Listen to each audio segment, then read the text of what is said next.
Well, Senator Blunt, Senator Boyd, Senator Branning, Senator Bryan, Senator Butler of the 36, Senator Butler of the 38, Senator Carter, Senator Kaufman, Senator Chazanall, Senator Chisholm, Senator DeBar, Senator Delano, Senator England, Senator Fillingane, Senator Frazier, Senator Harkins, Senator Hickman, Senator Hill, Senator Hobson, Senator Horn, Senator Jackson, Senator Johnson, Senator Jordan, Senator Kirby,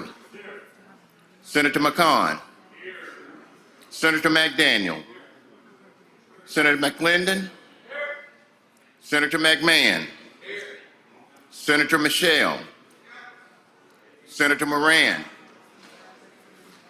Senator Norwood, Senator Parker, Senator Parks, Senator Polk, Senator Seymour, Senator Simmons of the 12th, Senator Simmons of the 13th, Senator Sojourner, Senator Sparks, Senator Suber, Senator Tate, Senator Thomas, Senator Thompson, Senator Turner Ford, Senator Whaley, Senator Wiggins, Senator Williams, Senator Younger. Mr. President, a quorum is present.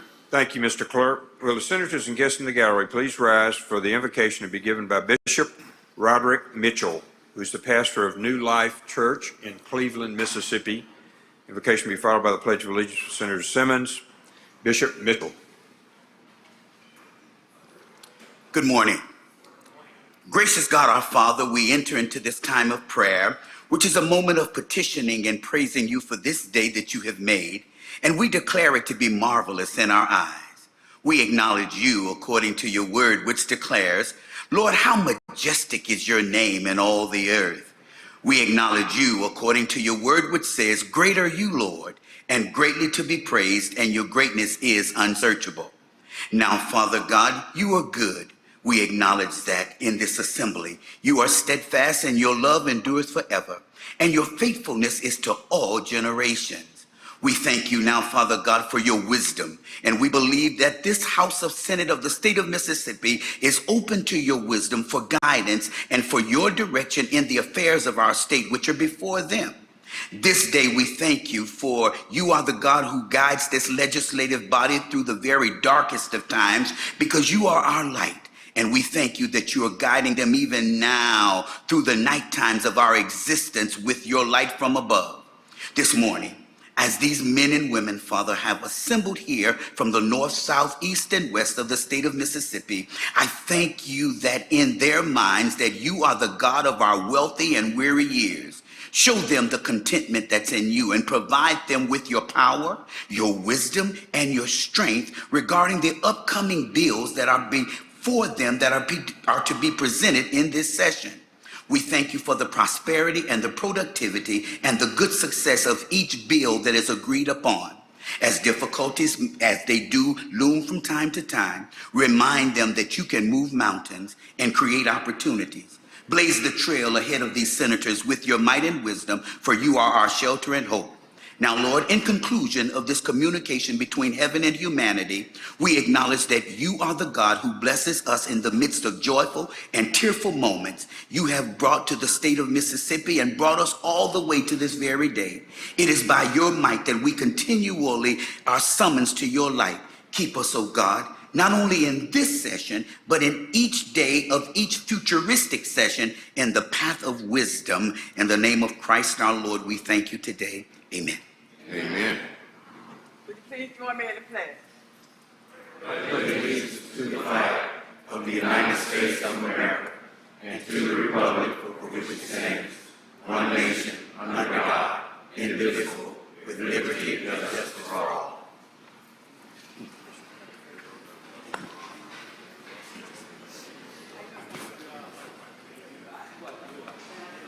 Thank you, Bishop Mitchell. Now to the reading of the journal. Senator Polk, you're recognized. Thank you, Mr. President. I move the Senate dispense with the reading of the journal. Senator moves to dispense with the reading of the journal. All in favor signify by saying aye. Aye. Opposed, no. The ayes have it. Message and petitions, Mr. Clerk. Mr. President, there are none. Thank you, Mr. Clerk. Committee reports. Senator Polk, you're recognized. Mr. President, I move the Senate dispense with the reading of the committee reports. Senator moves to dispense with the reading of the committee reports. All in favor signify by saying aye. Aye. Opposed, no. The ayes have it. Finally, the senator moves, excuse me, next to the reading of the titles of the bills and resolutions. Senator Polk, you're recognized. Thank you, Mr. President. I move the Senate dispense with the reading of the titles of the bills and resolutions. Senator moves to dispense with the reading of the titles of the bills and resolutions. All in favor signify by saying aye. Aye. Opposed, no. The ayes have it. Thank you. Introduction of guests. Introductions. Senator McClendon, you're recognized for introduction. Thank you, Mr. President. Today I'd like the Senate to welcome in the North Gallery my baby boy from Hernando, Mississippi, Sadler McClendon.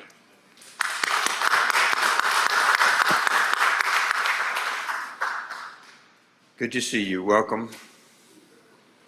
Appreciate your hard work in medical school. Senator Simmons, for what purpose of the introduction, ma'am? Introduction, thank you, Mr. President. I would like to introduce two great friends of mine, Bishop Roger Mitchell and his wife, First Lady Helen Mitchell. Senate, please welcome them. Thank you so much for coming. Other introductions? Other introductions. Okay, Senator McCon.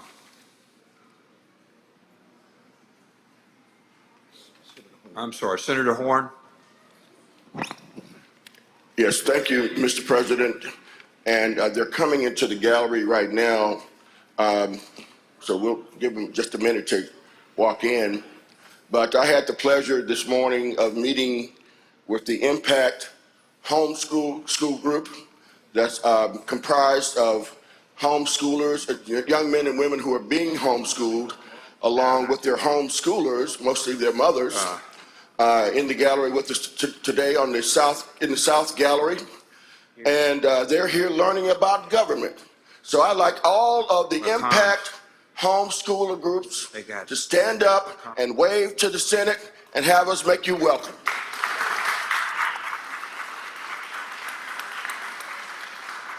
Welcome to your Senate. Anyone else? Seeing none, Senator Pecan.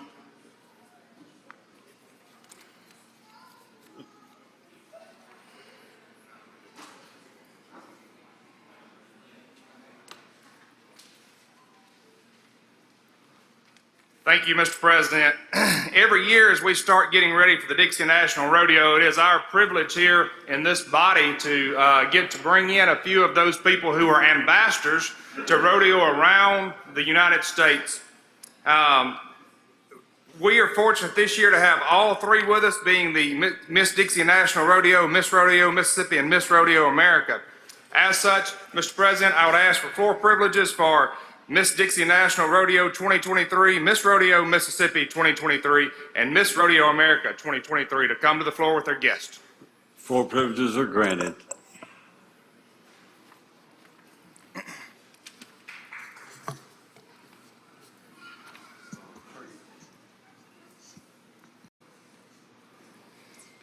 I would also ask for Senator Youngers up here, Senator Hickman, anyone else that would like to be a part of this. We know that we have a lot of people who are very supportive of these ladies and their mission across the state. So if you'd like to be a part of this, come on up before we start reading resolutions. Anyone else? Okay, Senator Pecan. All right. Mr. President, I would ask for the proclamation for Miss Dixie National Rodeo 2023 to be read. Please read the proclamation. Lieutenant Governor C. Delbert Hoseman Jr. is President of the Senate, and Senator Tyler McCon extend the recognition of the Mississippi Senate to Ren Morgan Algie. Now therefore, Lieutenant Governor C. Delbert Hoseman Jr. is President of the Senate, and Senator Tyler McCon do hereby extend the recognition of the Mississippi Senate to Ren Morgan Algie of Star, Mississippi, as Miss Dixie National Rodeo 2023 and extend to her our best wishes for future success. Signed this 6th day of February 2023. Ren, will you come forward?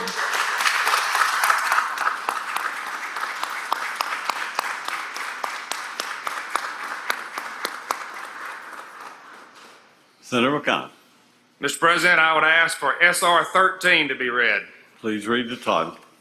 Senate Resolution Number 13, a resolution recognizing Jacqueline J.D. Irvin of Macomb, Mississippi, as Miss Rodeo, Mississippi 2023 on the occasion of the Dixie National Livestock and Rodeo Show. Now, therefore, be it resolved by the Senate of the State of Mississippi that we do hereby recognize Jacqueline J.D. Irvin of Macomb, Mississippi, as Miss Rodeo, Mississippi 2023 on the occasion of the Dixie National Livestock and Rodeo Show and extend to her our best wishes for future success. Be it further resolved that this resolution be presented to Jacqueline J.D. Irvin, forwarded to the Commissioner of Agriculture and Commerce, and be made available to the Capitol Press Corps.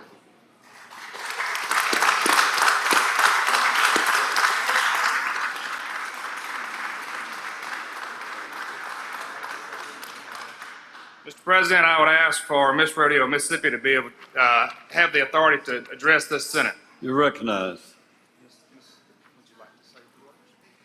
Hello, everyone. I am Jacqueline Irvin, Miss Rodeo, Mississippi, and I am honored to represent the sport of rodeo in our state of Mississippi.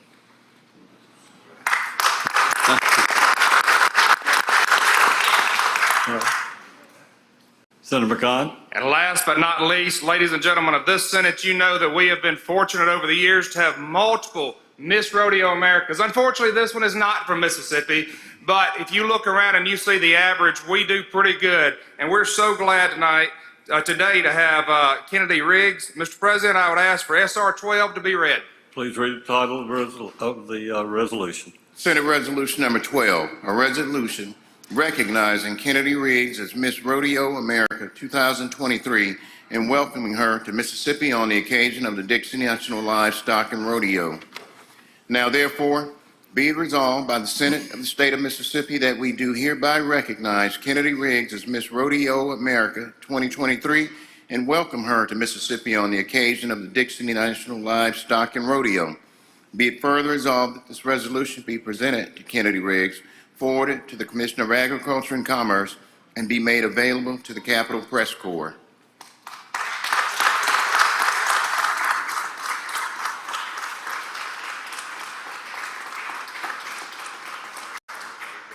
Mr. President, I would ask for Kennedy Riggs, Miss Rodeo America 2023, to be allowed to address this Senate.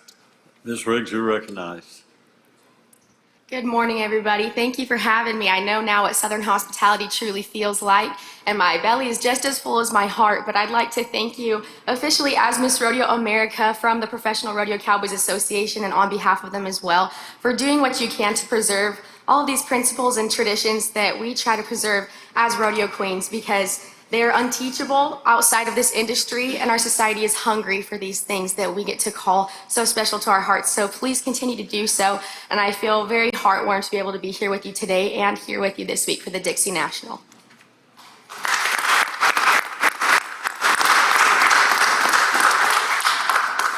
And as these ladies leave the floor, if you'd like to take pictures with them, we're going to be right around the corner. And we thank y'all for allowing us, Mr. President. I yield the mic.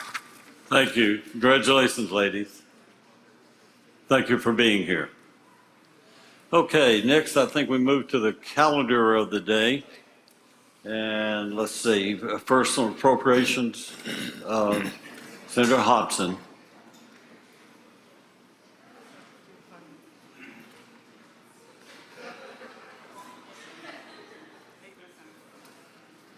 Thank you, Mr. President. I was concerned that nobody would be here in the chamber after the rodeo ladies went outside for pictures, but I asked to move to item 1 on today's calendar and have the title read. Please read the title. Senate Bill Number 2664, Appropriations by certain fiscal year 2023 appropriations and direct transfers. Senator Hobson. Make the usual motion. Senator makes the usual motion. Anyone object? All in favor say aye. Aye. All opposed no. The ayes have it. Senator Hobson. Thank you, Mr. President. Senate Bill 2664 is technical corrections on various bills from last session that need to be made. This is a list of different funds that where the language wasn't right or there was some other glitch that needs to be corrected. So I'll kind of go through an explanation of those. The first three sections of the bill deal with the funds that we gave, the $12 million we gave for the law enforcement and firefighter premiums, the program that we did.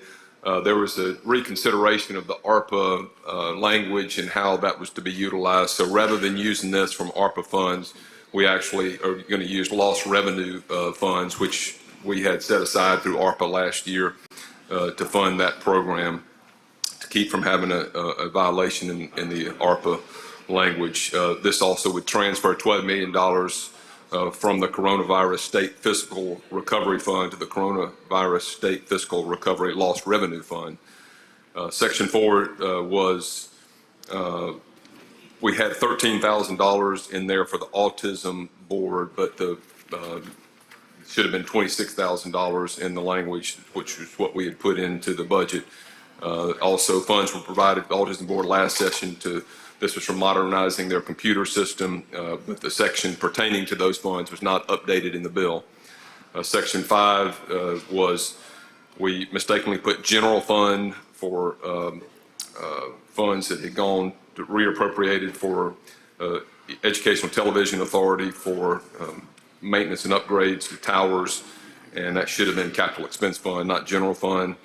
Section 6 deals with reimbursement of the funds that we put into the health insurance plan. You all will recall we put $60 million into the health insurance plan to keep premiums from going up tremendously. So the language that we had in the bill said administering the funds, and it should have been reimbursing the plan for eligible expenses incurred on or after March 3, 2021 through the final expenditure as the date determined by the U.S. Treasury.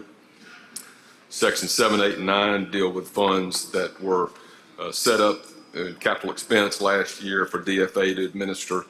We need to create a new fund for the Mississippi Ports Improvement Fund and the Mississippi Land, Water, and Timber Resources Fund. For those are all special funds, and those will be those funds we should have created when we did that in the bill. Section 10 was administration expenses by the Health Department for the local healthcare provider grant program in ARPA, and we need to allow them to retain, we forgot to put in for them to retain up to 2% of the funds for administrative expenses. Section 11 is extending a repeater on the Educational Facilities Revolving Loan Fund, extending that from July 1, 2023 to July 1, 2026. Section 12, this is something I explained in committee. It was language that we wanted to put in. It's technically not a correction from last year, but it's language for the Department of Transportation. You know, some of the funds that we've used for aeronautics, rails, and the like, we didn't have language in the bill for that, although it's been utilized that way. And I explained it in the committee and even gave the committee the chance to weigh in if they wanted to do it now or do it in a separate bill. And I think the consensus in the committee was to go ahead and put it in here. And this also cleans up some old language from DOT's budget. And then Section 13 deals with the transfer of $20 million from the General Education EEF fund to the Educational Facilities Revolving Loan Fund. And let me stop and explain this. Last year I explained it, but I want to go back over this. We had for years taken $20 million from the building fund and moved that money over to MAP. That was the request of the districts and the Department of Education. What we did last year was we just decided to quit doing that. We wanted to put money into the building fund, and you recall last year we put $40 million into the building loan revolving fund for districts to borrow up to $1 million, no interest loan for them to make repairs, renovations at their schools. And we also intended separately to do the $20 million that we had been putting over to MAP and an additional $20 million on top of that. Well, when we made the transfer from the building fund over, we didn't get the language right. So in effect, and we're going to hear this later on today, because we're going to have, I hate to tell you appropriations members, I need to call a meeting today. We need to get our deficit bill going, and that's going to be in there. But we didn't include the language that put the $20 million back in the MAP. We just put $20 million in and forgot to transfer. When we transferred the building fund out, we had taken that $20 million and left it over here. So we didn't move that money over, although what we considered last year was that an additional 20 on top of MAP. So this cleans up some of that language, and it transfers those funds into that, back into the building fund. I'm calling it the building fund, but it's the Educational Facilities Revolving Loan Fund. And of course, this bill will be effective from and after passage. I do have an amendment for Veterans Affairs Board, and I will, Mr. President, if it's okay with you, I'll take up the amendment now and answer questions on the amendment, and then we can go back to the general bill. That'll be fine. Recognized for the amendment. Thank you. There is one proposal in here from the Veterans Affairs Board. They've got special funds for a grant for some cemeteries, and so we needed to allow them. It's $1.266 million, $1.266.24.98 from the Veterans Affairs Grant Fund to be transferred into the Veterans Home Fund, and that's the amendment. I'll be happy to yield the questions on the amendment first, Mr. President. Are there any questions on the amendment? If none, I move adoption of the amendment. Seeing no questions, the senator moves for adoption of the amendment. All in favor say aye. Aye. All opposed, no. The ayes have it. The amendment is adopted. Now back on the bill. Happy to yield to questions, Mr. President. Are there any questions? If none, I move adoption by use of the morning roll call. The senator moves adoption by use of the morning roll call. Does anyone object to this procedure? Does anyone wish to be recorded as voting no? Seeing none, please record all present by the use of the morning roll call as voting aye. Thank you, Mr. Senator President. Hobson. I ask that we skip item 2 and have it retain its place on the calendar. Item 2 will retain its place on the calendar. All right, where'd my calendar go here?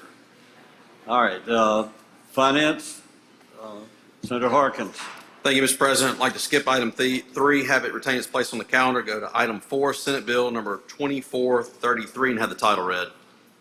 Items 3 and 4, House Bill 390 and Senate Bill 2433 retain their place on the calendar. Do what? Oh, you're taking up 4. I'm Taking up item 4, Senate Bill 2433, and have the title read. All right, please read the title. Senate Bill number 2433, Regulation of Public Utilities, exempt distribution of water by eligible homeowners associations to its own residents from. I make the usual motion. Senator makes the usual motion. Anyone object? All in favor say aye. Aye. All opposed no. The ayes have it. Senator Harkins. Thank you, Mr. President. I'd like to recognize Senator Michelle to explain the bill. Senator Michelle, you recognize. Thank you, Mr. President. The gist of this legislation is when a homeowners association distributes water to its own members, it shall not be included in the Public Utilities Act because they are not selling water to the public. We have several hospitals here in Jackson, University Medical Center, St. Dominic, Baptist Hospital, as an example, have drilled their own wells on their own property so that they could have a secure supply of water over the years. The unique thing about this situation is this is in a subdivision. When the subdivision was built, it is the Country Club of Jackson, which is located in the far northeast quadrant currently of the city of Jackson. When it was developed, it was out in the county and subsequently was not on a municipal water system. So they built their own system of wells to maintain the subdivision. They were annexed by the city and got on the municipal water system, and they've continuously used these wells for buildings in the subdivision. So this legislation says that cities over 100,000 population that have a homeowner association, have a groundwater wells that have been continuously in use would be prevented from being regulated by the Public Utilities Act. Be glad to yield any questions. Are there any questions? I'd like to move final passage by the use of the morning roll call, Mr. Oh, President. we do have a last second. Senator Horn does have a question. Senator Horn, do you have a question? Yes, sir. You yield Senator Horn. Yes. Senator Horn, you're recognized. Thank you, Mr. President. Thank you, Senator Michelle. If we, I think what you're saying is that they don't have to get the same inspections and whatnot that other water systems would be subject to. That's the well water. It'd be like if you drilled a well we have thousands of rural area homeowners that have well systems, and I happen to have 2 at 2 of my rural properties, and I have never been inspected. So it would be up to the Department of Health. I think would still have the right to look at that, but it would not certainly be subject to the municipality. And is this going to be a backup system or a primary system? It could be used for full-time or backup use in emergencies. Is it full-time or backup? Yes. All right, so the rates that they're currently paying into the existing system, they wouldn't be subject to those rates anymore? No, it'd be just like if you have a well, I talked to council and it's one opinion that anybody in the city could drill their own well if they wanted to on their own property. And then, of course, you wouldn't be buying water, so you wouldn't be paying for it from the municipality. And are they subject to the Safe Drinking Water Act? I don't know, Senator. Could we What are the confer details with counsel? specifically you're wanting to know about that? I'm sorry? What would be the details specifically of that you're wanting to No, know? the Federal Safe Drinking Water Act. Well, this well has been continuously in use for over 40 years, and it's actually used at their restaurant. So whatever they've been doing for 40 years has met the regulations. Thank you, Mr. Chairman. Thank you, Mr. President. Thank you, Senator. Senator Blunt for a question. Question. You yield, Senator Yes. Blunt. Senator Blunt, you're recognized. Thank you, Mr. President. Thank you, Senator Michelle. So the idea is that it would be a private well, and they would bear the cost and responsibility of maintaining that well for their water. They have been continuously since before 1970. They would continue to maintain that. Would they also be responsible for the cost and maintenance obligations of all the water pipes in the neighborhood? They have the right for the city to sell those to them if the city so desires. Or they do have the right, this bill gives them the right to maintain them, to take that obligation away from the city, where the city won't have to respond to a water leak, whether they do or not. So the city currently has approximately $800 million to fix water pipes in that neighborhood and every other neighborhood in the system. And if this bill passes, the city would not spend any of that money to fix the pipes for the people who live in that neighborhood. They would have to pay for it themselves. Once this is instituted, I don't know the timetable on the money that's currently in escrow or we don't know for sure where that money's going to be spent. We don't have a roadmap yet, but they have agreed to maintain their own pipes, yes. Okay, now be careful what you ask for. I tell you what, it's come as a request, and it just shows how important safe, reliable drinking water is. I move passage by the use of the morning roll call, Mr. President.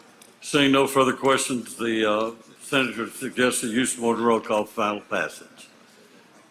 Does any senator wish to be recorded as voting no? Senator Blunt, Senator Horn, Senator Blackman, I can't tell. Who is that? Senator Norwood, Senator Thomas, Senator Turner Ford, Senator Frazier, Senator Albert Butler,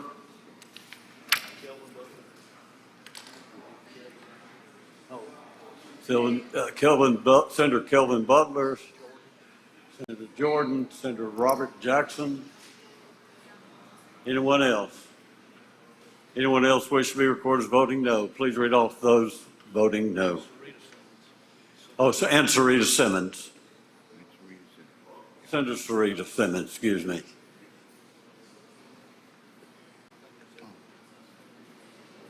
Want to read them back? Yeah, read those. Voting no, Blunt, Horn, Blackman, Norwood, Thomas, Jordan, Turner Ford, Frazier, Butler with 36, Butler with 38, Jackson, and Simmons with 13. Okay, please record all others present by use of morning roll call as voting aye, and the bill has passed. All right. Senator Harkins. Thank you, Mr. President. I'd like to skip item 5 and 6, have them retain their place on the calendar, and go to item 7, Senate Bill 2603, and have the title read. Items 5 and 6 retain their place on the calendar. Item 7, please read the title. Senate Bill number 2603, Digital Assets Money Protection Act, create. Senator Harkins. I make the usual motion. Senator makes the usual motion. Anyone object? All in favor say aye. Aye. All opposed no. The ayes have it. Senator Harkins. Thank you, Mr. President. My motion is we adopt the committee sub and be recognized to explain it. You're recognized to explain the committee sub. Thank you, Mr. President. Ladies and gentlemen, this is a bill that sets up digital mining definitions and also definitions of a virtual currency, which is a digital representation of value that is either used as a medium of exchange or a store of value. Is not recognized by legal tender by the United States government. It also says that if you are buying or selling or issuing or taking custody of virtual currency or receiving virtual currency, you shall not require obtaining a money transmission license in order to do so. That's in section 5. There is a reverse repealer. We're still working with some folks on some definitions, making sure we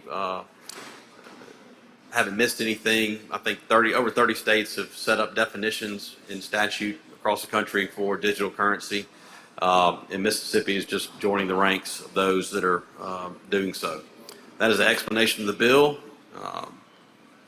I'll yield for any questions. If no questions, I move adoption of the committee sub. Senator Blackman, do you have a question? Yes, Mr. President. Mr. Chairman, You yield, Senator Blackman? Okay, I Senator yield. Blackman. this is not the bill that we had in finance where we were providing the $25 million in grants to those people. No, ma'am. Okay, thank you.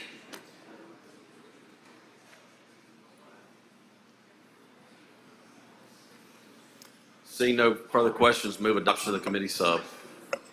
We do have another. Senator Hill, do you have a question? Yes, I do have You- a question. You yield, Senator Hill. I do. Senator Hill. Where is this bill coming from? Is it coming from one of our state agencies, or who is? Just a group of people that are in digital mining opportunities and wanted to try to set up definitions like other states have done. So what is actually digital mining? Like mining Bitcoin, digital currency. It's in the definitions. I think if you look in section 2 of the bill, it talks about doing it. You can do it at a home, or you can have a business where you bring in a lot of machines and you basically mine data. Why do they need our protection to do this? I don't necessarily know if it's protection. I think it's just they're trying to prevent from being discriminated against. They do take up a lot of electricity. They're large users of electricity and using machines. They're just saying they're not going to be treated any different than data centers are currently for zoning restrictions or anything like that. Thank you. You're welcome. Senator Sparks, do you have a question? I do have a question. Do you Thank yield, Senator Sparks? I do. Senator Sparks. Thank you, Mr. President. Thank you, Mr. Chairman.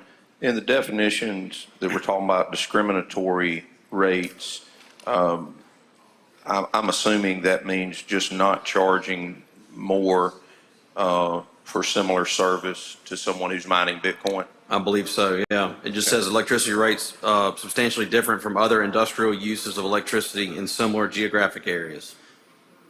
And you may not know this, I don't know the answer to this question. Do we charge different rates for different users of electricity currently in the state? I'm not aware of what rates are charged. There may be different rates. I mean, they could offer different rates to lure business and industry in. If it's a large user, it may be cheaper. Not sure. Okay, but it does have a reverse repealer. Yes, it does have a reverse repealer. Thank That you, is Mr. an issue we'll certainly address. Something that may Thank fit you, Mr. any Chairman. potential pitfall. Seeing no further questions, Senator move that we adopt the committee sub. All in favor say aye. Aye. All opposed, no. The ayes have it. No further questions. I move adoption on the morning roll call. Senator requests adoption by use of morning roll call. Anyone wish to be recorded as voting no? Senator Blunt, Senator Hickman, Senator Hill, Senator Suber, Senator Seymour, Senator Tate. Anyone else? Please read off the names. Oh, wait, we have more. Senator Chisholm. That's it. Please read the names of those voting no. Oh, and Senator Bryan, excuse me, before you start reading.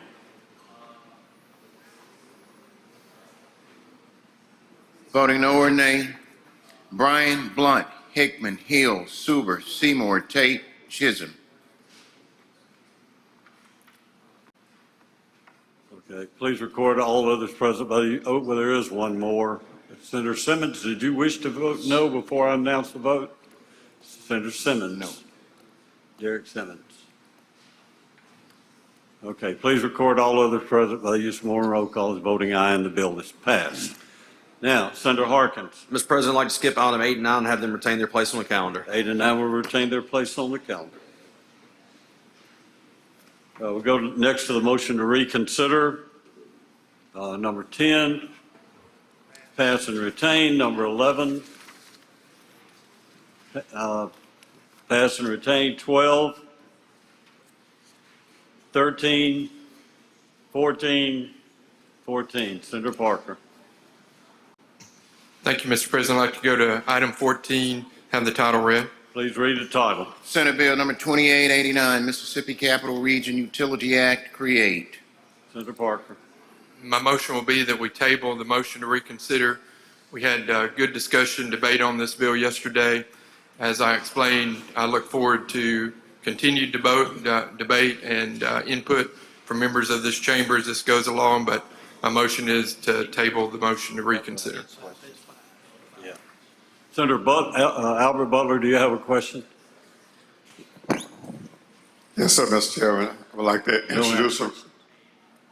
to introduce a resolution out of order. Not at this time, but we just go to the vote. All right, the motion is that we, what was the motion, Senator Parker? I want to make sure everyone understands. To table the motion to reconsider. The motion is table the motion to reconsider. All in favor say aye. Aye. All opposed, no. The ayes have it. Well, too late.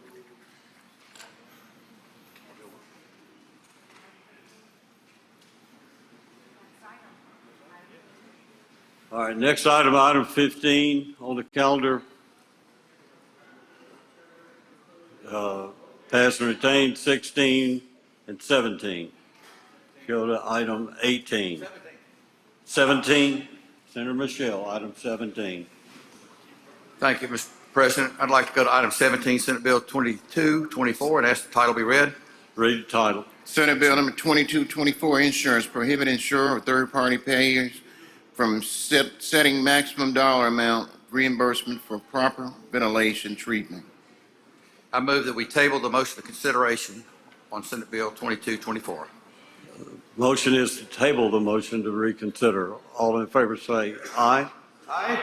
All opposed, no. Now, let's table the motion. So, Senator Albert Butler, you had to bring forth a resolution. Please bring it forward.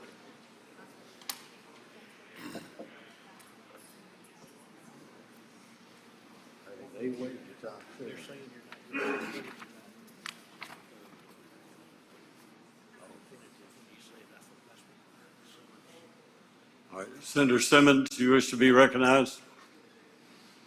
Yes, sir, Mr. President. 2 votes ago, you didn't announce the vote. I thought the noes had it, and I don't think you announced it.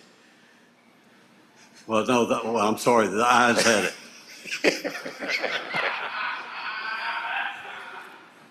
Okay. Please read the title. Omega Sci-Fi Day, designate February 9th, 2023 as in Mississippi.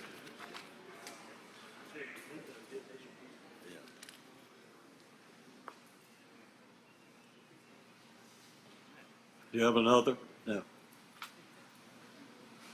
Okay, we'll go to, let's see, go to the general calendar. Item 18. Item 18. Pass and retain 19. Pass and retain 20. Pass and retain 21. Pass and retain 22. Pass and retain 23. Pass and retain 24. 25. 26. 27. We'll pass and retain all of those. 28. Senator Fillingane.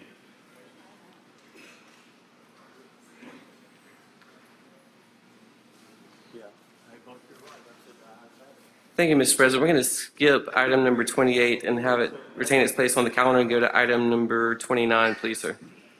Pass retain 28, go to item 29. Please read the title. Senate Bill number 2346, material harmful to minors, provide for liability for any entity that distributes on the internet without age verification. I make the usual motion. Senator makes the usual motion. Any objection? All in favor say aye. Aye. All opposed, no.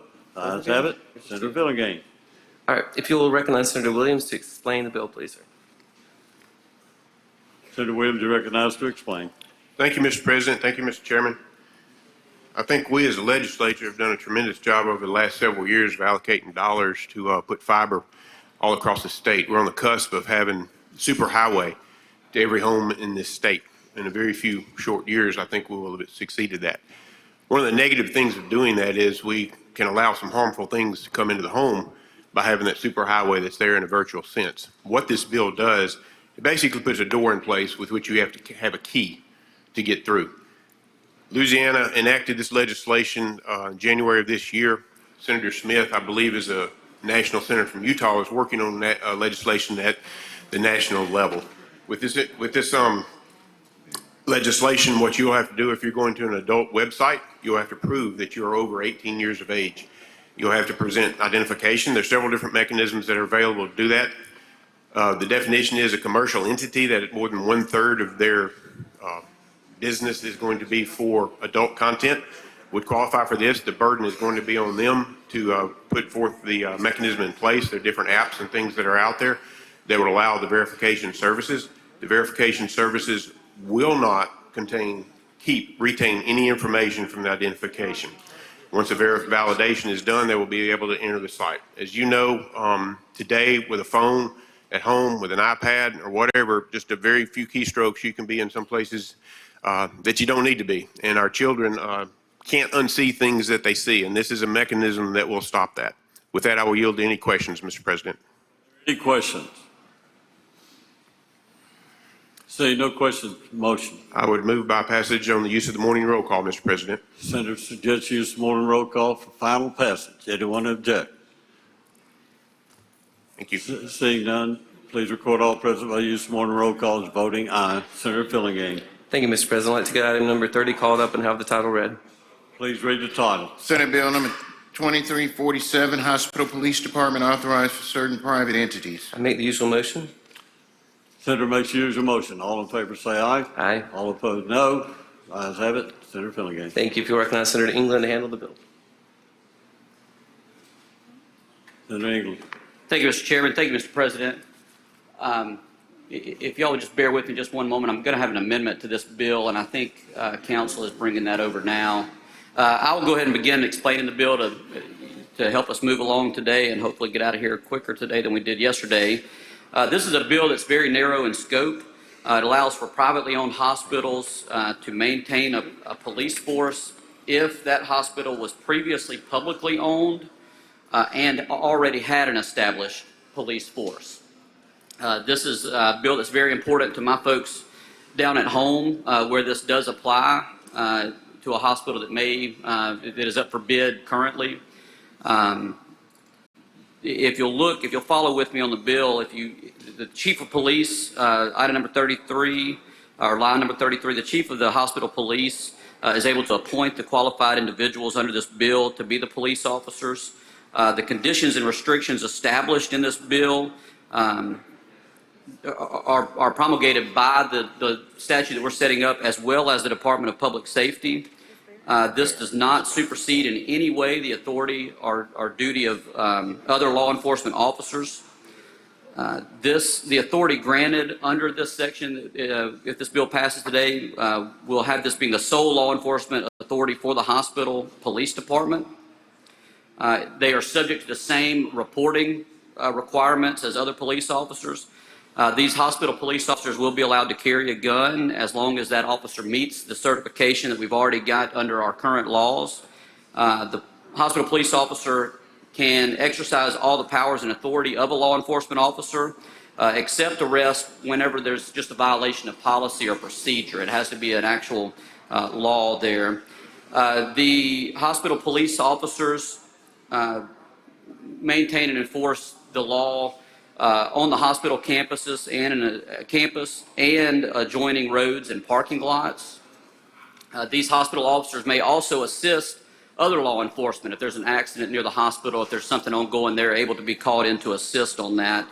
The salary is paid by the hospital's governing body, so there is no public funds going into this.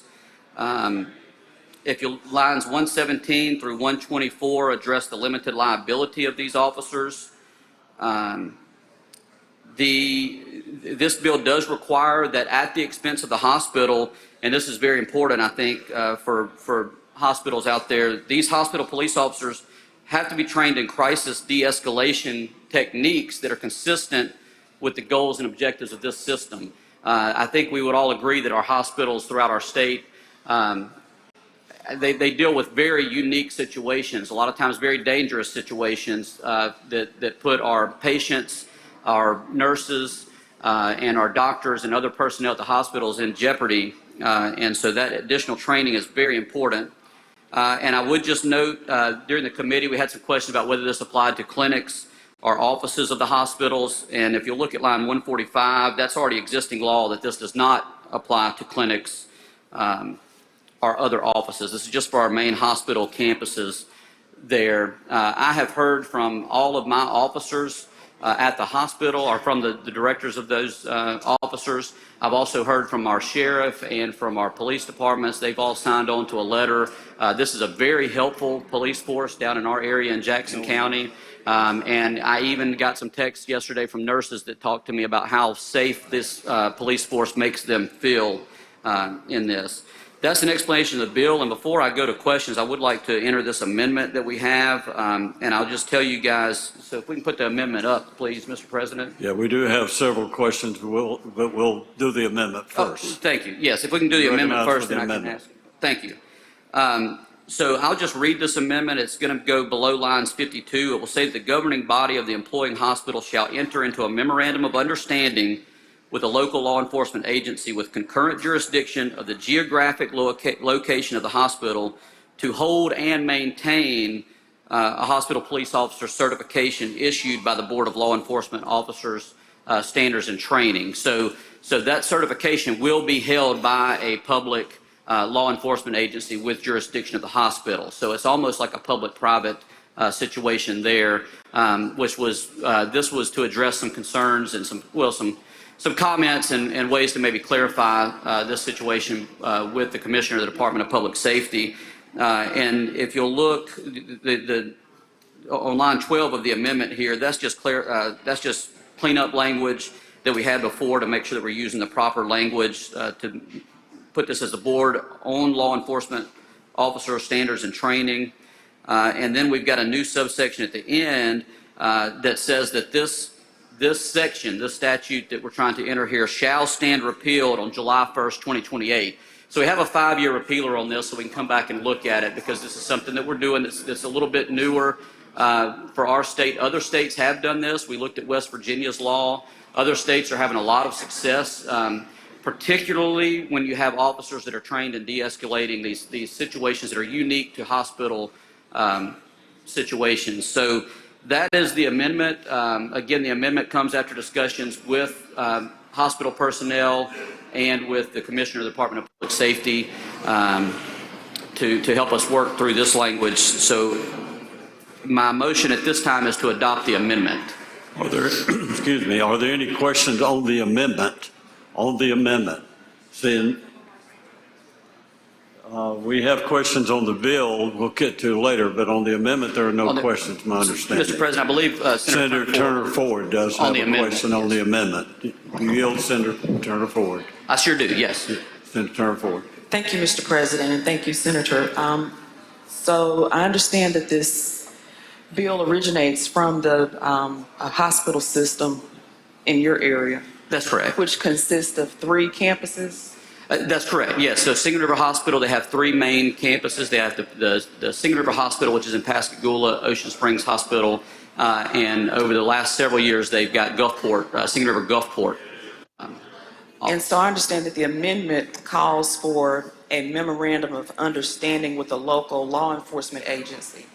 Are these campuses located within a municipality, or are they in the county strictly? That's a very good question, Senator, and this is something I worked with council on just this morning to make sure to clarify that.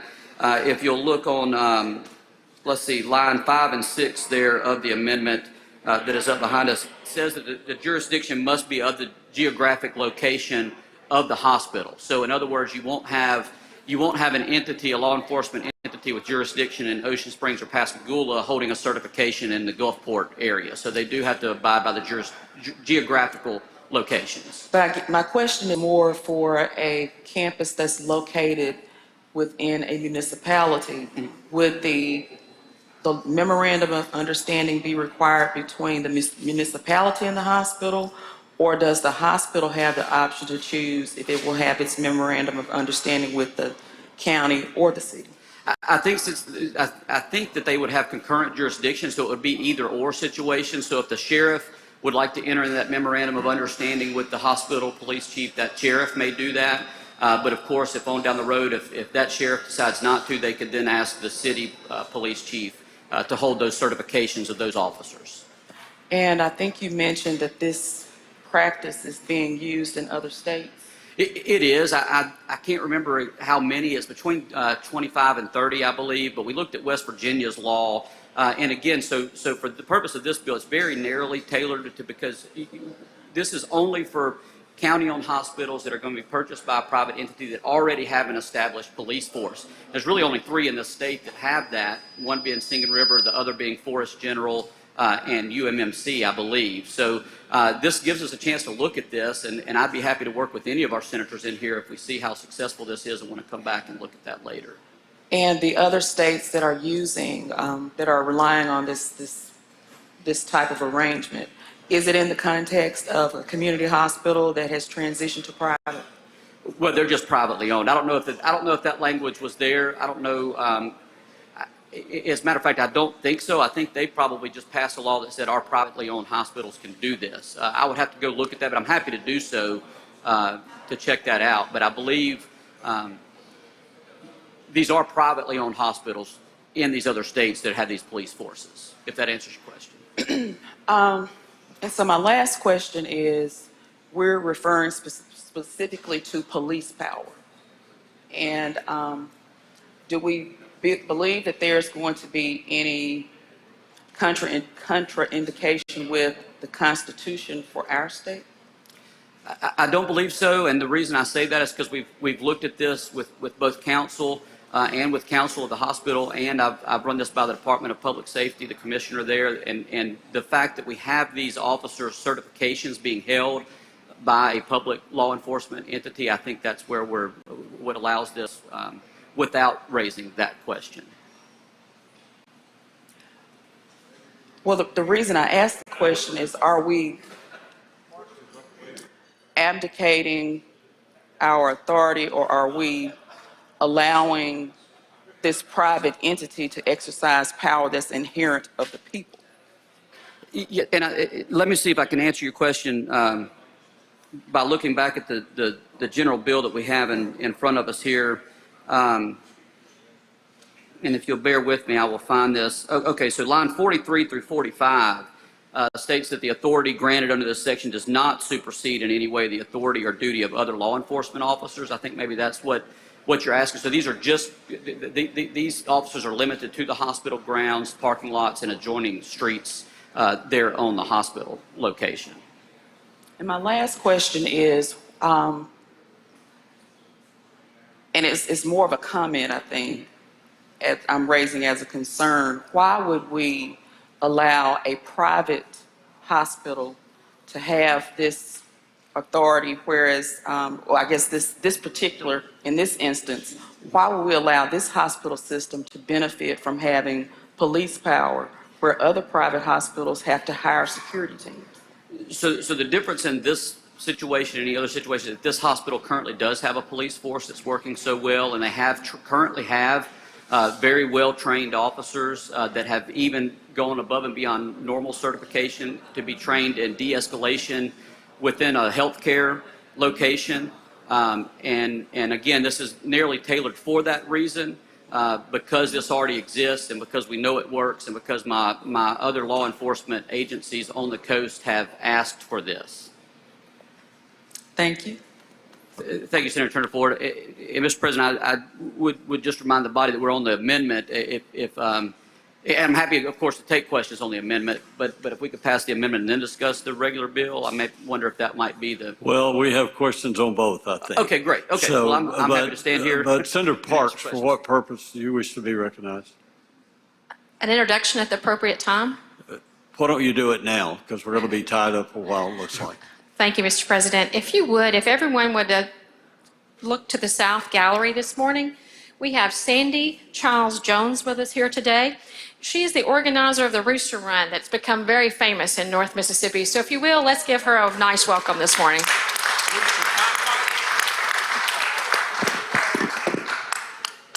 Okay, on the amendment, Senator Wiggins, do you have a question on the amendment or on the bill? On the bill. Okay, at the proper time. Any other questions on the amendment? All right, I'm sorry, Senator Derek Simmons on the amendment. Do you yield, Senator Simmons? I certainly will. Senator Simmons. Thank you, Mr. President. Thank you, Senator, for yielding. Yes. And Senator England, please forgive me if I raised this question in committee and just don't remember what your response was. Are we concerned about opening the floodgates where all privately held clinics and or hospitals now will be trying to work out these MOUs with local law enforcement agencies to provide security for their entities? Yeah, thank you, Senator Simmons. And I believe we did discuss this in clinic. In conference, in committee. Number one, this only applies to hospital campuses. Okay. So clinics and offices, okay. and I remember you and I believe Senator Pecan had questions about that. So I did clarify that we're not dealing with clinics and offices. The other question I would just answer right at the very beginning of the bill, lines 26 through 32. This only applies to the governing body of a privately owned hospital under this chapter with an established hospital police department if they're publicly sold. So I would answer that. Any worry about the floodgates? We're a pretty good gate for any floods that may be coming on this. But this does not require any. One good thing about this is it does not require any public funds being put into this. So if any of your hospitals want to look at maybe doing this later on, and they have the ability to support this and do this, I think we can look at that time. But this currently isn't costing any money of the county or the municipalities. And so I think this, in my opinion, I think this only makes sense for our larger entities where, you have maybe municipalities and county sheriff's offices that really benefit from having this type of hospital police force. And I'll mention that a lot of people already know, we don't see the drunk tanks anymore that we used to have it. Oh man, I got turned up a little louder there. That's great. We don't see drunk tanks or anything like that. And we also have a mental illness situation in our state where a lot of those folks are getting dropped off. These officers are trained for that. And so, and you're seeing police officers pick these individuals up and then dropping them off at the hospitals. So where that's beneficial, I think is what we're trying to do here. And this is my last question, if the governing body of one of these employing hospitals work out an MOU with the local municipality or the local county sheriff's department, if there were to be any act or omission committed after one of these agreements have been worked out, who bears the liability and the responsibility for any acts or omission? Currently, I believe that is the hospital. So the hospital administrator, not the hospital administrator, I'm sorry, the chief of police of the hospital is the one who hires and terminates these individuals, but the certificate is held by the local jurisdiction. So I'm not exactly sure how that would play out, but these officers are entitled to the same immunities that these other officers are as well. So that may help with these certificates being held and maintained by your geographical jurisdictions. But if a third party was in fact injured or something happened to a third party, I guess I'm asking again, who bears the liability? Will it be the hospital? Or would it be that local city or county that's worked out an agreement with that private hospital? I would have to check with counsel, but I believe it would be the certificate holder. And I can get back with you on that before we move to final pass. I know there's other questions. But if I can get counsel, I believe they're probably already looking at this, and I'll get you an answer on that. But I would say, the liability of some of these individuals that are being placed in jail rather than being placed at a hospital where they can receive care, sometimes the liability it may even be much greater there when you don't have one of these hospitals that can take someone that may be mentally ill or having other issues. But I will get an answer to your question if I can from council here shortly. Thank you for yielding. Thank you, Mr. President. Thank you. Thank you. Any other questions on the amendment? All right, the motion is, the senator moves that we adopt the amendment. Yes, a move for adoption of the amendment. I'd appreciate everyone's aye vote on this amendment. All in favor say aye. Aye. All opposed, no. The ayes have it. The amendment's adopted. Thank you, Mr. President. So I know that we are on the bill, and there may be questions on the bill as amended at this time. It is.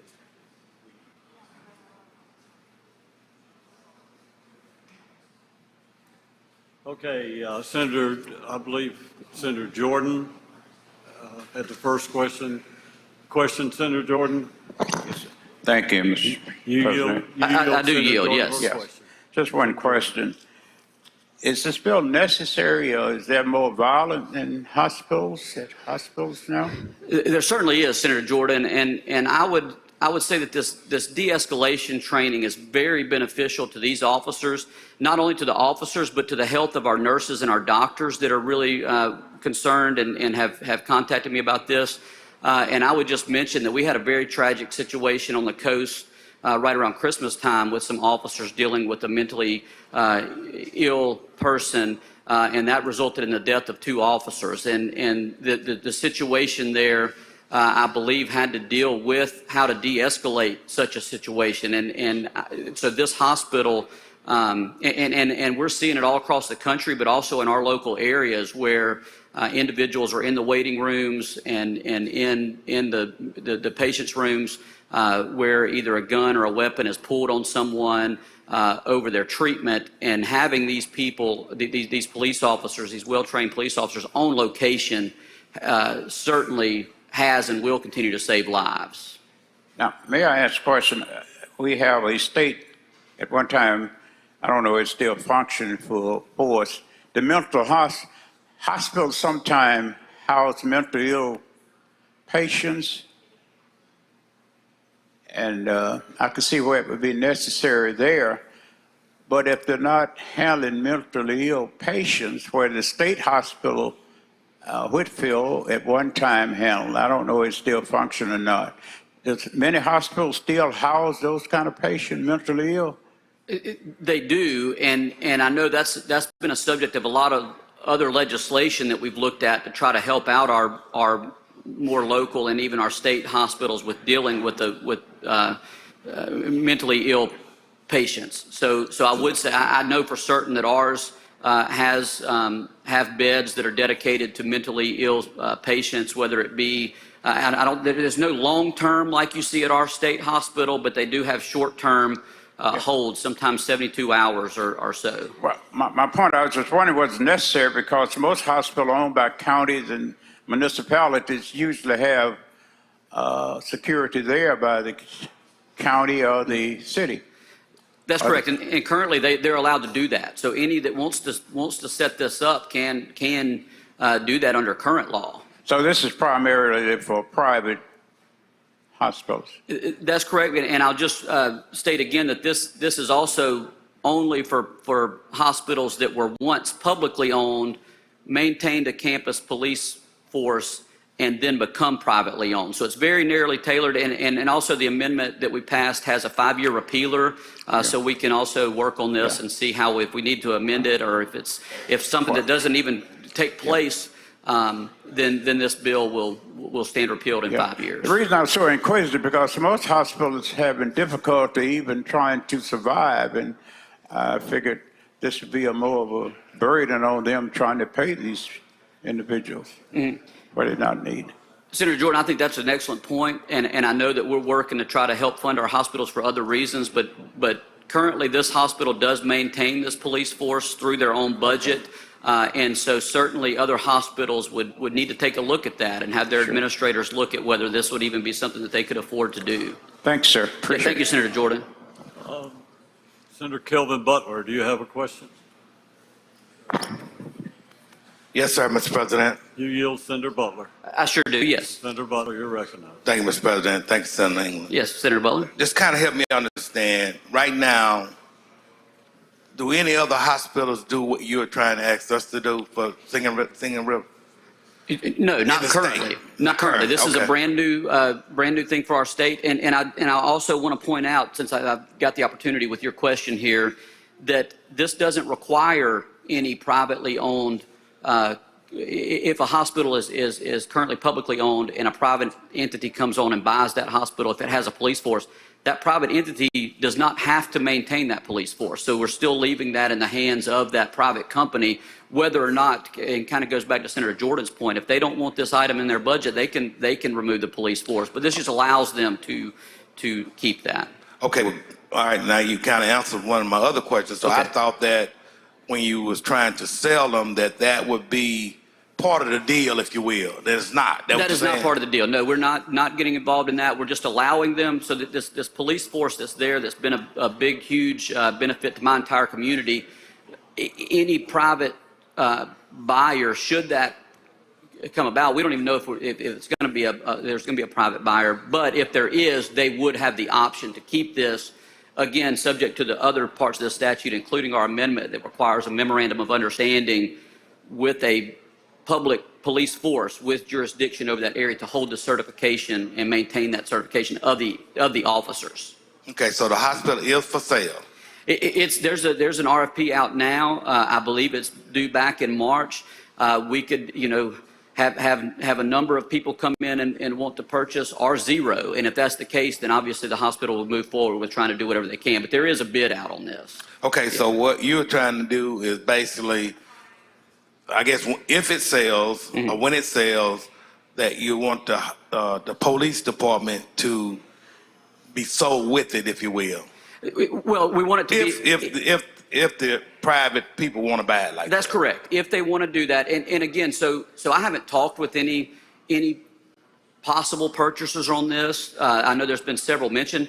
I haven't talked with them. I've talked with our hospital administration, and in particular, our current chief of that police force that is very interested in if that new purchaser comes on, if it's a private entity, he wants to keep his current officers that we've got a lot invested in our community. So that's why we're doing this now. Okay, how many officers are we talking about?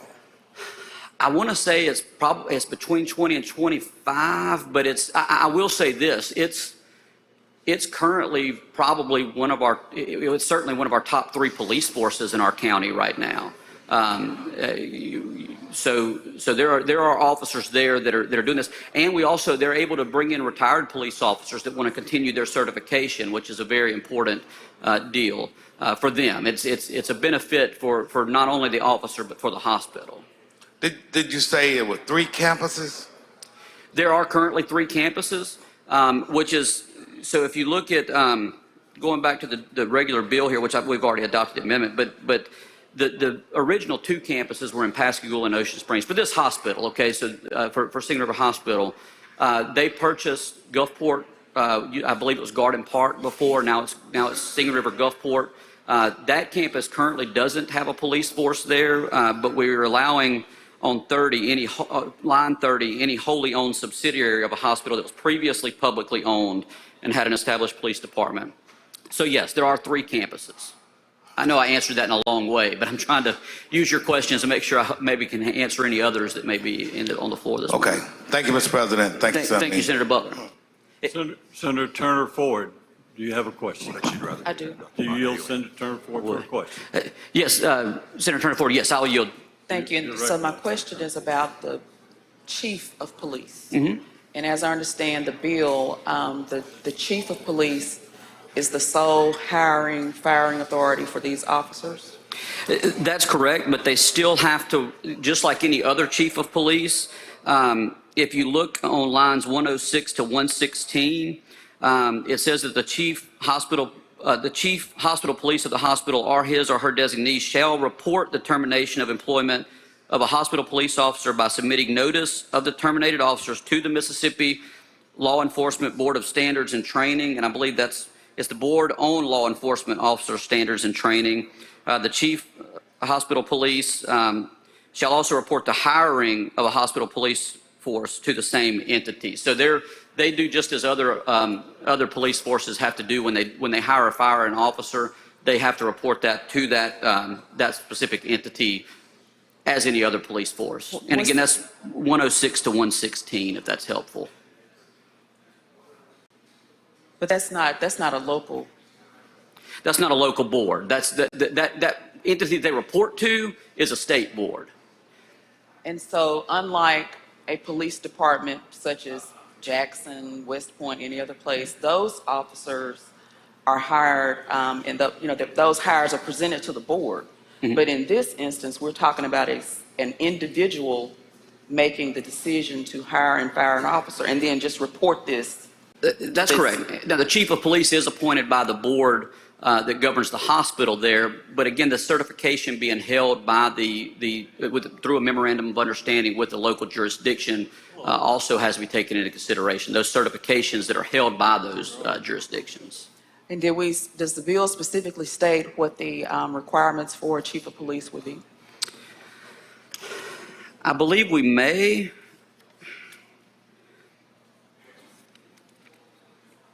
I know it certainly outlines the duties of that individual, but I'm not sure if it puts any requirements on that individual.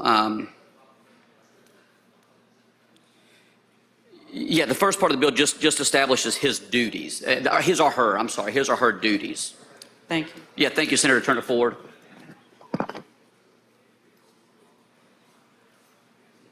Senator Wiggins, do you have a question? Yes, Mr. President. Do you yield, Senator Wiggins? I will yield, but I would ask Senator Wiggins to indulge me just one moment so I can confer with counsel for just maybe 1 minute. Please wait just a second. If that's okay, Senator Wiggins. Okay, thank you. Sure.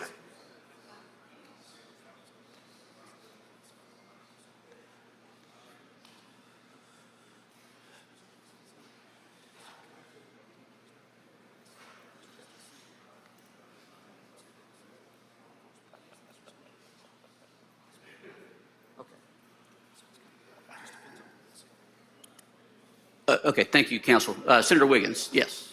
Thank you. Senator Wiggins, you're recognized. I just want to make some clarification. So this bill, we're not changing, this is keeping the status quo as it is right now, correct? That is correct, yes. And in fact, in the case of Singing River Hospital System, for at least 12 years, they've operated under this arrangement. Is that correct?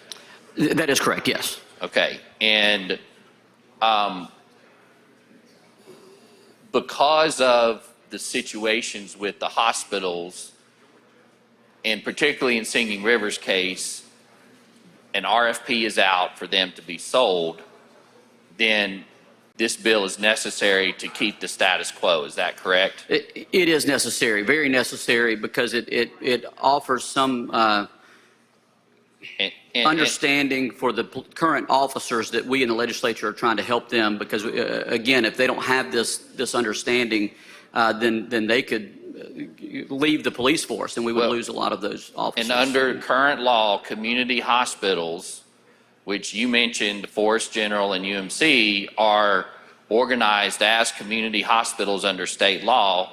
They're already allowed to do this, correct? They are, yes, and other public entities as well would be able to under this law, is my understanding, but those are the three, we are the three that do that currently. Okay. And that, as was mentioned, I think, by Senator Jordan, and the issues with mental health in these big hospitals, it can be a volatile situation. Is that correct? It certainly can, and a very swift, volatile situation that can arise very quickly and require these officers that are trained to be on site at the time.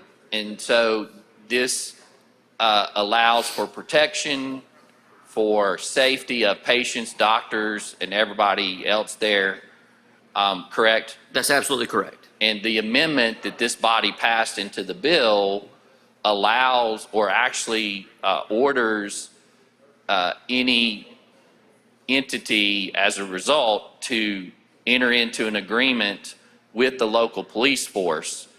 And so there's an oversight function right there. Is that correct? That does, and I want to take the opportunity to thank all of the senators and the commissioner of Department of Public Safety for working with me and helping me get that language correct so that we did have that extra level of accountability there in the bill. And considering where our hospitals are and what we're doing. This is simply allowing us to protect the safety, to manage it as it's been managed in 12 years, and to keep us in the same situation. Is that correct? That's absolutely correct. Thank you. Mr. President, I'd like to speak on the bill too at the appropriate time. Thank you, Senator Wiggins. At the proper time. Senator Hickman for a question. Question, Mr. President. Do you yield, Senator Hickman, for a question? Man, it's really tough when you're up this close, but yes, I will yield. Senator Hickman. Just a couple of questions. I think earlier Senator Simmons asked you some questions about liability. I wanted to know, I think you said that there are other states that are already doing this. Do you know if they're just having any issues with like liability and or you know what's the incident rate and things of that nature? I don't know that, but I'll say that there's enough of them out there that it seems to be, you know, if there was a huge liability issue, I think that, as you know, our laboratories of democracy that are at work here in the country, these other states, you wouldn't see them going to that. Now, if I can take just an opportunity to try to maybe clarify Senator Simmons. No, just answer my question. Okay, fine, Senator Hickman. Thank you. Hey, thank you. And if Senator Simmons, I know he's back here, I did meet with counsel, and he said it would probably depend on the theory of the lawsuit and who they sue. He says he believes it would be the individual officer in those instances where they don't have the immunity or on the hospital. So that is his take on your question. Senator Hickman, I'm sorry to interrupt you to do that, but I appreciate the opportunity. I think this is my final question. I think you may have alluded to, and I want to make sure I heard this correct. Would the officers working in these hospitals as officers, would they have both the police training and maybe some kind of specialized training that allows them to handle patients with issues and all that kind of stuff a little better than just a regular police officer from that jurisdiction? They are. That is in this bill, that they do have to go through the advanced training, and that advanced training is paid for directly by the hospital system that has the campus police force. They're required to do that, and they're required to pay for that training for the officers. Okay. Thank you. Yeah, thank you, Senator Hickman. Okay. I'm sorry. Senator Blunt for a question. Question. You yield Senator Blunt for a question. I will. Senator Blunt. Thank you, Mr. President. Thank you, Senator England. Now, this just affects the area that your delegation represents, is that right? Currently, that's correct. That's the way the law is written. And y'all are all okay with this? Yes. Okay. Matter of fact, okay. I don't know if I've talked with Senator, well, no, I've talked with Senator Seymour, Senator Wiggins. I've talked with the folks in Gulfport. So yes, I would say yes. Of course, would invite someone to push their button and let me know if be recognized, let me know if they're incorrect. But I've also talked with our local law enforcement who is also okay with this. Okay, well, if it just affects your local community and your delegation is for it, that's good enough for me. I think that's a very fair point for you to make, Senator Blunt. Thank you for that question. Seeing no further questions, the senator suggested use morning roll call for final passage. Yes, that's my motion. Okay. Does anyone object to this procedure? Does any senator wish to be recorded as voting no? Senator Derek Simmons, Senator Angela Turner Ford, Senator Barbara Blackman, Senator Hobson. Anyone else? Senator Thomas. Senator Thomas. Okay. Seeing no others, please read those out, please. Those are voting no. Voting no or nay. Simmons of the 12, Turner Ford, Blackman, Hobson, and Thomas. Please record all others as voting aye, and the bill has passed. All right, now we'll go to item number 31, Chairman Blackwell. Pass and retain. 32. 32, Senator Moran, pass and retain. Senator Hobson, do you have a question? Do you wish to be recognized, Senator Introduction Hobson? out of order, Mr. President. You're recognized for introduction. Out of order, please. Thank you, Mr. President.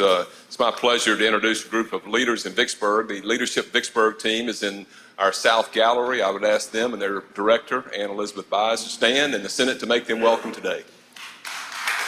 Welcome to your Senate.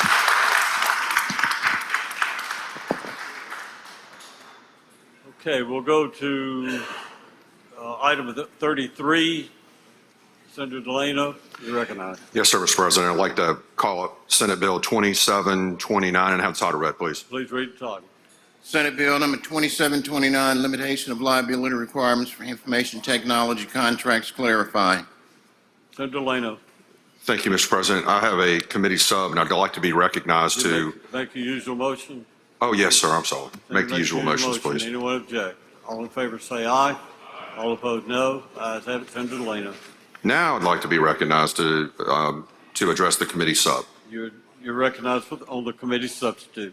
Thank you. Ladies and gentlemen, this deals with limitations of liability for contracts for IT purchases as the state, and I should tell you this is something that I've worked with Senator Hobson on with his experience with school districts that have always had issues with these types of issues or these types of contracts. This is a work in progress. I'm going to add a reverse repealer to this in just a second. But this is something that we're trying to work out. And I encourage each and every one of you that are especially have an interest in this limitation of liability, come talk with me about this because we are trying to work this out and make sure that we have everything covered. The thing here is that we want to make sure that we protect the taxpayers' interests in limitations and liability and trying to work with the common practices with this issue with national companies and make sure that we conform with industry standards. And that's an explanation of the committee sub. I'd like to go ahead and adopt the committee sub. Are there any questions? Seeing no questions, Senator moves to adopt the committee substitute. All in favor say aye. All opposed, no. The ayes have it. Committee sub adopted. Senator Delano. Now I'd like to be recognized to offer an amendment to this to add a reverse repealer.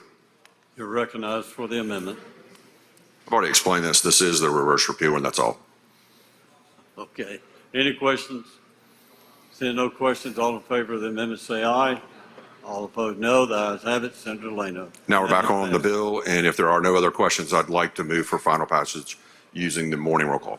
Are there any questions? Seeing no questions, anyone object to this procedure? All in favor say aye. I'm sorry. Anyone wish to be recorded as voting no? I'm going to flip you out there. Now, please record all present use morning roll call as voting aye. Question? Oh, Senator Hill is present. I'm sorry. Didn't see it. Okay, we'll go to item 34. Senator Wiggins. Thank you, Mr. President. Go to item 34. Call that up. Ask the title be read. Read the title. Senate Bill number 2153, transportation required disclosure of the total charges in the rental of motor vehicles. Make the usual motion. Senator makes the usual motion. Anyone object to this procedure? All in favor say aye. Aye. All opposed, no. Ayes have it. Senator Wiggins. Thank you. And my motion will be that we adopt the committee sub and be allowed to explain it. Please explain, then we'll vote. Thank you. This comes to us from the rental car industry, and in short, it's actually a benefit to the consumers. I actually call it self-regulation, and there are mandatory charges that from outside entities that rental car companies charge, and what the bill is doing is requiring those charges to not be hidden, but to be put out, and so that the consumer can see what charges are being passed on. And then what the committee sub is in section 2, there was, when the bill came up, there was not an enforcement mechanism, and so the section 2 is the enforcement mechanism of the fair trade, unfair methods of competition, and put that enforcement mechanism in there. And a version of this bill has gone on in 40 other states. And again, the rental car companies understand this, and some have asked for it. So with that, I'd be happy to answer any questions. Senator Jordan, do you have a question? Thank you, Mr. President. Mr. Chairman, You yield, Senator Jordan. are you saying that Senator Jordan. there are hidden charges for renting a vehicle? For an example, you go to another city, you rent a vehicle, and then you put your card in, and there's some more hidden charges. Is that what that's Yes. what this bill does not allow or stop? Correct. That's right. That's what it stops, and that's what it requires. I'm sorry. That's what if they're going to do it, then they need to disclose it to the consumer. That's correct. Up front. So And by the way, it doesn't require any imposition of a fee. It's only if they are charging these fees do they have to disclose them. Oh, yeah. But I know I would call it hidden charges that sometimes that does happen when you renting a car, vehicle. Correct. In another area. So, thank you. That should be a good bill. Thank you. Okay, seeing no further questions, Senator moves adoption of the committee substitute. I do. So all those in favor say aye. Aye. All opposed, no. Ayes have it. Committee so adopted. And on passage, I suggested the morning roll call, Mr. President. Are there any questions? Seeing no questions, Senator requests use of morning roll call for final passage. Does anyone wish to be recorded as voting no?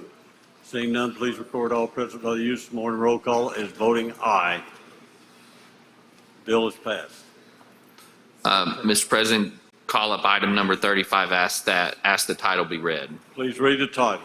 Senate Bill number 2653, nonprofit corporations which receive public funds require reporting to Secretary of State. Make the usual motion. Senator makes the usual motion. All in favor say aye. Aye. All opposed, no. The ayes have it. Senator Wiggins. Mr. President, I ask that you allow Senator Johnson to explain the bill. Senator Johnson, you're recognized.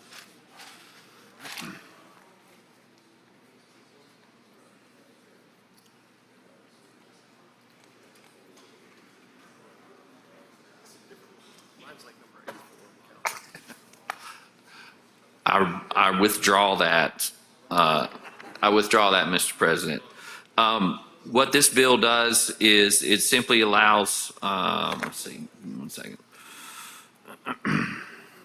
It simply allows for the reporting for nonprofit corporations to, if it's over 200,000, to make an annual report, and that's really all that it does. Okay. If there's any questions, I'd be happy to answer them. Say no questions. Motion, Senator. Oh, there is a question. Senator Parker does have a question. You yield, Senator Parker. I do. Just one quick question, Mr. Chairman. This bill is very similar to a bill we already passed out, and I put a reverse repealer in that bill because we're trying to find some common language. I don't have to have a reverse repealer in this, but will you continue to work with me on getting one of these bills to the finish line in a language that incorporates both of our thoughts on that? I will, and Senator Johnson has one similar. That's why I got, right. I put him on the spot, and I apologize for that. But Okay. yes, Thank you, I Mr. will. Chairman. Okay. Senator Younger for a question. Yes, please. You yield, Quick, Senator friendly Younger. question. Senator Younger. Yes, I yield. Senator Younger. Thank you, Mr. President. Thank you, Mr. Chairman. Would this, like Humane Society, would that be considered on this? Well, I would assume they're a nonprofit, so if they meet the money threshold, which in this bill is 200,000, then yes, it would apply to them. Okay, thank you. No other questions. Motion, Senator. My motion is passage on the morning roll call, Mr. President. Chairman suggested use of morning roll call final passage. Anyone object to this procedure? Does any senator wish to be recorded as voting no? Seeing none, please record all present by use of morning roll call as voting aye. The bill is passed. Item 36, Senator Polk, pass and retain. 37, 38.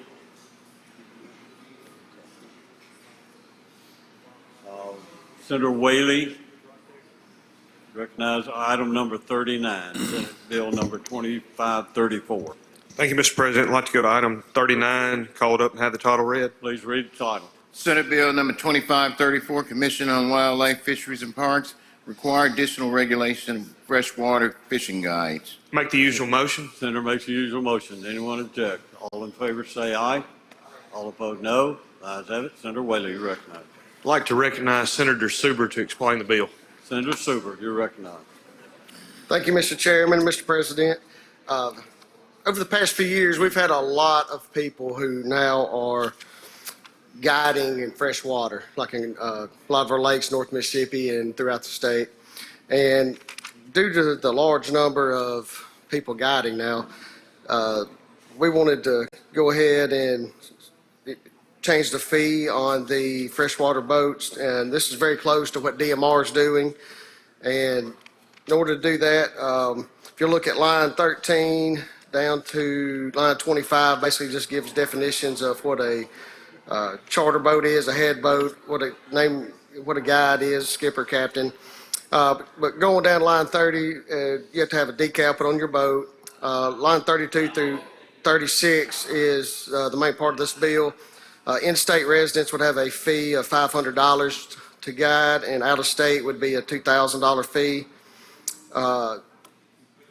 For saltwater, DMR is currently about $1,800. They say it's increasing incrementally over the next few years.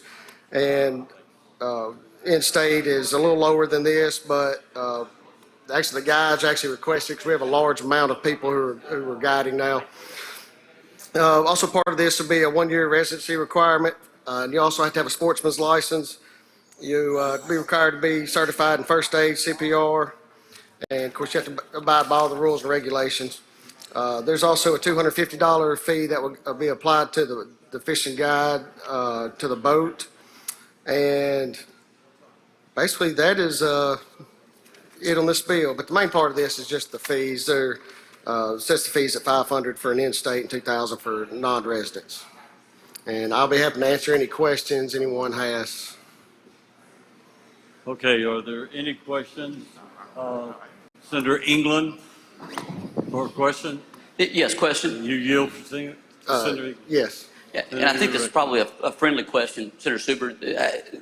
Do I understand that this license for the fishing guides is to apply to the boat to help clear up any situation where you might have individuals on that boat fishing? That guide can then purchase the license to apply to the boat rather than individuals in the boat. Is that correct? Well, this doesn't directly address that. Okay. I think everybody still has to have their own fishing license. Okay, I think that might be something that we can maybe look at in the future. Yeah, but and I'm I just fine wanted with that. to. Like I said, this isn't set in stone. I mean, this is something Senator Seymour's worked with me a lot on, and I'm open to any suggestions. Okay, thank you. Senator Hill, do you have a question? Friendly question. You yield, Senator Hill. Yes, ma'am. I'm looking at the new language. So for out-of-state residents, have we ever had a fee before? No, ma'am. Okay, I've had a lot of people say that we needed that because they get stuck so bad in Louisiana. So my guides that are in my district have been wanting to see, some kind of parity between Louisiana and Mississippi, and I think this may help that. Right, and this is kind of where these numbers came from. And the funny thing is, we actually have been requested by the guides for some kind of language, because we just have everybody is out there trying to guide now, and a lot of people I don't know that they necessarily need to be. Yeah, okay, thank you. Next, Senator McDaniel. Senator McDaniel. Sorry, I was on this side of the room. I apologize. Okay, So Senator Suber, have you and Senator Thompson divided up the waters of the state of Mississippi, and he takes salt and you take fresh? I'm fine with that. Okay, thank you. Thank you. Senator Delano, question? Question, Mr. President. You yield, Senator Delano. Yes, sir. Yeah, no, seriously, on that note, I just want to make sure that this is guides for just the freshwater areas. Right. This is just fresh water. We're not doing anything with salt water. We're leaving that up to DMR to handle that. That would be a separate permit that they would have to, that a charter boat captain would, Yes, or sir. a guide would have to have, correct? Right, that's correct. All right, now, does this also cover noodling? I'm sorry, I didn't hear you. Does this cover noodling as well? Like if I want to go on a noodling trip? or a hand grabbing trip or something Well, like I that. mean, if you're guiding somebody, it could apply. No, I mean, I'm serious. It's a big deal in the north part of the state. And, Right. And I know we have a lot of people from the coast that want to go wrangle with these big catfish. Yeah, I mean, if you're charging someone and take them out on the boat, then I think that would apply. Okay, thank you. Okay, no further questions, Senator. Well, then I would ask for adoption on the morning roll call.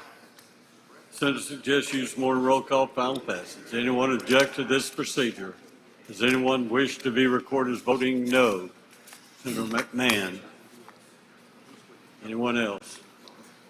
Please record all others present by use of morning roll call as voting aye, and the bill is passed. We'll go to item number 40. Senator Kaufman. Oh, I'm sorry. Yes. McClendon. Thank you, Mr. President.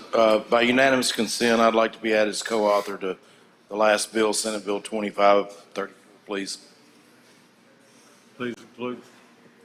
Please include the chairman. Yes, Senator Seymour. The same here, Mr. President. Please add Senator Seymour. Anyone else? Okay, now, Senator Kaufman, you're recognized. Thank you, Mr. President. I'd like to call up item number 40, Senate Bill 2218. Have the title read. Please read the title. Senate Bill number 2218, third-party service prohibited from using name, likeness, trademark, or intellectual property of merchant without agreement. Senator Kaufman. I'll make the usual motion. Senator makes the usual motion. Anyone object? All in favor say aye. All opposed, no. The ayes have it. Senator I move Kaufman. to adopt the committee sub in lieu of the original bill. All right, please explain the committee sub, then we'll vote on it. I'd like to recognize Senator McMahon to explain the committee sub. Senator McMahon, you're recognized. Thank you, Mr. President. What we've got here is just deals with third-party delivery services, that they have to actually have a written agreement before they can use a logo for a restaurant. That's section 1. Section 2 basically says in the absence of an agreement that they can't use those logos. And then in paragraph 3, starting on line 52, it gives the restaurant owner an opportunity to find a competent jurisdiction, a court of competent jurisdiction to seek relief. That's all the bill does. I'm happy to take any questions. Are there any questions on the committee substitute? So seeing no question on the committee substitute, all in favor say aye. Aye. All opposed, no. The ayes have it. I've got one amendment. Please bring it forward. Just on line 29, just delete the words "or other retail entity." Ask you to vote for the amendment. Senator Hill, you have a question on this amendment or on the bill later? Okay. Senator Alston's amendment. All in favor of the amendment say aye. Aye. All opposed, no. Amendment passes. Senator McMahon. I move for passage on the morning roll call. All right, first we have a question, I think, Senator Hill, do you have a question on the bill? Yeah. Yes, I do have a question. Do you yield, Senator Hill? Yes, sir. Senator Hill. I had a similar situation in my area where one restaurant about 15 miles used the same name of another restaurant, and that's what you're trying to avoid, is that correct? No, ma'am. There's some third-party delivery, some online services that are taking people's logos and putting it on their website saying they have an agreement with them, and they're trying to sell prices at an inferior price to what the restaurant's prices really are. And it's just caused a lot of problems in the area that I represent. Okay, thank you. Okay. Senator Hobson, question? Question. You yield, Senator Hobson? Yeah, I do. Senator Hobson. Thank you. Just out of curiosity, in response to the question from Senator Hill, do the restaurant owners, have they filed civil suits against the companies that are utilizing their brand or logo improperly? Well, that's interesting because it's my understanding they haven't been able to have standing before the court on some of these matters. So this clarifies that they do have standing, that someone takes their logo, that they can find a court of competent jurisdiction.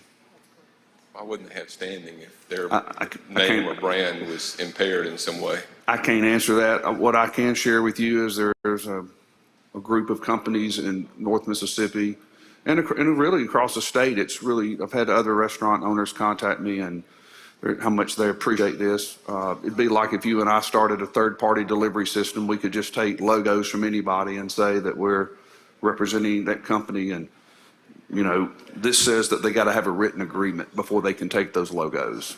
Yeah, I mean, I don't disagree with the fact they shouldn't use the logos without the permission of the owner.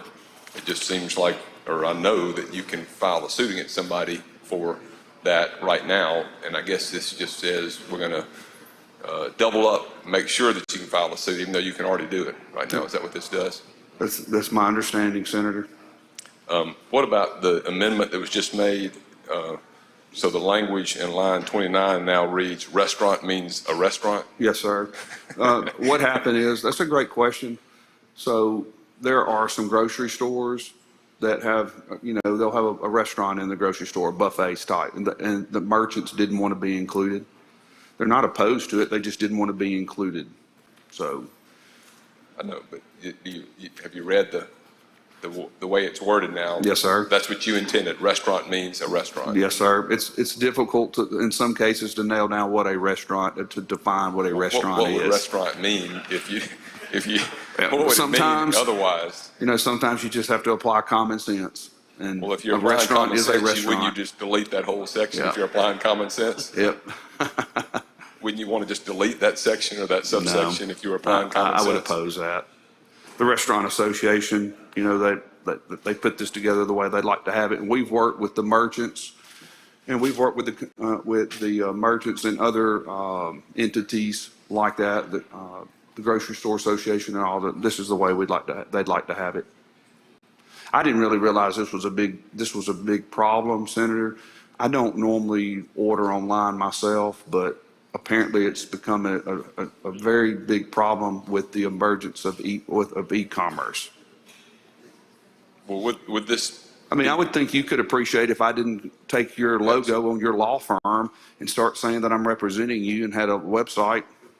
Well, if this is good for restaurants, why wouldn't it be good for other retail entities? If I own a clothing store and somebody's delivering clothing goods and they utilize my clothing store brand, why would we want to take out retail entities? If it's a good idea, why wouldn't we want to just say on line 29, subsection D, say something like retail establishments and then put in any other retail establishment whatsoever? Do you think that? I asked why they wanted to be taken out. They just did.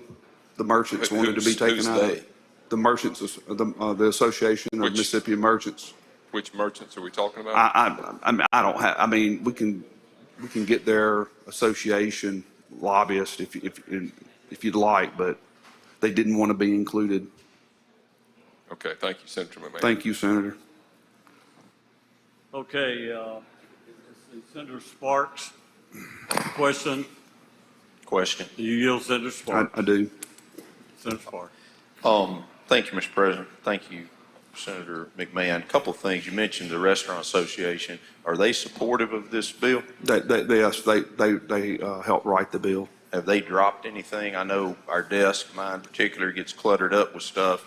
Have they sent anything to us telling us what the bill does and if they support it? I can't answer that. Have you received anything in writing from them? I have. Yes, sir. Okay. I've worked closely with their director and their team, the association's team. And I understand the premise, I believe, and I don't oppose the premise, but are you talking about people like Uber Eats and DoorDash, these companies that deliver that are not affiliated with the restaurant are utilizing, and I know you said name, image, and likeness, logo, Yes, things sir. like that. Is the problem more so that they're using menus? That has a lot to do with it, and it does address that. They are using old menus that may be out of date. Yes, sir. Okay. That is correct. And so some of these companies that deliver will have a website on their own, and they will tell you which restaurants they will go pick up from. Is that correct? You named, if you would let me go back, you named a very reputable third-party delivery. That's a very reputable company. Most of the third-party, the big ones are doing properly. They do have written agreements in place, but there are some smaller, spin-up type, newly type third-party, and they have but they don't have any type of written agreements. They're just taking people's logos and menus and putting it out there saying that they represent them, and they really don't.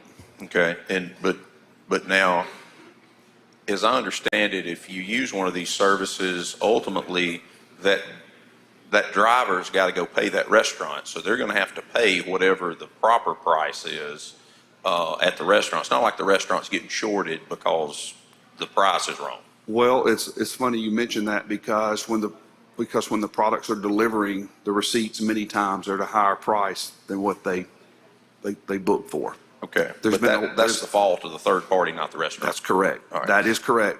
All right. Yes, Then, sir. as far as the legal side of it, there's a couple of pieces of concern. One is that this bill allows for damages up to $5,000. So that means that it will not go to municipal court and it will not go to justice court because that's outside their jurisdictional monetary limits. Correct. So it forces it into county or circuit court, which is going to slow down the aggrieved party from actually getting justice. I think they probably would be better served if they would stay within the jurisdictional confines of the municipal and justice courts, because that's also where the event has happened.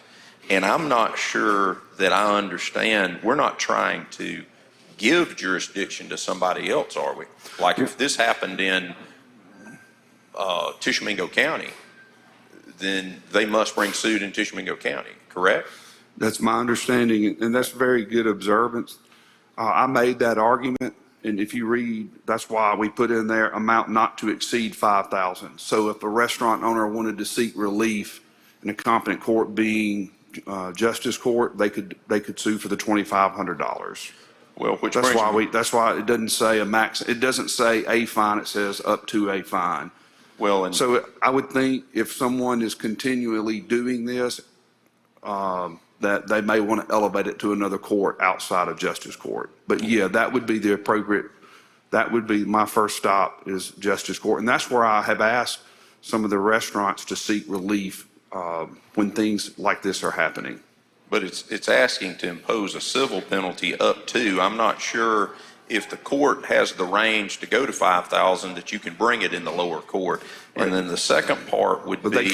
they could choose their court of competent jurisdiction. They could go either way. Okay, not if it exceeds the monetary amount though. Right. If they exceed the $2,500, they would have to seek relief in a higher court. But if they were to go with the lower threshold, they could go to justice court, seek relief. All right, then the last part in section 3 on line 58 and 59, the court is allowed to give attorney's fees. In this state, we are not a loser pays state. There are very limited circumstances where attorney's fees are awarded. One of those circumstances is if we have a contract and we agree that attorney's fees will be in play. The other is on a demand for an unpaid accounts receivable, and you have a very detailed process you have to go through. This is outside of the norm of the judicial system in the state of Mississippi to allow the court discretion to award attorney's fees to the prevailing party. Are you aware of that? I'm not. Okay. All right. Thank you. Thank you, Mr. Chairman. Thank you. Okay, Senator Polk, for what purpose? Question, Mr. President. You yield Senator Polk for a question? I do. Senator Polk. Thank you, Mr. President. Thank you, Senator. Just to be clear, if a restaurant does not have their logo trademarked, you're saying that then this company could not use it even then, even if the restaurant has not gone to trademarking their logo? They cannot use their trademark or their menu without a written agreement. But they could use. So I couldn't go online and say that I represent a meat company and use your logo without a written contract with that company. Well, the meat logo that we had was trademarked. Right. What if something is not trademarked? Say that you owned a restaurant and your menu is not trademarked. I couldn't take your menu and post it online and say that I'm representing you. What about the logo if it's not trademarked? If same thing, that would deal with this. That's not getting into some type of federal law? I can't answer that, Senator. I think this is just a bill to be fair, to be sure that people's menus and their logos are not being taken and exploited without, some type of written agreement. between the parties. I understand what you're doing, and Sure. and I pretty much agree, but I don't, as much as I had to pay to keep trademarks and logos going, I don't want to infringe and get in a situation there that might harm that. If someone's stealing your logo, wouldn't you like to just ask them to stop, and if they wouldn't, just go down to justice court and file and seek some relief, and then if they don't stop, then you could elevate it to a higher court? Well, my about being trademarks fair. were always, my logos were always trademarked. I never had that issue. All I had to do was send a cease and desist letter and it stopped. Thank you very much. I understand. Senator Hickman, do you have a question? Yes, Mr. President. You yield Senator Hickman for a question. Sure. Just a couple of questions here. Was there any thought given to just, because my understanding is that you're trying to clarify, and I kind of am on the same line of question as Senator Hobson, is I don't necessarily understand, I haven't talked to the people you talked to, I don't necessarily understand why under any current law they're not able to bring a cause of action. However, was there any thought given to just creating the cause of action without putting in like the Section 3 with the civil penalties and all of that? Was there any thought given to that to just clarify that, this comes under infringement of a right by simply using this menu or this logo? I can't answer that question, Senator. I don't know. But that's not the path we chose. Thank you. Senator McCon, do you have a question? Thank you, Mr. President.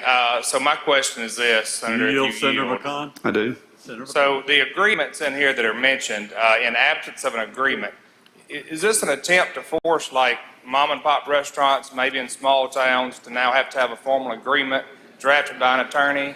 Or are we just looking at just a informal agreement where you just go, I agree to let you sell my product or deliver my product? We're not even really selling it in this situation. Is that right? Yeah, it says on line 20, it says a written contractual agreement between the two parties. So writing for a contract can be interpreted many different ways Sure. as you go through the contract laws. But my concern is this, and I ask you, is this also going to be making these companies pay a fee to be in this agreement with these others? That would be between the two parties. That doesn't deal with this. So that doesn't prohibit that then? No, sir. So additionally, as far as like these larger areas, most of the time my dealings with a large, just say franchise group, say a pizza place or whatever it may be, any agreement that's entered into is probably going to have to go all the way up the ladder, go to corporate, be reviewed by attorneys, come back down, and be pretty unfair to the person who's signing it on the other side. So I just have some concerns about that, Senator. Sure. But I'll yield. I think you've had enough questions on it, and I yield the mic. Okay. Senator Filligan, do you have a question? Yes. Do you yield, Senator I do. Filligan? I do. Senator Filligan? Thank you, Mr. President. Thank you, Mr. Chairman. Just when I was looking over the trademark portion, I'm curious, are we talking about the state registering of the trademark at the Secretary of State's office? Are you talking about the federally recognized trademarking that they do in DC under the intellectual property laws? What we're trying to do is keep this as simple as possible. It's a logo, motto, or any identifying symbols is what we're trying to deal with here. Sure. And I didn't know until recently that there was a registration at the state level, at the Secretary of State's office, and there's a protocol for how you go about registering those likenesses at the state level. So I was just curious if the references to trademarking in this law that you're presenting made a distinction between the two, or if you're only referring to federal trademark, or you're referring also to this registering at the state level? What we're trying to do, Senator, is just give these restaurant owners, the large restaurants are protected. They've got corporate lawyers and all kinds.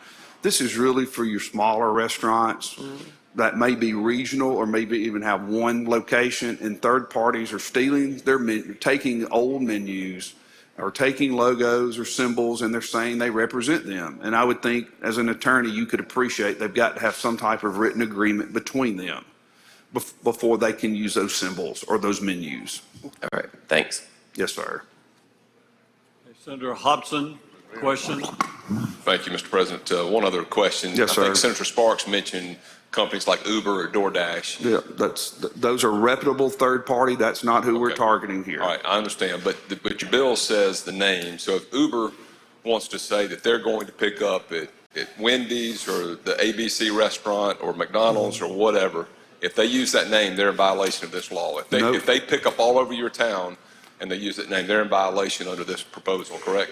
If they pick up their menu or their logo, they would be in violation of it if they don't have some type of agreement. What if they just say their name? No. My company, Uber or doesn't say that. DoorDash, well, it says name on it. No, it says any identifiable symbols, logos or motto. That's what it means. So no, it doesn't mean, like if I say, hey, I'm going to take your order. I'm going to Wendy's today for lunch. I love Wendy's. I think they have a great product. If I say I'm going to Wendy's today, I'm not standing up here holding up the Wendy's logo saying that I'm representing them or selling their product at that price. Well, line 48 says a restaurant and restaurant owner whose name, likeness, trademark, intellectual property is used by a third-party delivery system. So if I'm DoorDash and I put that we're willing to pick up at every restaurant in Vicksburg or Tupelo, I violated the law under this proposal, correct? I wouldn't say that, no. Would you be amenable to a reverse repealer so we can Yes, try to work this thing I out? would. 'Cause- I was going to recommend that. Thank you. Thank you. Okay. We'll wait for the amendment. Is there you have the amendment? Senator Hobson, ready for the amendment. I propose a reverse repealer. I think there's some things that need to be worked out in this bill if they can be worked out. That's the amendment and the motion. I'll yield for questions. If none, I move adoption of the amendment. No questions. Senator moves for adoption of the amendment. All those in favor? I support the amendment. All say aye. All opposed, no. The ayes have it. The amendment's passed. Now back to the original bill.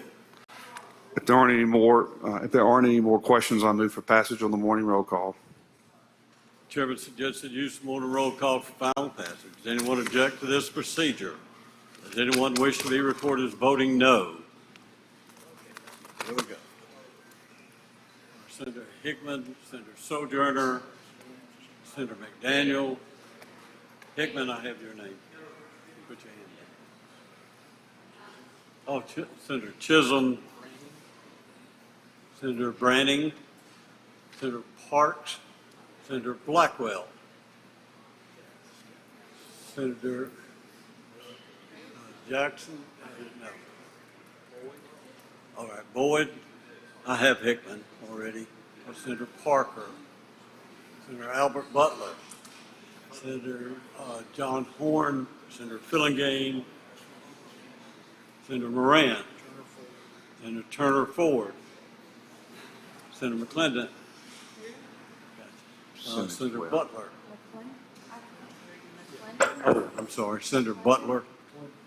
And McClendon, then Butler, please. I'm sorry, I'll get closer to the mic.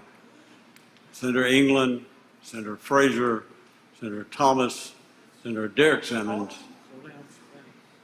Oh, hold on a second. Senator Barbara Blackman, Senator Robert Jackson, Senator Lano, Senator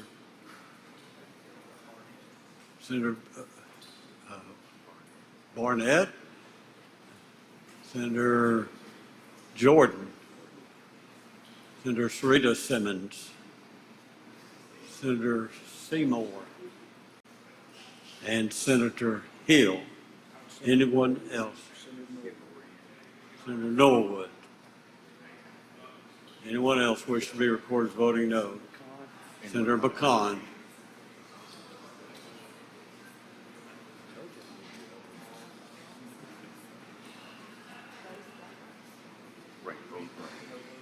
Yeah, at the proper time, please read the no votes.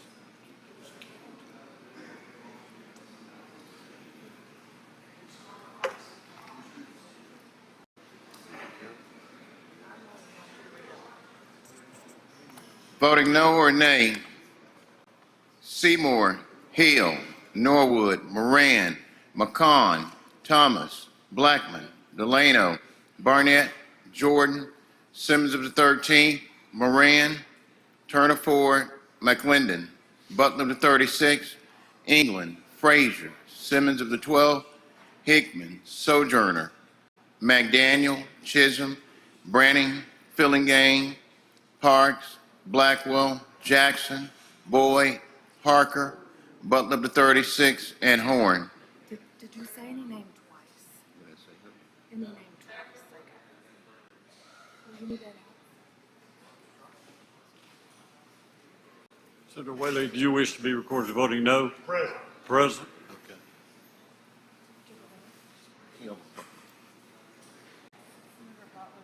Yeah. Senator Butler to the vote? Yes, to the vote. I think clerk said Butler 36 twice. I'm 38.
With 30 nay votes, the bill has failed. Senator Pope. Oh, Senator Hobson, I'm sorry, Senator Pope, hold on a second. Senator Hobson, you have an announcement? Thank you, Mr. President. The Appropriations Committee will meet at 1:30 in room 216. One bill to take up. Are any other announcements before the break? Senator Younger. Thank you, Mr. President. If you want to go to the Dixie National, the tickets you have to call in at the box office and make reservations for your tickets, and they will be at will call.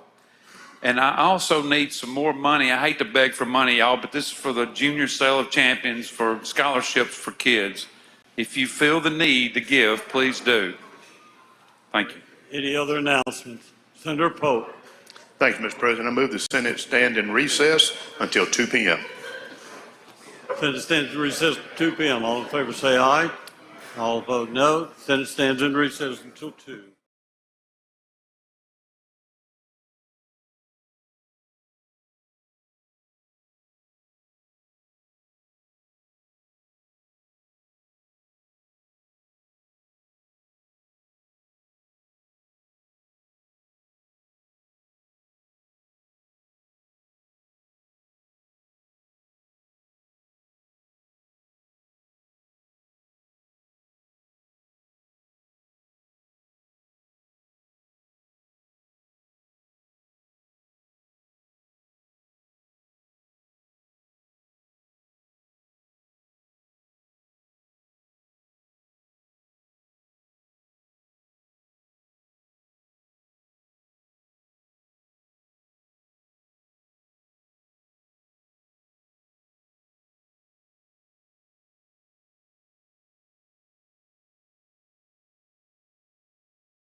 session. Senator Parker, you're recognized. Thank you, Mr. President. I'd like to make a motion we recess, subject to call for 10 more minutes. Recess subject to call for 10 minutes. All in favor, aye. Opposed?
I'd like to call the Senate to order.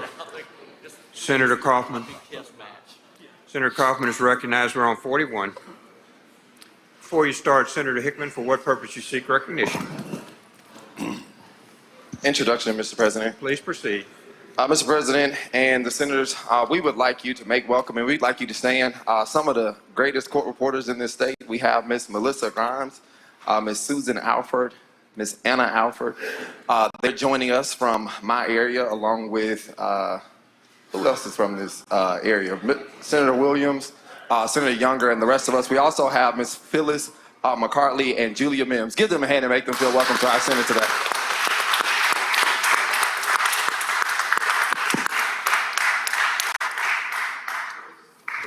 Those are the ones that do the real work. All right. Senator, we're on 41, sir. Thank you, Mr. President. I'd like to call up item number 41, Senate Bill 2648 on today's calendar and have it read. Mr. Clerk, please read the title. Senate Bill number 2648, Financial Institutions Earned Wages Access. I'll make the usual motion. Senator makes the usual motion. All in favor signify by saying aye. Opposed, no. The ayes have it. Please proceed, Senator Kaufman. I'd like to recognize Senator Johnson to explain the bill. Senator Johnson, you're recognized. Thank you, Mr. President. Senate Bill 2648 attempts to update code with changes in technology.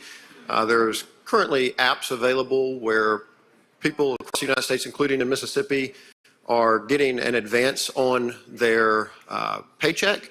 However, it is not a loan. They're not charged a finance fee for that. And because it is not a loan, there's nothing in our statute that would cover this type of transaction. And this simply creates a framework in our code to account for these types of new transactions. And that's an explanation of the bill. All right, questions on the bill? Seeing none, we're ready for your motion, sir. Move passage using the morning roll call. Some more roll call has been requested. Senator Hill, for what purpose you seek recognition? I have a question. You for a question, Senator Johnson? Yes. Senator Hill is recognized for a question. That just went straight over my head. Can you just kind of simplify that just a little bit? Sure. There are apps that allow for people to get an advance on their paycheck, their earnings. But because these companies that use the apps, because they do not charge a finance charge or an interest rate, they're not a loan. And since they're not a loan, there's nothing in our code that accounts for that type of transaction. And this simply creates a framework in our code that accounts for that type of transaction. So it just acknowledges it? Yes, yes. It does not put it under the Department of Banking because it's not a loan, but it acknowledges that exists. Yeah, I think I'm familiar with what now that I've let it sink in, I think I know what you're talking about. Thank you. Yes, ma'am. Thank you, Senator Hill. Other questions? Other questions? Senator Blackwell. Introduction out of order, Mr. President. Please proceed, sir. Thank you. If the Senate would look over to the west side of the building and welcome our old friend, Senator Merle Flowers, back.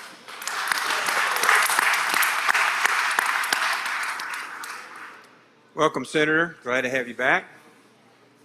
Senator Johnson, seeing no further questions, now we're ready for your motion, sir. Move passage using the morning roll call. Some morning roll call has been requested. Anyone object to procedure? Court is voting no. Present. Seeing none, the bill passes. Senator Younger. Senator Younger. Thank you, Mr. President. I'd like to call up item number 42 and have the title read, please. Mr. Clerk, please read the title. Senate Bill number 2523, Pecan Harvesting Law, revised penalties for violating. Make the usual motion. Senator makes the usual motion. All in favor signify by saying aye. Opposed, no. The ayes have it. Please proceed. Thank you, Mr. President. Here we are with the famous Pecan bill again.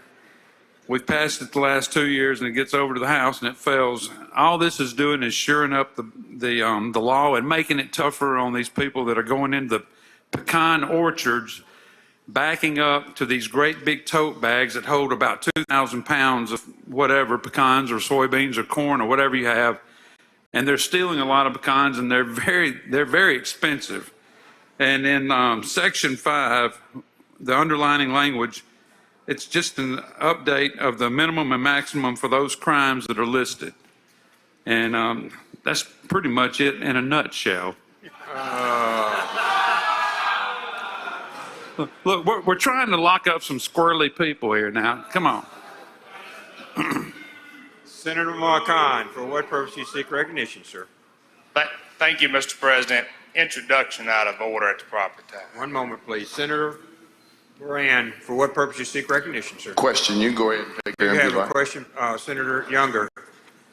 Yes, sir. Senator Moran, you're recognized for a question. So one of these big tote sacks, about how many pounds is that?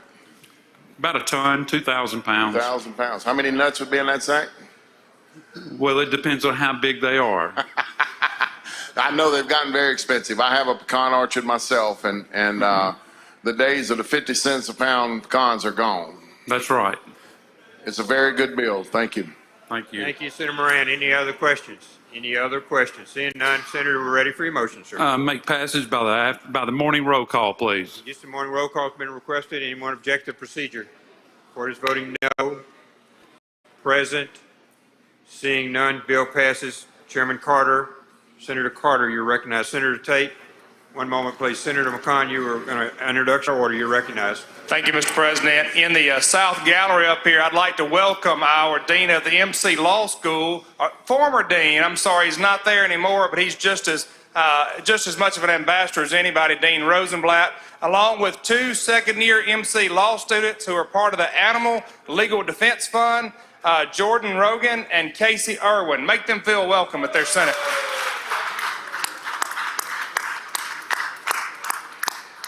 Senator Tate, for what purpose, sir? Yes, sir, Mr. President. I ask for unanimous consent to be added as a co-author to the previous item, Senate Bill 2523. Seeing no exceptions granted. Senator Carter. Thank you, Mr. President. I'd like to go to item 43 on today's calendar. Have the title read. Mr. Clerk, please read the title. Senate Bill number 2494, Mississippi Telephone Solicitation Act, transfer enforcement authority to Attorney General's office. Make the usual motion. Make sure you use your motion. All in favor signify by saying aye. Opposed, no. The ayes have it. Please proceed, Senator Carter. I need to adopt the committee sub. You're recognized to explain the committee substitute, Senator. Thank you, Mr. President. So me and the Lieutenant Governor and his staff, we've worked on this bill, and we're continuing to work on it. It has a reverse repealer in it. But what this addresses, I know my phone personally has been blowing up with all these different spam phone calls from telemarketers, and it's gotten worse. It hasn't gotten any better. So we met with the Public Service Commission, and they determined that the best step will be for us to move this over to the Attorney General's office. Because currently what happens is these no calls are reported to the Public Service Commission, they're investigated, then they're referred over to the Attorney General's office. Ultimately, the Public Service Commission, they can't do anything about it. We feel like the best way to handle this situation and actually get something done about it is to move all of it over to the Attorney General's office. Like I said, there's a reverse repealer in this bill. The Attorney General's office came with some language late in the process, and they are going to work with the House when this bill goes over there. If there are no questions, I move by passage on morning roll call. Oh, I need to adopt the committee sub. We have questions, sir. Senator Norwood, for what purpose you seek recognition, sir? Question, Mr. President. You yield for a question, Senator Carter? I do. Senator Norwood, you're recognized. Thank you, Mr. President. Thanks, Senator Carter. Now, the fines and the fees that are enclosed in this as well? Everything, like if you look throughout the bill, everything goes straight to the Attorney General's office. So that the complaints will go to the Attorney General's office, they'll investigate the complaints, the fines, everything goes to the Attorney General's office. And that would be, that the information would be, all the contact information would be put out as soon as this becomes law? Correct. Okay. Appreciate that. Thank you, Senator Norwood. Senator Fillingane, for what purpose? Pass. Senator Blunt, for what purpose? Pass. Ready? We're ready, Senator Carter. I move we adopt the committee sub. All in favor signify by saying aye. Opposed, no. The ayes have it. Please proceed, Senator. I move passage of the morning roll call. The morning roll call has been requested. Anyone object to the procedure? Carter's voting no. Bryan. Blunt. Anyone else? Anyone else? Seeing none, the bill passes. Thank you, Senator Carter. Senator Bryan, you're recognized.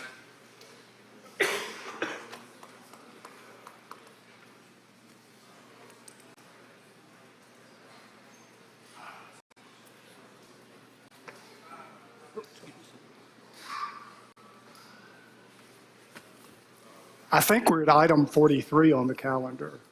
I think it's 44, Senator. 43 was Chairman Carter. I believe it's 44, sir.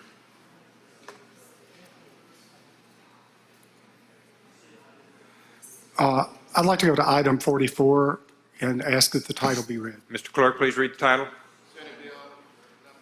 2576, Community Health, Mental Health, and Intellectual Disability Centers and Programs bring forward code sections. I make the usual motion. Senator makes the usual motion. All in favor signify by saying aye. Aye. Opposed, no. The ayes have it. Thank you, Senator. Members of the Senate, this is a bill to keep a vehicle alive in case we need to do something with community mental health centers. There is a bill on the House calendar that I think is coming this way, which would serve as the vehicle for anything we might want to do. All this bill does is bring forward existing code sections. I'd like to keep this alive so that if we have need for these sections, we'll have a vehicle alive in the process. If no questions, I suggest use of the morning roll call. Questions? Questions? Seeing none, use of morning roll call has been requested. Anyone object to the procedure? Court is voting no. Present? Seeing none, bill passes. Thank you, Chairman Bryan. I'd like to pass and retain on the next item. Item 45 changes place on the calendar. Chairman Filligan. Pass on items 46. Chairman Carter.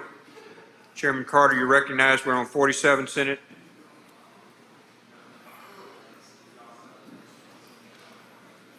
Thank you, Mr. President. I'd like to go to item number 47 on today's calendar. Have the title read. Mr. Clerk, please read the title. Senate Bill number 2341, Electric Transmission Infrastructure maintains state jurisdiction over integrity of. Make the usual motion. Senator makes the usual motion. All in favor signify by saying aye. Opposed, no. The ayes have it. Please proceed. Need to adopt the committee sub. You're recognized to explain the committee substitute, Senator. Okay, this is the electric transmission infrastructure bill. And what this bill does is basically any third party that comes and builds out transmission lines throughout the state of Mississippi, they will be required to abide by PSC standards versus the Federal Energy Regulatory Commission. It levels the playing field and makes it fair for anyone that's building out transmission that ratepayers pay for in the state of Mississippi. They'll all be subject to the same licensing requirements and such.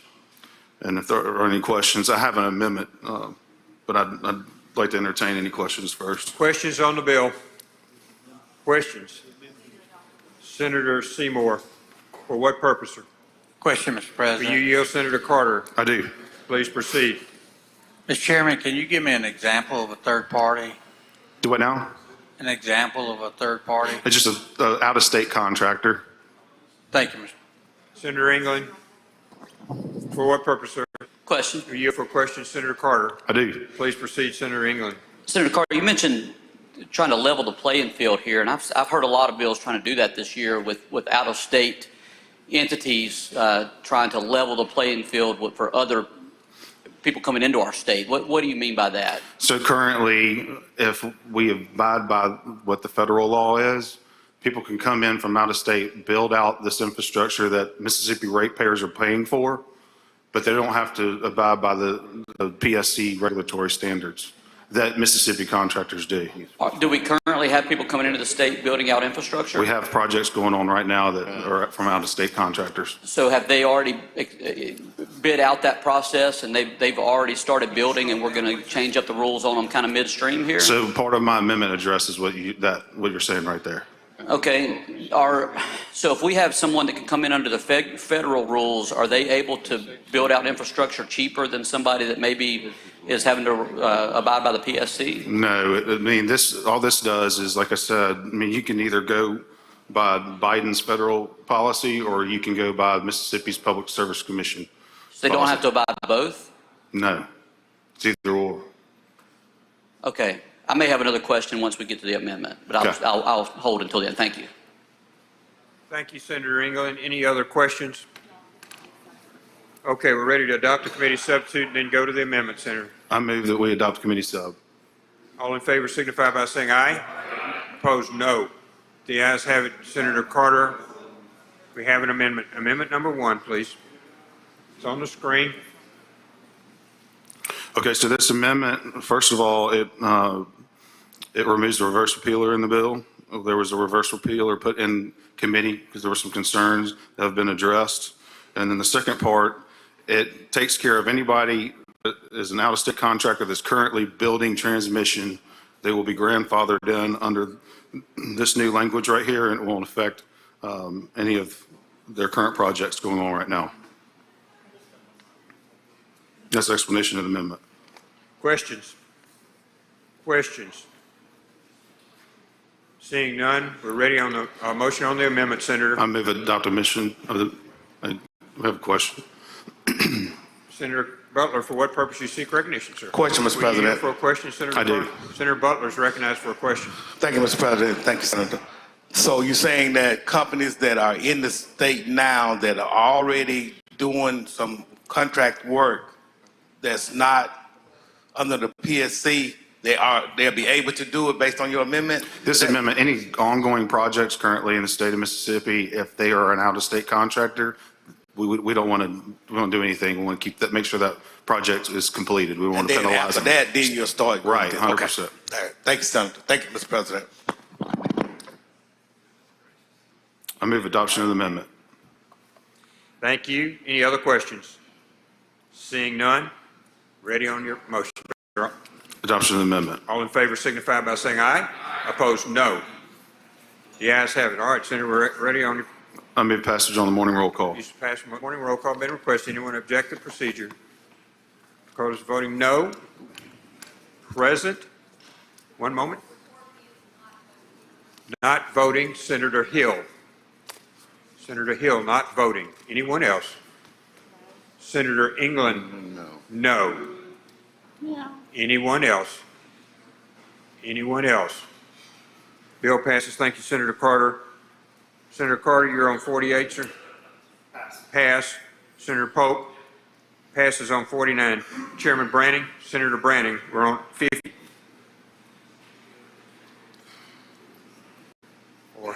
Or halfway, one or the other. Thank you, Mr. President. I'd like to go to that item called up. Have the title read, please. Mr. Clerk, please read the title.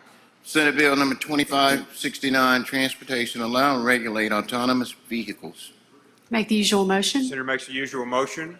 All in favor signify by saying aye. Opposed, no. The ayes have it. Please proceed. I'd like to request that Senator Williams be recognized to explain the bill. Senator Williams is recognized.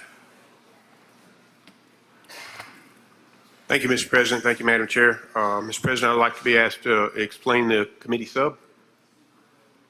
You're recognized to explain the committee sub. This bill sets the groundwork for legislation for autonomous vehicles in the state of Mississippi as we go forward down the evolution of this technology. While we may not be quite in the genesis of the technology, we're definitely in the early stages of it. 22 states have currently enacted legislation that looks at this, safety being number one. We're the only state in the Southeast that currently does not have legislation that addresses this. The AV, autonomous vehicle, must be in compliance with all traffic and safety laws. There's nothing that's exempted from that. It's just a vehicle that's not driven by a human being, again, as we go down the evolution of this technology. AV must also be in compliance with all the federal motor vehicle safety standards as well. Any company that wants to perform AV testing or driving in the state will have to submit a compliance report to the Department of Public Safety. They're kind of like the gatekeeper of it. They'll have to look at that report and approve that report as well. I have talked to DPS, Truckers Association, MDOT, MMA, Road Builders Association, Asphalt Association, and everybody's in favor of this legislation as we look forward of going down this path. That is a very brief overview of the legislation. I'll be glad to yield to any questions, Mr. President.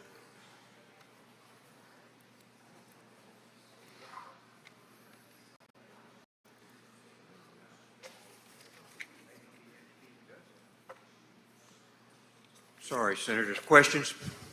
Questions on the bill? Senator Sojourner. For what purpose, ma'am?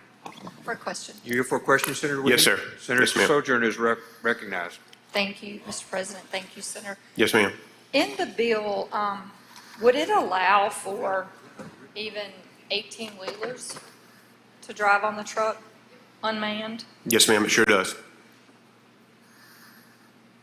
And, I mean, you know, I work in a world where agriculture is going in this direction, but today you still have a person sitting in the seat. That is correct.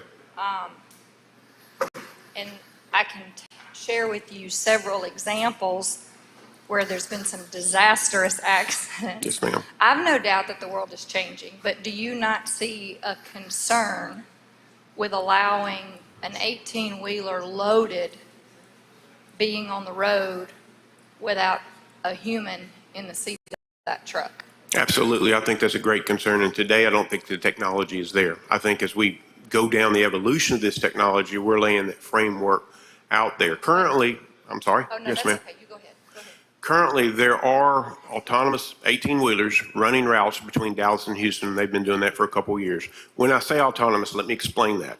There's a person in the truck. There's an individual in the truck monitoring the systems and doing everything, but they have successfully run routes from Houston to Dallas and back without a human interaction. But if a company disagreed maybe with my train of thought regarding 18-wheelers, this bill would allow them to put that truck on the road without a driver if they thought their technology could do that.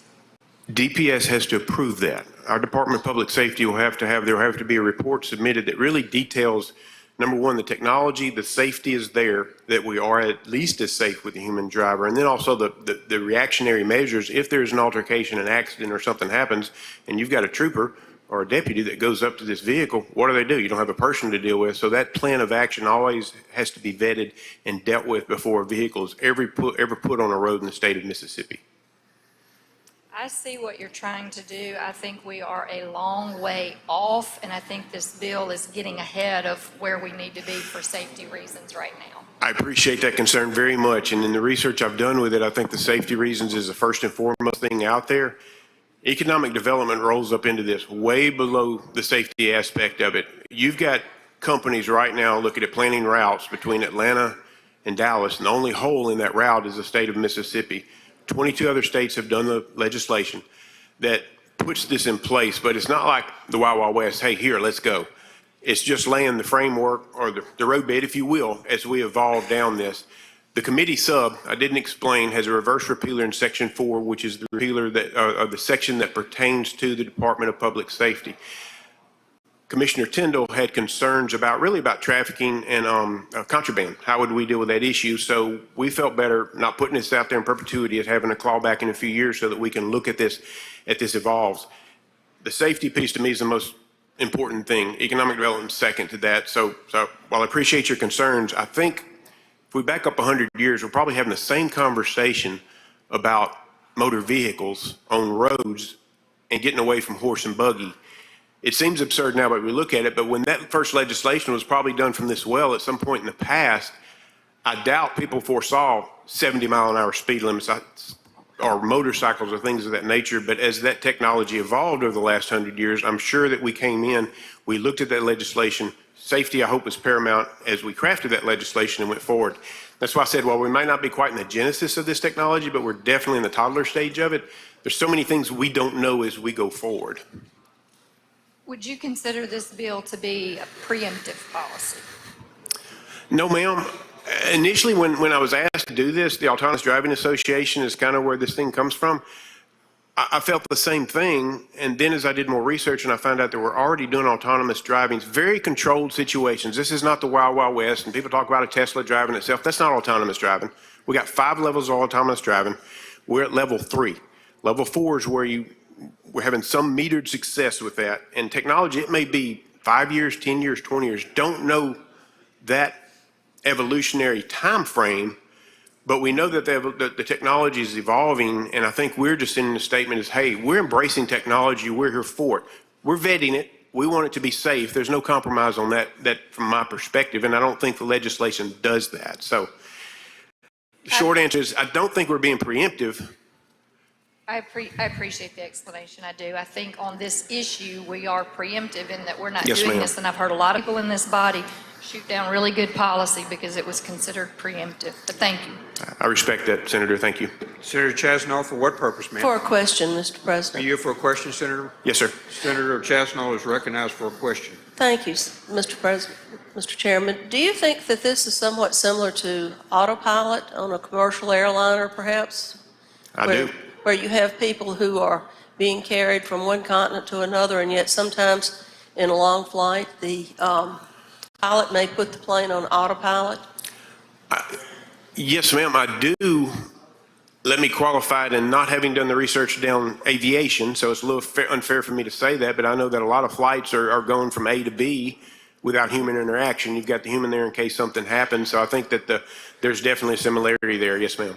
Well, my point being, safety, of course, is a concern when you have a commercial airliner full of passengers. And so the technology is there for this with airplanes, so perhaps in the future, what you're talking about with vehicles on the highways would also be there. I agree. Yes, ma'am. As you know, I'm probably one in the chamber that embraces technology, not at the cost of safety, but I think that we should embrace technology and welcome it, and where we need to legislate cautiously. Thank you. Thank you, madam. Thank you. Senator Blackwell.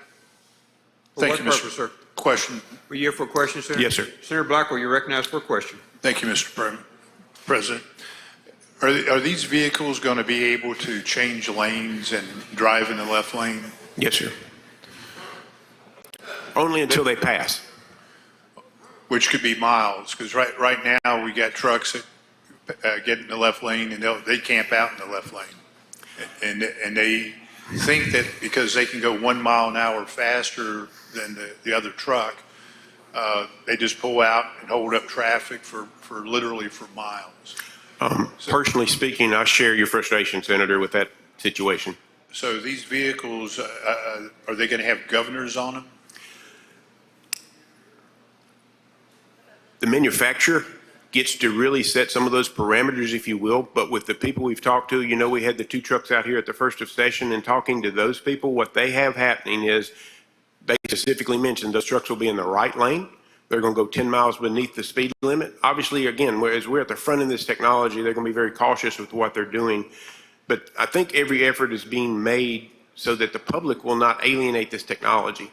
And as you just alluded to, the frustration that we have when someone's hugging the left lane and won't get in the right lane when they should, that's only going to alienate the adoption of this technology. So I'm making an assumption with it, but I would think that whatever mitigates and minimizes public disturbance with this technology is what the manufacturers would follow.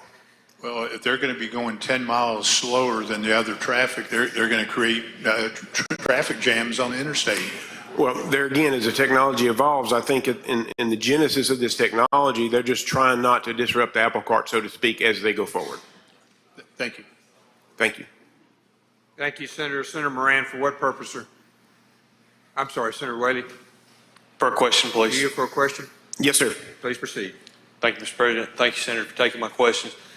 Thinking back to when we had the individuals from the company and they were talking about this, and specifically to Senator Blackwell's question, when they were talking about the purpose of being able to swap lanes to safely pass, am I correct when I heard that they were going to be able to accelerate to get on around that traffic, not to travel at maybe 1 or 2 miles an hour, such as Senator Blackwell was referring to just a second ago? Yes, sir, that's correct. That's right. And I know that in the real trucking world now, a lot of these trucks are limited by insurance requirements. So it's not just so much that they just want to travel slow.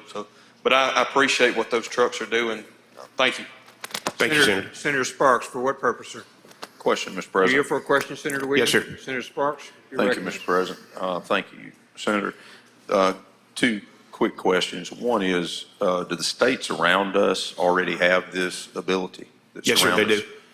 I've So, got documentation I'll be glad to share with you. all right, so they're literally operating these vehicles. They get the Mississippi state line, they're having to go around us, or? Legislation is in place. My research has shown that there's legislation in place. Where I know there's active autonomous driving occurring is what I mentioned to a moment ago. Okay. And then the only other thing, I know you got a reverse repeater in it, but on line 113, we define person.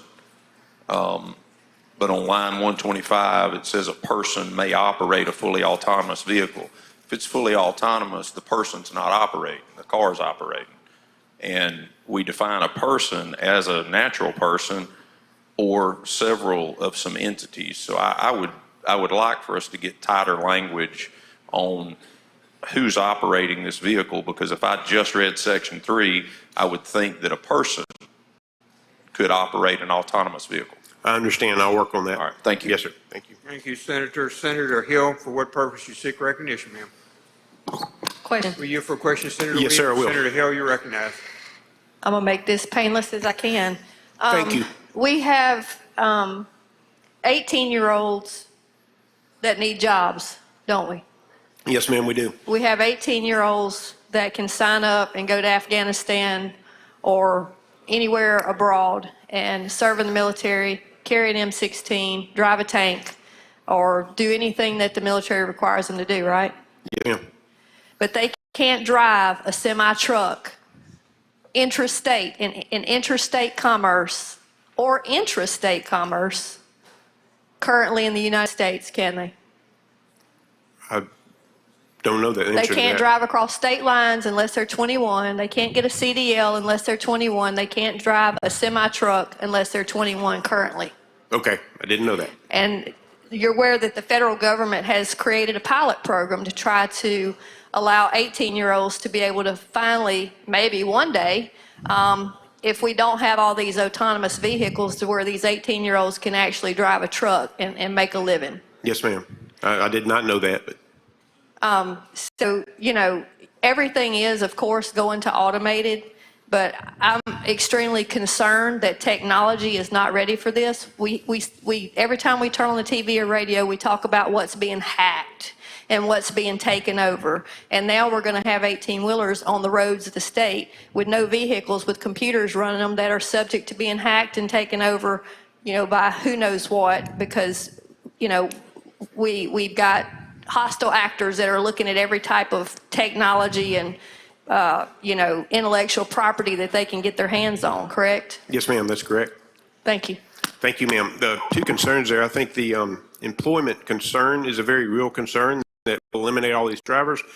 The research I've done says that's not the case, and any time in the near future. We've got about a 78,000 trucker shortage in this country, so if there's any assistance with that labor deficiency, I think that it might help that. The economics of that speak to it. And research, Philadelphia's added 6,500 jobs because of infrastructure they're putting in place to deal with this. The National Truckers Association's estimated a net increase in jobs. The scope of the jobs may change somewhat as this industry evolves. And I will agree with the Senator's comment earlier about preemptive. You know, we're in the genesis of this technology. You know, we're not going to be there. Just to try to make light of the situation in a comedic way, I went to the Jetsons. We know the Jetsons and find that flying around vehicle that we got. It wasn't autonomous. They had a joystick. It was just a flying vehicle. So I don't mean to make light of it, but technology is going in that direction. Today, you've got 5 levels of autonomy. Most of us experience level 2 or 3 now. I mean, if you've got a brake assist or if you've got the lane assist, we're in that now. If you've got a Tesla where it can do some of the driving, that's at level 3. So we're going down that road. We're just laying it out so that we can continue to go down that road. As industry looks at it, we're part of that strategy as they do that as we go forward. That's what the intent of this legislation is. I do appreciate the concerns, and they are heeded. Senator Pecan, for what purpose? Question, Mr. President. You for a question? Yes, sir. Senator Pecan's recognized for a question. Thank you, Senator Williams. I actually viewed these vehicles outside, and I believe several of us did. And I understand that there's the original system, there's a backup system, that we're working through all of the different things. And it's aching to me to be very similar to a railroad, where you have a designated track and you have a point A and a point B. And once you get to that point A or point B, then there's going to be an individual that gets out and takes over that vehicle. Is that your understanding? Yes, sir. Okay. So my other concern, the question I've got here is, are we moving towards an electric fleet? Or are we going to continue to have gas burning engines, or what are we doing here? This legislation does not speak to the propulsion system. However you're driving that thing does not matter, whether it's a diesel engine, electric engine, a hydrogen engine, whatever. That's not relevant. And I think that it is relevant. And let me tell you why I asked this question. Because at the end of the day, there is a point where you're going to have these engines moving back and forth, and they are not going to be electric or they're going to be gas. And we're moving, as you say, this is an evolving technology. Yes, sir. And we're evolving into more electric engines. So my question here is going to be, are we going to be looking at a loss of gas tax revenue off of those when we move to that? Because autonomous vehicles, if you remember, are looking very much like they're going to be electric. I'm going to give you my opinion on that. I don't know that I have fact on this. I want your opinion. Currently, the technology as it is with the people that were here, those are diesel engines. They're not electric. In a conversation I had with those people, they said they weren't looking at electric right now. It's simple economic. Well, there's two edged swords, economics and its perception and politics with the EV world. We've got such emotion on the side of that issue. I don't know that economics drives it, but I think ultimately in a free market, the economics are going to drive it. When it becomes more cost effective for an electric engine over a diesel engine, I think that's going to be there. I personally don't think that technology is there today where the dollars work, but I think we're evolving. That's another space, another technology, electronic vehicles, if you will, that as the battery becomes more efficient, the manufacturer becomes less, the carbon signature becomes less, these things, and we can get away from the politicalization of it, and we get to the core economics of it. Yes, there's a tipping point where economically that becomes feasible, and when that happens, and that's not just in autonomous vehicles, that's everywhere, I think we hit the cusp of that. And the gasoline question you've got, yeah, it's blown out of the water. I hope I answered that question. You did, and I just have, since we're talking about this being evolving technology, that you're hoping to evolve this more, let's just go ahead and say that it's evolving, and it could potentially be that because we've seen bills to allow for electric school buses. Yes, sir. We've seen bills to allow for electric 18-wheelers, well, not necessarily bills, but you see it out there on the federal level with the tax credits. Now, my next question, and it's piggybacking off of that, I see in line 253 that we have no state agency, political subdivision, municipality, or local entity may prohibit the operation of a fully autonomous vehicle on demand, whatever it may be, on their streets. So we've just taken and said that, you know, all the municipalities, and you've got to remember that from the forestry standpoint, we see counties, we see all these people out there prohibiting or restricting the amount of traffic that's going on these roads because of weight limits, because of the amount of timber coming out of it. Are we just really just giving them full authority to go wherever now? The legislation speaks to just because you don't have a human driver, you can't restrict it. Every other law that's on the books has to be abided by. Everything you just mentioned, obviously any safety laws, any weight restrictions, any of those laws. And if we've got an electric vehicle that's got tons of batteries, obviously that's going to speak to the weight capacity and whether they can haul more weight or not. All those laws have to be abided by that are on the books now. We're not removing any of that. I guess my overall concern is I have no really objection to use of our highways, to use of our interstates. But when we get off in residential areas and places like that or small roads, I do have substantial concerns. And I understand that we have a great safety mechanism. These people are way smarter than I am that developed this. But we still have the potential for error. And if we're in a residential neighborhood, the likelihood of that being tragic on a child is going to be substantially more. I understand but on that, a sir. highway, I have substantial. Thank you, Yes, sir. Senator Williams. Thank you, sir. Senator McCon. Senator McClendon, for what purpose, sir? Question, please. Were you here for a question, Senator? Yes, sir. Senator McClendon, you're recognized for a question. Thank you, Mr. President. Thank you, Senator. Yes, sir. I have two. One to address Senator Chazanall's. When a pilot puts a plane in autopilot, there's a pilot still there. Yes, sir. And there won't be a driver when this is an autopilot. Well, we're not there today. And when that day comes, we don't know. My next question would be, will there be restrictions on what they can carry, say fuel or explosive material? This legislation doesn't allow or prohibit anything other than what's already allowed or prohibited statutorily. We don't remove any of those statutes or restrictions. I have some uneasiness with what they could possibly be carrying. I also have some uneasiness. Senator Suber comes down and gets something, flies off a vehicle and hits him. So one of these trucks, something flies off.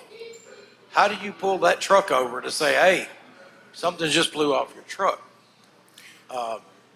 That is a plan that would be submitted with DPS. That's a very good question.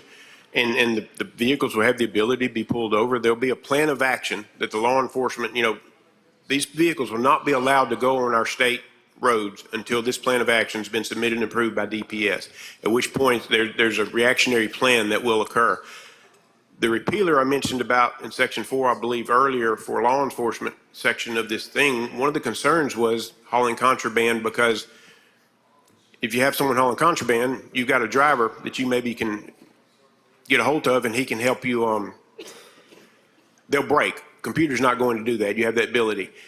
I think that with the technology of these guys, you're going to have cameras, LiDAR, radar, different things that are there. So they're going to be data points that will be used in doing an investigation. Just like you're talking about, if something were to fly off a truck, I think you're going to have more data points on one of these vehicles that could be used in an investigation. I do have same concerns that Senator Pecan has. Yes, sir. With, if one of these trucks pulls off the Hernando exit and gets wedged into that little area underneath that bridge where it's 3 lanes, but we've got it 5, I just don't know how that technology is going to be able to back up and do all this with traffic going a half a mile that way and traffic going a half a mile that way. And there again, I don't think the technology is at that point today. And I don't think we'll see that. So should we restrict them until it is? I just don't want to be, which came first, the chicken or the egg? I understand. I think that's a very valid concern. I go back to the point of the economics of it. I don't think these companies are going to put these trucks, these vehicles, on paths that are going to compromise the economics of what they're trying to do. There's billions of dollars being invested in this industry. It's going to take one accident to set them back. Years. So we could, in a sense, limit these to interstates for now. We could, but I think as it evolves, we've got to come back. And there again, as these companies are looking forward to their planning, interstates is the only conversation that's there now. That's the only thing that's happened now, and I think it will be for years. But if the industry continues to evolve and the technology continues to evolve, and we're, of the 22 states, again, the one that doesn't have that, are we going to be missing out on some of that piece of that? And I guess the last thing to would address would be, if these are going to be electric, how are we going to make up the difference for gas tax with these? I think that's a conversation we're going to have sooner than later, but this legislation on purpose does not address the propulsion system for that very reason, because that's an industry that's evolving. And as we're talking about it, hydrogen is another one that's out there that might be the answer that comes up. I mean, there are going to be other fuel sources out there that we'll be looking at that we probably don't have the right regulatory or taxation piece on top of those to deal with our roads. Thank you, Senator. Thank you. Thank you, Senator McClendon. Senator Seymour, for what purpose, sir? Question, Mr. For a President. question, Senator? Yes, sir. Senator Seymour is recognized. Thank you, Senator. What human is going to be held responsible in the case of a wrongful death? The owner of the vehicle. Even if he's not in the vehicle? Yes. Thank you. Thank you, Senator Seymour. Senator Hickman, for what purpose, sir?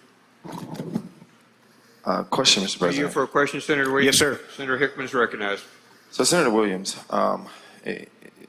it's my understanding that what this legislation is attempting to do is attempting to be proactive for technology that is coming, whether we like it or not. Is that correct?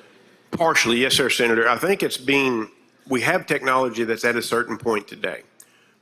My words, my opinion, just from the research that I've done. We have routes being run between Dallas and Houston today with a human driver. They're not economically feasible. They're trying to move in that direction. I think with this legislation, we might see routes from Dallas to Atlanta going right across the footprint of the state of Mississippi. So at that point, it's probably reactive in what technology is at today. While I don't think that economic model is feasible, as the industry tries to find an economic model that's feasible, we are being proactive in trying to lay the groundwork for these companies as they do their planning for that.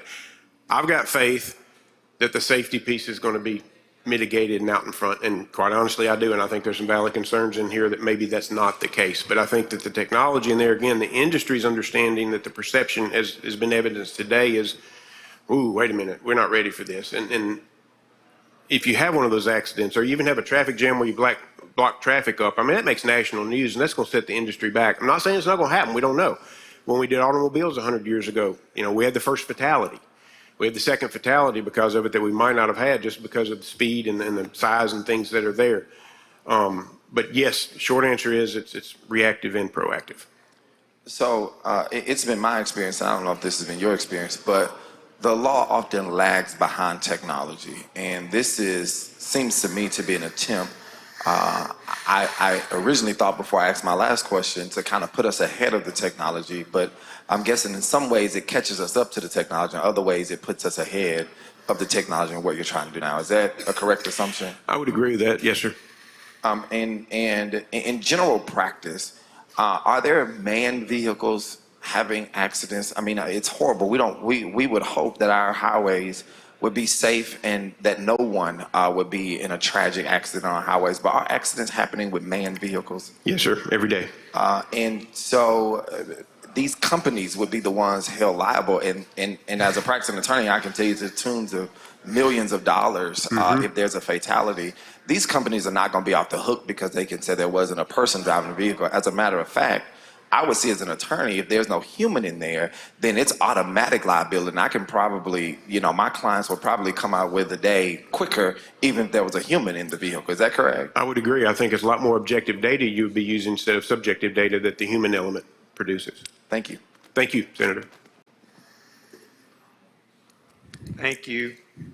Senator Jordan, for what purpose you seek recognition, sir? Are you for a question, Senator? I have a question, Mr. President. Yes, sir. To the Please proceed, Senator Jordan. Yes, thank you. What states have these vehicles that are in operation now? There are 22 states, Southeast, Midwest, that have passed this. The ones I know of, Senator, that right now the state of Texas seems to be at the lead. I think that's where the company that had the trucks here stationed in Texas, they have been running routes between Dallas and Houston with a person in the vehicle. So Currently. you're talking about further advancement without a person in the vehicle? This legislation will allow that when technology does. Yes, sir. Would you agree that we are really playing Russian roulette with life? No, sir. Because can you imagine a vehicle carrying a great amount of material and then a person, a senior citizen, driving along and trying to get in a closed area? What would happen and the cost? I'm for advancement in technology by all means, but to put an 18-wheeler out there with no one in it, and you got all kind of people driving with individuals in it, to me, it's just playing Russian roulette with life right now. I would agree with you where the technology exists today, and that's not occurring today. That's one reason the onboarding of a human driver is there. The people in doing the research, one of the things they kept harping on is the fact that, a computer doesn't sleep. A computer isn't impaired, doesn't fall asleep at the wheel, so the safety factor could be higher. I asked for metrics on that. They couldn't produce those, but I think that was a point in me weighing, my decision on supporting the legislation. I'm for technology advancement, but I would think of this one, Yes, sir. I appreciate your concern. It's too much stuff out there now to come up with this. How long before this kind of vehicle is in action in any great magnitude and a great amount, great number, may I ask? Senator Jordan, I think that's anybody's guess. Again, I have no data to substantiate what I'm fixing to tell you. I'd say 10 to 15 years. That's Bart Williams' opinion, not science that I've been researched, at the very least. Very dangerous. Thank you. Thank you, Senator. Senator Boyd, for what purpose you seek recognition, ma'am? Mr. President, a question. Please proceed, Yes, sir. Senator Williams. Yes, sir. Senator Williams, how much, you've met with these companies, and how much investment have these companies made in these products? Gentlemen, please pay Tens of attention. billions of dollars. Do you think these companies are going to allow their assets to do things that they're not capable of and risk those investments? No, I've vetted it pretty heavily, and I don't think they will. Okay, in looking at this bill, wasn't one of the main purposes of this bill so that we set up a framework that has DPS in it and all of those things, so these companies aren't actually operating unregulated. Wasn't that one of the whole purposes of this bill? Yes, ma'am, that's correct. There is currently no regulation. Okay, thank you. Thank you, Thank madam. you, Senator Boyd. Senator Parker, for what purpose? Question, Mr. You, President. Senator Williams? Yes, sir. So there's been a lot of talk in this discussion about technology and, how the trucks can make these improvements. One thing that I've noticed, I'm going to ask you if you've noticed this too, that technology in some other ways is actually driving the need for this. One thing that's concerned me in work that I've had, that I've done on DUI law and other laws like that in my short time here, is that I see more and more drivers driving down the road who are not driving. They are completely distracted. I look over, I see people reading books, I see people watching a movie, and I'm not talking about the people in the back seat anymore. I'm talking about people in the front seat. And so, as we move on this, the question has been, are we being safe in considering this? But in some ways, are we not being, in some ways, unsafe by not considering this? Because, someone driving the 18-wheeler who could also possibly be watching a movie could be much more unsafe than a vehicle that is being monitored constantly. Would you agree? I would agree completely. Yes, sir, Senator. And to Senator Hickman's point, if there is an accident like this, I do think that, the liability would be much, much easier for, for a standpoint of someone proving negligence. If the technology did not work at that moment, it's a lot easier to kind of prove that than proving whether or not somebody was texting or, watching a movie or something like they might be doing in that same vehicle. I completely agree. I think that the forensic analysis would show the data is going to be objective, not subjective. In interviewing a human, you get a story that may or may not be factual. The data is going to be absolute. And by passing this, we are in no way, shape, or form making a company start doing this. We're not causing a company to have to do this. No, sir. We're not making a mandate or a requirement on anyone. We're just trying to set the stage to allow this technology to move forward as the advancements proceed. Is that correct? Yes, sir. That's exactly correct. And the repealer, this does not sit out there in perpetuity. We've got the repealer, 3-year repealer, that if we want to, we can come back and look at this and adjust it. Okay. Thank you for looking ahead instead of looking backwards. Thank you, Senator. Senator Turner Ford, for what purpose, ma'am? Question. Were you for a question, Senator? Yes, sir. Please proceed. Thank you, Mr. President, and thank you, Senator. My question is about the limits of liability. I did see where that section of the code is in the bill, along with the language which establishes the minimum liability for, seems more like personal vehicles. Are there any minimums for these types of unmanned or The legislation, as I understand it, speaks to all the liability limits that currently are on vehicles. It's just going to, that coat, if you will, of regulation will be on top of these, just as it is today. Same state minimums. So we don't anticipate having a state minimum for this type of technology or vehicles that are run with this type of Not technology? a different state minimum. It would be the same state minimum. If a guy goes and gets an 18-wheeler today, whatever that insurance policy would be, what the state requirement is would still be required. And see, I don't know what that minimum is. I'm not sure For what it trucks. is either. In vetting the bill, the thing that we did not want to take off of this was any of the regulations, any statutes that we have on vehicles today, and none of that has been done. So I'll look, but I don't know. Council may be able to enlighten me on this. Does this fall under the Motor Vehicle Safety Carriers Act or something? As far as I know, it does. Yes, ma'am. I can confirm that. Thank you. Thank you, Senator Branning. For what purpose, ma'am? Questions? Were you for a question, Senator? Yes, ma'am. Please Yes, proceed. sir. Please proceed. Senator Williams, thank you for your work. I know you have put a lot of time in. You and I have spent a lot of time together on this. Would you agree that in the beginning, when we first started looking at this concept, you and I maybe had some concerns about safety, didn't we? Absolutely. Big But concerns. as we have spent time on the issue and done our homework, and I think you and I are two people that like to get in the weeds and the details, we now feel much better to the point that we sponsored and brought the bill forward to this point. Would you agree? Absolutely. We were reluctant if we wanted to bring it forward or not, but as you set the subcommittee up, we had the hearing there, and as I continued to go down that path of research, I was looking for a reason not to, and I couldn't find it. I'm very, very comfortable with where we are. We had two hearings, I believe, since the beginning of January on this issue, haven't we? We had the subcommittee and then the committee hearing. Yes, ma'am.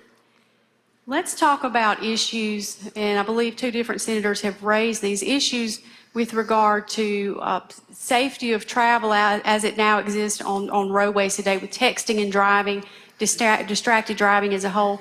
Do you think that having the ability to have these vehicles on our roadways could possibly enhance safety because of some of the distraction issues that we face? Madam Senator, I personally believe the road will be safer with them. I know that's something most people in this chamber probably don't believe, but I think as the technology evolves, the safety piece will be first because of the economics, if for no other reason. And I think it will be because who's going by a person texting when they're going 75 miles an hour? That's not going to be happening. Let's talk about the technology just a little bit, because some of the questions I had concerned, how does the vehicle stop? How does the vehicle detect when someone moves over in the lane too close? Let the body hear you talk about some of that technology currently. The technology has LiDAR, radar, cameras, all these things. It's basically a mainframe computer. What we had out here, and again, I'm going to talk to you about the specific thing I laid my eyes on. Much of us did.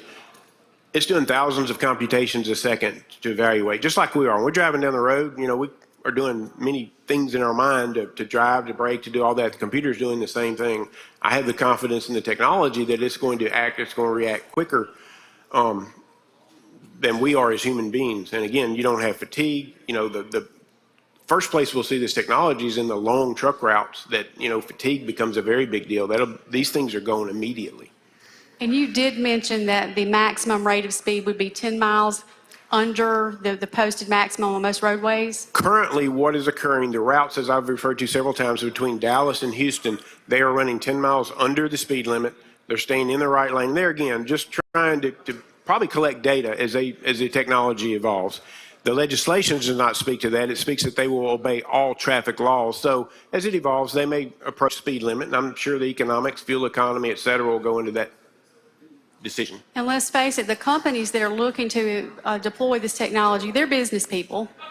They certainly don't want to open up themselves to liability on roadways with technology that's not ready to bring forward and meet all the safety requirements and things that we need. Would you agree? I would agree completely, yes, ma'am. And the final point that I want to bring out, let's look in the bill starting on about section 4 around line 159 that talks about the law enforcement interaction plan. If I understand this section correctly, there is not a company that will be able to bring this technology on any Mississippi roadway without the Department of Public Safety approving the plan, looking at the route, making sure they are totally comfortable even with what is being hauled into Mississippi. Is that correct? That is absolutely correct. After our subcommittee hearing, it became paramount that we needed a gatekeeper, and DPS is that gatekeeper. So if we pass this legislation, it's not as if there's going to be an influx of vehicles with no drivers all over the state of Mississippi with it looks like it's a very methodical, well thought out plan. Would you agree? I would agree, yes, ma'am. Thank you. Thank you, madam. Thank you, Senator Hill. For what purpose you seek recognition, ma'am? I'd like to speak on the bill. You're recognized to come speak on the bill. Senator Chisholm, you're recognized for what purpose, ma'am?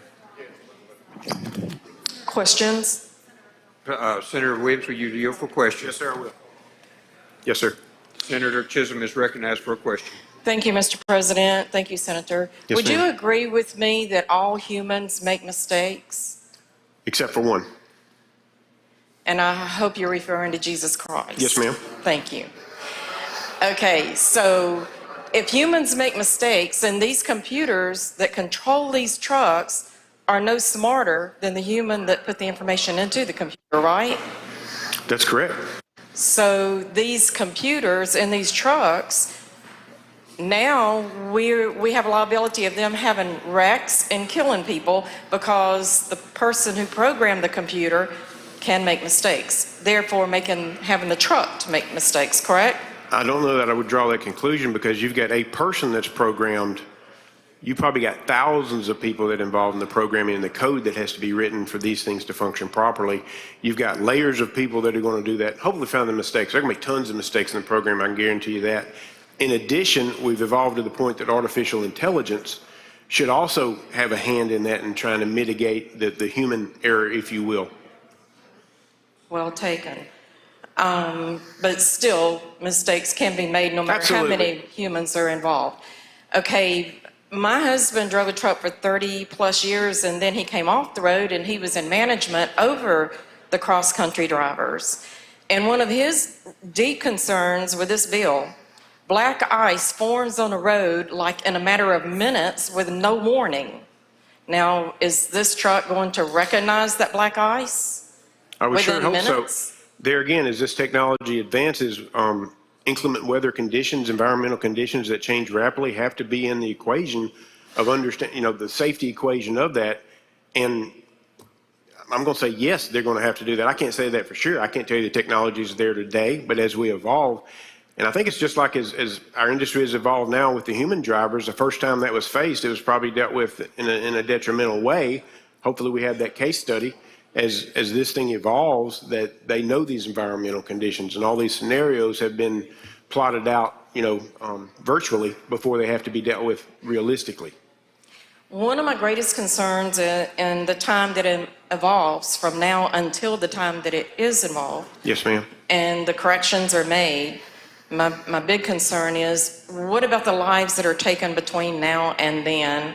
Because once all of these mistakes are corrected, that's not going to bring back the children or even the adults that maybe their lives are taken during this process. Well, one life lost in the development of any technology or the advancement of anything is one life too many. I think we would all agree with that for sure. I can only say that the technology as it's evolved, backed by the economic benefit that these companies will lose if they do have those lives that are lost, that they're going to vet this, they're going to do this from a virtual standpoint, they're going to sit in a laboratory and do those things there, and then as the technology evolves and rolls out to all the way to a full autonomous vehicle, as we have going between Texas and Houston now, you've got the human person there to deal with those imperfections in the system, if you will, created by whatever, and you're going to have a computer failure one day. That's going to cause something to happen. All these things will happen. The companies will mitigate that and minimize that is the best that I can say to that. I understand. Thank you. Thank you, Senator. Thank you. Senator Whaley, for what purpose? Question. Yield for a question, Yes, Senator sir. Williams. Please proceed. Senator Thank you, Whaley. Thank you, Mr. President. Thank you, Senator, for taking the question. Yes, sir.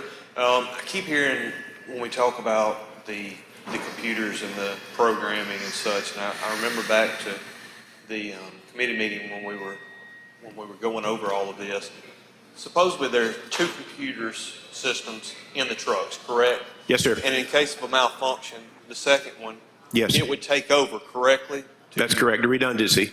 to put it to a safe destination, correct? Where it Yes. would stop. Yes, sir. Okay, that was the thing that I had thought, and I knew that the programming was simply just the routes available, but the radar, the LiDAR, all of that system, that was the one that was going to be doing the actual driving, correct? Yes, sir. Okay, so the programming was just a route. Second thing, I remember when we were talking about this and the companies that we were talking to, they were primarily southern United States, correct? Correct. Now, I know that we all have, instances where weather creates traffic conditions to where we have things such as ice and snow, but being primarily that they're running in the southeast, in the south, that's not as big of an issue. But when I posed that question, because I had that question as well, did they not say that when that happens, that they would shut their trucks down? Is that not what? I believe they did. I didn't recall of it. Yes, sir. I think they did. Thank you. Thank you, Senator. Okay. Any other questions? If there are no other questions, I would move the adoption of the committee sub. Is that correct? Motion is to adopt the committee substitute. All in favor signify by saying aye. Opposed, no. The ayes have it. You're recognized, Senator, to speak on the bill. I would, yeah.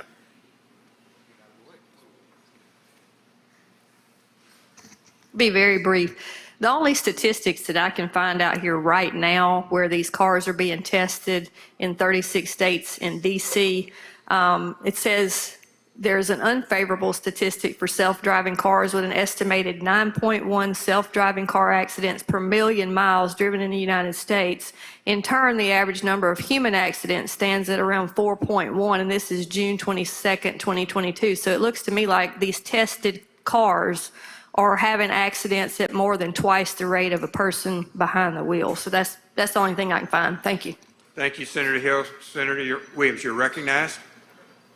Can I speak to that? Yes, you speak to the bill. You want to know if you can ask her a question?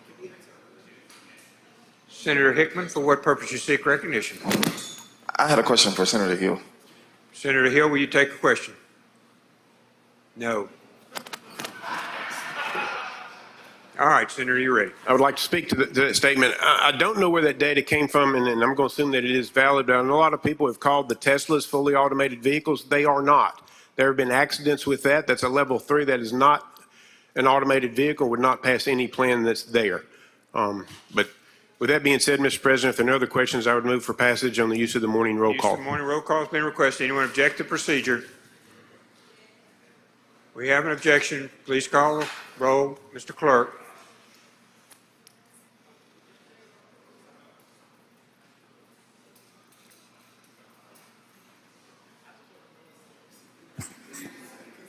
Barnett, Barrett, Blackman, Blackwell, Blunt, Boyd, Branning, Bryan, Butler to 36, Butler to 38, Carter, Kaufman, Chazanall, Chisholm, DeBar, Delano, England, Fillingane, Frazier, Harkins, Hickman, Hill, Hobson, Horn, Jackson, Johnson, Jordan, Kirby, McCon, McDaniel, McClendon, McMahon, Michelle, Moran, Norwood, Parker,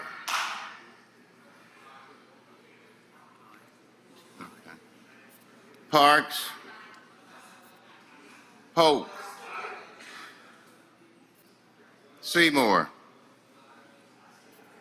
Simmons of the 12th,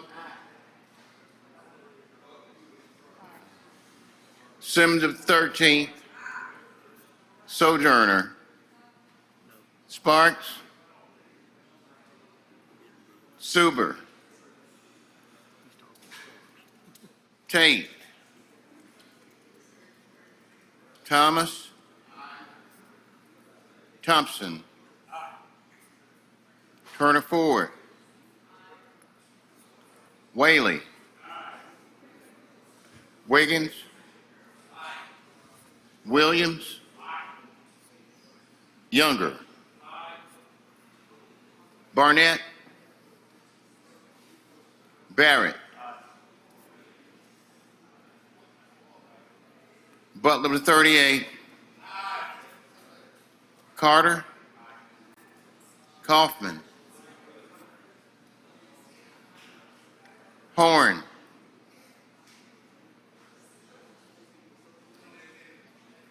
Moran,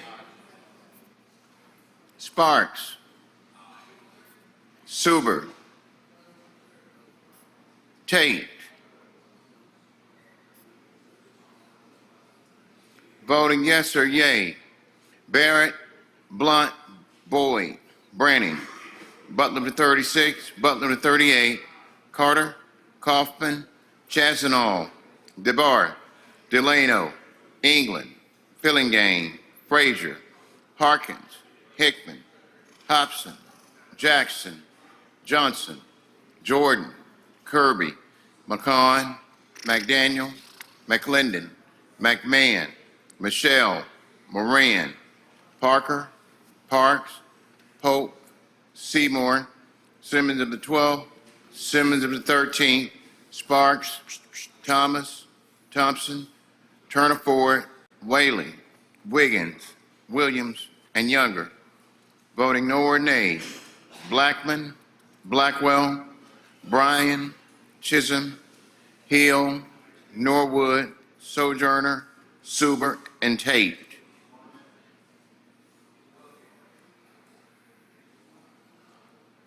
Senator Blackwell, for what purpose, sir?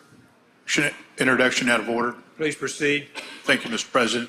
On behalf of Senators Parker and McClendon, I'd like for the Senate to welcome from all the way from DeSoto County, Michael Hatcher and Lee Smart in the South Gallery.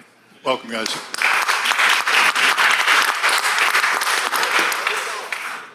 Welcome. Glad to have you here. Senator Barnett, for what purpose? Where did Delano go? To the vote, Mr. President. To the vote.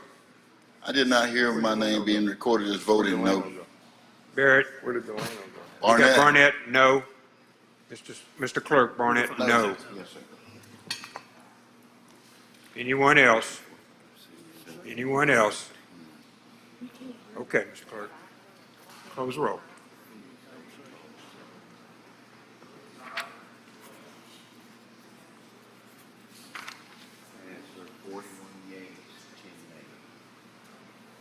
Bill passes 41 yeas, 10 nays. Senator Moran, you recognized.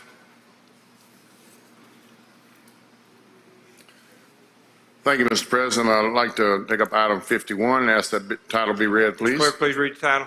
Senate Bill number 2530, Secretary of State Eric Clark, Coastal Preserve, Department of Marine Resources to designate Danzler Trust. Like to use your motion. Senator Mason, use your motion. All in favor signify by saying aye. Opposed, no. Please proceed. At this point, we do have an amendment, and I'd like to ask Senator Delano to present this amendment. I think this is a very good amendment that most everyone in here will be glad to hear, and dealing with a colleague that most all of us in here had the opportunity to work with.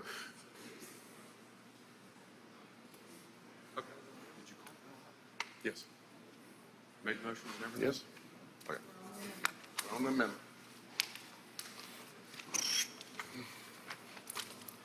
Ladies and gentlemen of the Senate, this amendment is it's a great honor for me to be able to bring this to you today. This bill is a bill that that names a couple of state lands for a previous Secretary of State. My amendment is a bill, or is an amendment that will change the name of an island in the Biloxi Bay, and we're going to name it after Senator Tommy Ballot. His family is, as every one of you know, his family has had a lot to do with the success of our seafood industry, and no one in our state has done more for our seafood industry than Senator Tommy Ballot has done. And if you were him right now and you were sitting on the front porch watching the sunset, you'd look to your back to the west and you would see what is now called Big Island. It's just north of the commercial fishing harbor that he fought for years to fund properly and to improve for our commercial fishing fleet. This island, as known as Big Island, we will change its name to Ballot Island in honor of Thomas A. Ballot. I think this is a great honor to give to him, to bestow to him, and I would just ask for your support for this amendment. That's an explanation of the amendment, Mr. President. Questions on the amendment? Seeing none, we're ready for your motion, sir. Motion to be title sufficient, or excuse me, adoption of the. All in favor signify by saying aye. Opposed, no. The ayes have it. Thank you, Senator. Senator Moran. Well, one other thing I forgot to mention, would be known as also as Godfather Point. But if there's no further question, move by passage of the morning roll call. Okay, we're on the bill. Seeing no questions, use of the morning roll call has been requested. Anyone object to procedure? Court is voting no. Present. Seeing none, the bill passes. Thank you, Senator Moran. Thank you, Mr. President. I'll pass on item 52. Item 52 passed and retains its place on the calendar. Senator McCon. Gentlemen, ladies, we're on 53. Thank you, Mr. President. I would ask that item number 53, Senate Bill 2525, be called up in the title read. Mr. Clerk, please read the title. Senate Bill number 2525, Forestry, create the Forestry Facility Grant Program. Thank you, Mr. President. There's a committee sub on this. I would ask to be allowed to explain the committee sub, and then my motion would be to adopt the committee sub. You're recognized to explain the committee sub, Senator. All right, ladies and gentlemen, this went through Forestry, and then it went through Finance, and we talked pretty substantially about this. This is a program, a grant program set up as to be used for utility infrastructure transportation projects for these forest products facilities. Now, in our state, we're averaging about 3.5 to 1 on our growth to drain ratio. What we're saying is you've got to have a minimum of a 1.5 to 1 growth to drain ratio within 50 miles to be used just for utility infrastructure, not to build facilities, not to do all the dirt work. This is just for utilities to get these sites ready for whatever project we're going to put in there. We've created a committee for any applications to go to. That committee is going to be MDA, the Chief Economic Officer at MDA, the MDA Forest Products Expert, an appointee by the Governor's Office and an appointee by the Lieutenant Governor's Office. Those applicants would then apply to them. The eligible applicants are the municipalities, county governments, existing forest products facilities, and regional economic development entities. Application deadline, we're looking at December the 1st of each year to be sent out by July 1st of the following year. So some of the criteria in place here is it's got to be at least a $10 million project. It's got to utilize 50 acres of land, which would be under public control, and the project can only be used for the utility infrastructure and transportation. Got to have a high level of public benefit. It's got to meet that 1.5 to 1 ratio of growth to drain.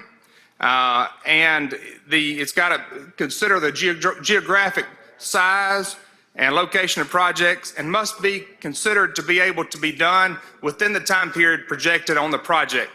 Now, once they say it's a $100,000 project, then the grant could be used for up to 75%. You can't use it for the full 100%. There's got to be some type of match in there where everybody else has some ability to be a part of that. Cannot be used for the building of facilities, and MDA is in here to set up that they could administer it and keep up to 2% for their administration in it. I would entertain any questions on this program at this point. Questions on the bill? Seeing none, we're ready for your motion, sir.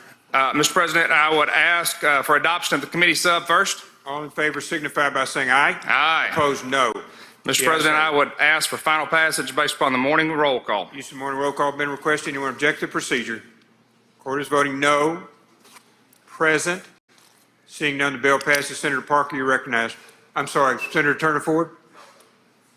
Present? Yes. Senator Turner Ford, present. Senator Parker, you're recognized for an introduction out of order. Thank you, Mr. President. If you'll turn your attention to the southwest corner of the gallery, seated next to our own Leah Smith up there is Carmen Kyle from DeSoto County. On behalf of myself, Senator McClendon, and Senator Blackwell, I want to welcome her. She also has been a close friend and I think a staff member for the Lieutenant Governor in some capacity in the past. So please make her welcome today.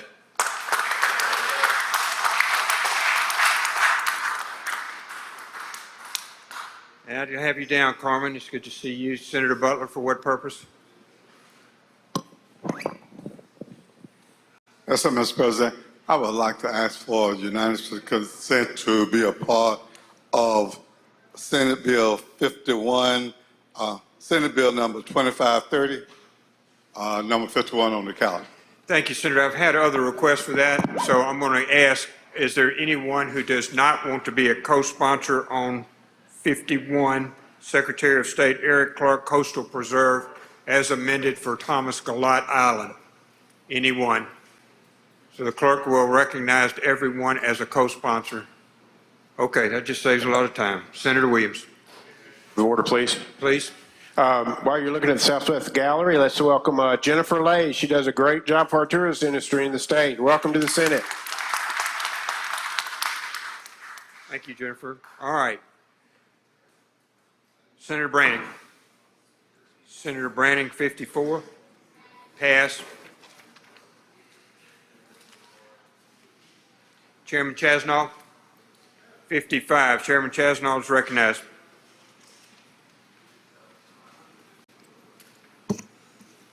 Thank you, Mr. President. I'd like to go to that item, call it up, and ask the title be read. Mr. Clerk, please read the title. Senate Bill number 2830, tourism revised list of entities that may not have interest in wholesalers or distributors. We're back on the subject of alcohol. PepsiCo Got to make the is... usual motion, Senator. Yes, sir, I make the usual motion. Next, use your motion. All in favor signify by saying aye. Opposed, no. The ayes have it. Please proceed, Senator. Thank you, Mr. President. PepsiCo is getting into the beer or flavored malt beverage seltzer business, and they have some types of business arrangement with two different breweries to produce hard Mountain Dew and Lipton hard iced tea. PepsiCo sells the soda liquid to the breweries for the production of the alcoholic seltzer. These two contract breweries are required to sell these two products to PepsiCo's wholly owned subsidiary, Blue Cloud Distribution Company, to sell licensed retailers. And even though PepsiCo is not making or brewing the final product, they do have a direct or indirect interest in these two products. Current statutes prohibit breweries from owning a beer distributorship in Mississippi. That would be Anheuser-Busch, InBev, Molson Coors, Constellation, or any other brewery. They cannot own a beer distributorship here. This is our three-tier system, which has been in place since 1934.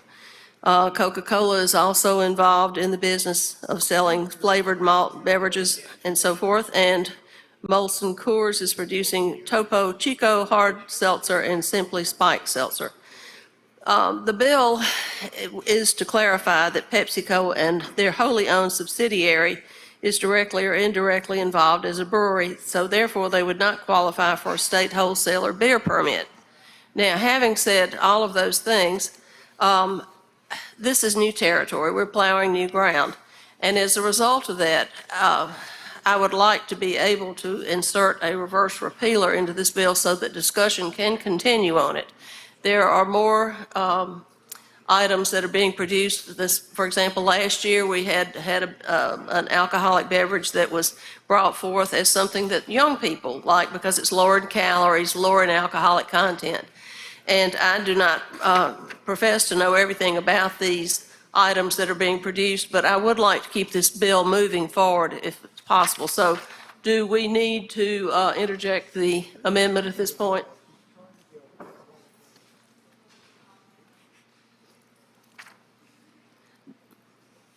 Mr. President, do we need to interject the amendment at this point, or should we? No, you didn't have a committee sub, so I think we're on. No, sir, this is fine. Yeah, so we're on the amendment. We can inject the amendment right now, ma'am. All right, so at this point, I'd like to offer this amendment to put in a reverse repealer. One moment. We've got it. Senator, we're ready. All right, so I would like for by the morning roll call to approve the reverse repealer. We adopt the amendment first. All right, in that point, then, if there are no questions, I'd like for us to vote by the use of the morning roll call on this bill. It's an amendment. One moment. Senator Sojourner, for what purpose, ma'am? A question. Yes, ma'am. For a question, please, ma'am. Senator? Yes, Senator certainly, Sojourner, Mr. please proceed. Thank you, Chairman Chasnoff. Okay, so I'm just trying to clarify. So this bill is saying that Pepsi and Coke, because they will not be allowed to sell alcoholic beverages. Correct. We have a three-tier system whereby you have to use the distributorship process that everyone else plays by. This is just new product. Right. And we want to be sure that all people who sell these beverages in Mississippi respect the three-tier distribution process that we have honored since 1934. And what says that they're not being a part of that? Because they're just currently not in the distillery business? Is that? Because in the past, Coca-Cola didn't sell any hard beverages. Pepsi-Cola didn't sell a hard Mountain Dew. But they have distributorships in Mississippi, but that doesn't, I guess, include them into this three-tier process. Well, that's what we're trying to determine right now, to be sure that any new entity, I think that the title of the bill deals with that, to to revise the list of entities that may not have interest in the licensed business and assets of corporate stock of a wholesale or distributor. Okay, so is the goal here to make sure that Pepsi and Coke can't sell alcoholic beverages in Mississippi, or to make them get into conformity with our system before I they think do the it? goal is to be sure that everyone plays by the same rules, that new entities coming in do not circumvent the three-tier distribution process that we have honored in this state. And of course, that would certainly cost them some expenses to do that, to get in line, I'm assuming. Well, I mean, the cost of doing business, I suppose. Thank you. Any other questions?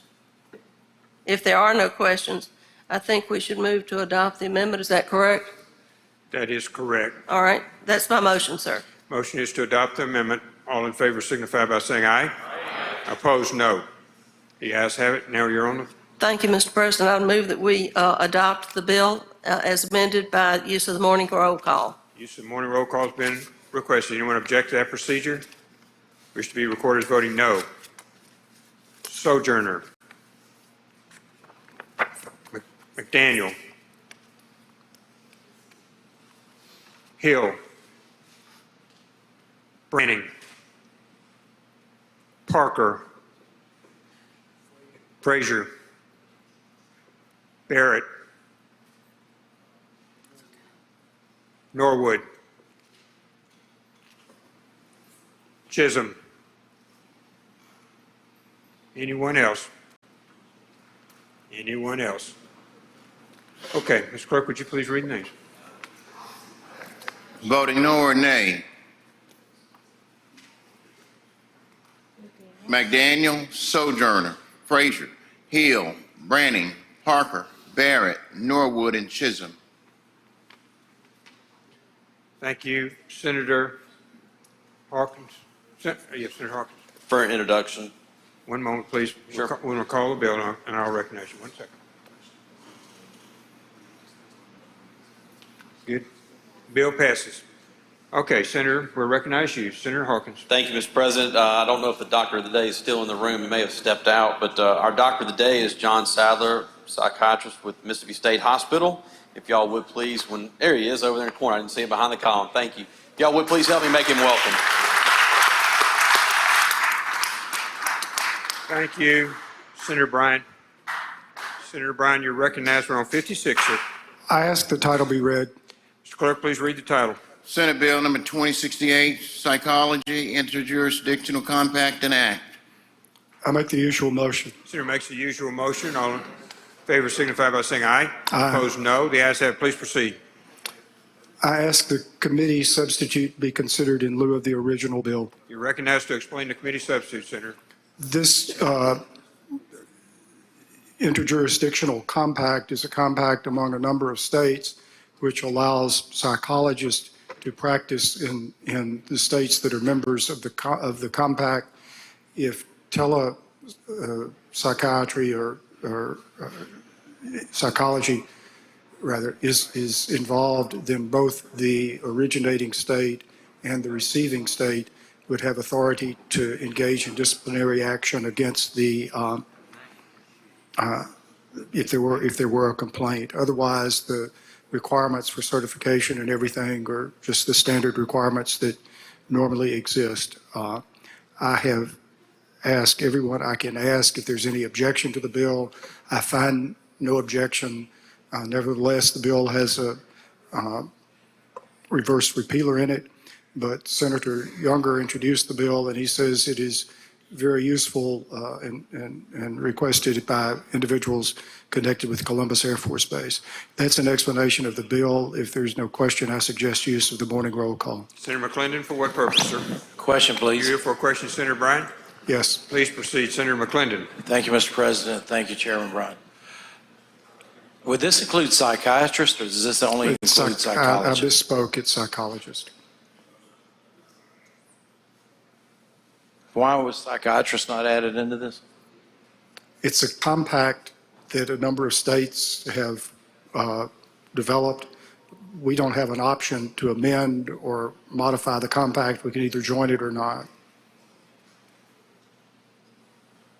How many states? I'm told that more than a majority of states are members of the compact. Thank you, sir. Senator Sojourner, for what purpose, ma'am? Quick question. Are you for a question, Senator Bryan? Yes, I'll try to have a quick answer. What makes this, thank you, Mr. President, what makes this bill a 3/5 vote? It's likely that it brings forward a fee. I'm not aware of what particular, it brings forward a bunch of code sections. So we have a bill that's revenue in nature, but we have no idea why. That's exactly right, but I'm sure the staff can point me to the code section in question. So I could be voting for some big crazy tax or fee that I don't know Well, about. I don't think it's a big crazy tax. It's imposing a license and allows for a fee. Do you know where the code section is? I can find it. I'll get you. So much for quick.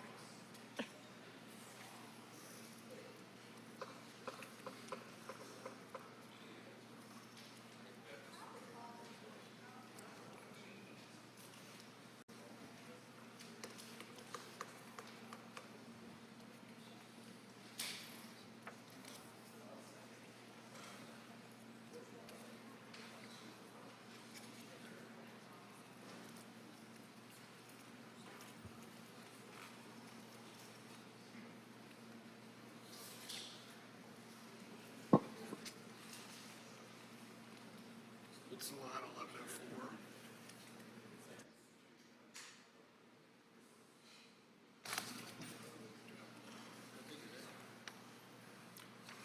Under existing law, Section 7331.7 imposes a fee. The legislation that we're discussing would allow individuals who are members of the interjurisdictional compact to get authorization. They would be paying the same fee that everyone else currently pays who's already a member. I think that the fee under existing law is not more than $700 as determined by the board. But the reason it's a 3/5 vote is that you're adding this additional group of people who would pay the same fee that their counterparts are now paying. You're welcome. Questions? Questions on the committee substitute? Seeing none, Senator. Morning roll call. Committee sub, sir.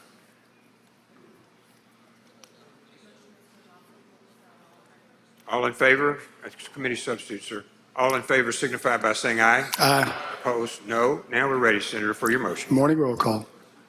Anyone object to the procedure? Which will be, of course, voting no. Present? Seeing none, the bill passes. Senator, we're on 57.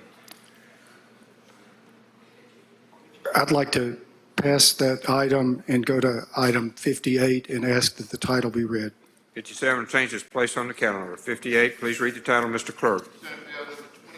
85, Early Intervention Act for Infants and Toddlers adds certain individuals to definition of qualified personnel.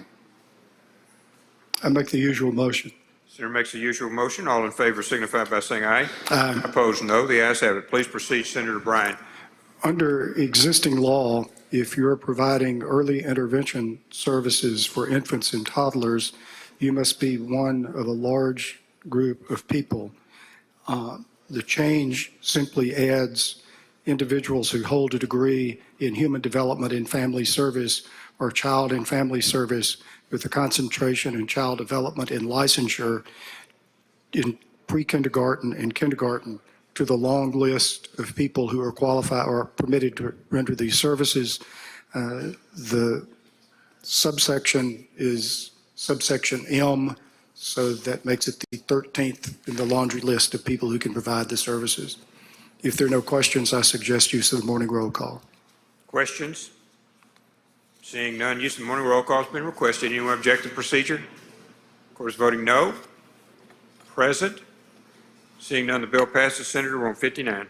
I would like to pass the next two items and let them retain their place. 59 and 60, taking place on the calendar. Chairman Tate, Senator Tate, you're recognized. We're on 61, sir. Thank you, Mr. President. I'd like to go to item number 61, Senate Bill 2352, and ask the title be read. Mr. Clerk, please read the title. 2352, elections, penalty for fraudulently requesting or submitting absentee ballots. Make the usual motion. Senator makes the usual motion. All in favor signify by saying aye. Aye. Opposed, no. The ayes have it. Please proceed. Yes, sir. I'd like to explain the committee substitute. You're recognized to explain the committee substitute, sir. Senators, this is Senate Bill 2352 is brought to us, requested by our Secretary of State. In our past municipal election 2 years ago, we had multiple people request absentee ballots for people that had been deceased for multiple years. And when that was brought to the Secretary of State's attention, they took it to the proper district attorney, and they said that that was not a crime, so they could not pursue it. So what this will do is make it where it is a crime, and that's an explanation of the bill. I'll be happy to take any questions. Questions on the bill? Seeing none, Senator, we're ready for your motion to adopt the committee substitute. Yes, sir. Motion is to adopt the committee substitute. All in favor signify by saying aye. Aye. Opposed, no. The ayes have it. Now we're ready, sir. Yes, sir. No further questions. I ask for passage by use of the morning roll call. Morning roll call has been requested. Anyone object to the procedure? Wish to be recorded as voting no. Present. Seeing none, bill passes. Senator McClendon. Yes, sir, Mr. President. By unanimous consent, I would like to be added as co-author to that bill, please. Anyone else? If you'd like to be a co-author, Senator Hill and Senator McClendon and Senator Barrett, would y'all please see the clerk so we can proceed on today? Those three are, raise their hands, and Senator England. Senator Parker. Okay, Senator Parker, let's proceed. If you'd let the clerk know on being co-sponsored. Senator Parker on 62. Thank you, Mr. President. I'd like to go to that item, Senate Bill 2371, have the title read. Mr. Clerk, please read the title. Senate Bill number 2371, American Rescue Plan Act, ARPA, Nurse Allied Health Workforce Development and Retention Act, create. Make the usual motion. Senator makes the usual motion. All in favor signify by saying aye. Aye. Opposed, no. The ayes have it. Please proceed. Thank you, Mr. President. I'd like to be recognized to explain a strike all to the bill. That should be coming up on the screen. I believe they have it at the desk. One moment.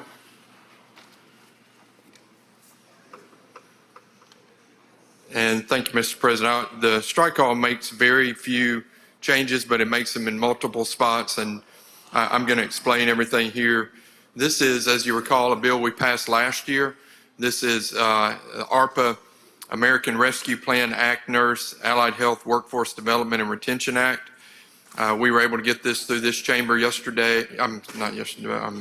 year, but it did not make it through the House in some negotiations that happened at the end. So this would bring that language forward again. So the intent of this to establish the need for nursing and healthcare pipeline programs.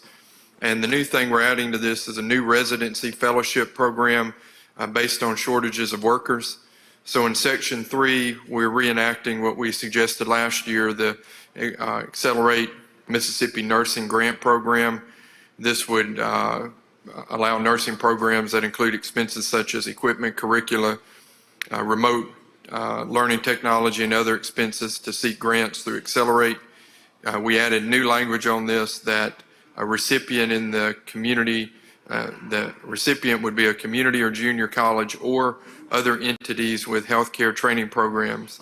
There's some other entities within IHL and through some of our workforce development zones that also do these programs. There's language that encourages recipients to match funds.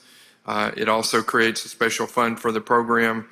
And in lines 177 through 183 of the strike-all provides that 75% of the funds shall be reserved for the CJCs, and up to 25% can be awarded to the other healthcare-focused training programs such as ISGL and the other planning districts that I mentioned.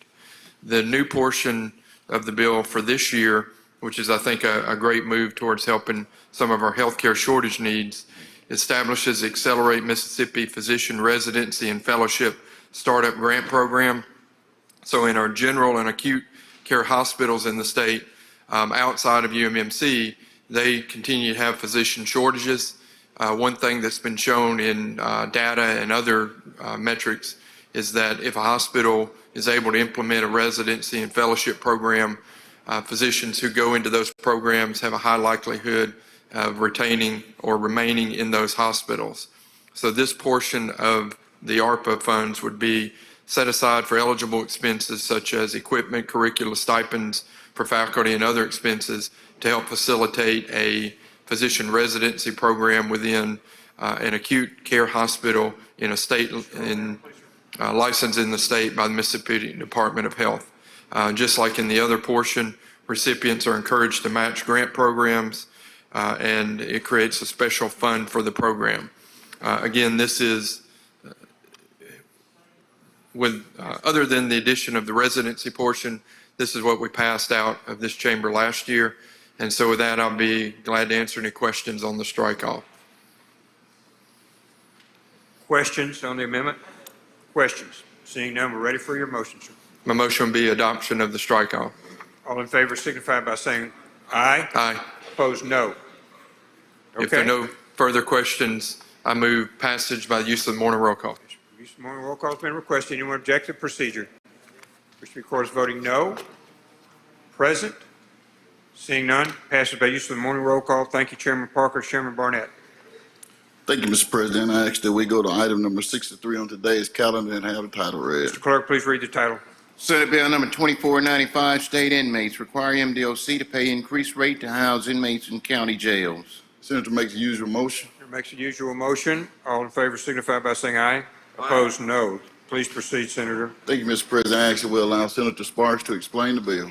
Senator Sparks, you're recognized to explain the bill. Thank you, Mr. President. This is a bill that we have seen 3 years. We passed it out over here. This simply, it encourages MDOC to come get inmates that are in our county jails. And by doing that, we are saying that we're going to raise that rate incrementally from $25 to 30 days later to $30, 30 days later to $35, and each day after that until they come pick up their inmates. It's an undue burden on our counties.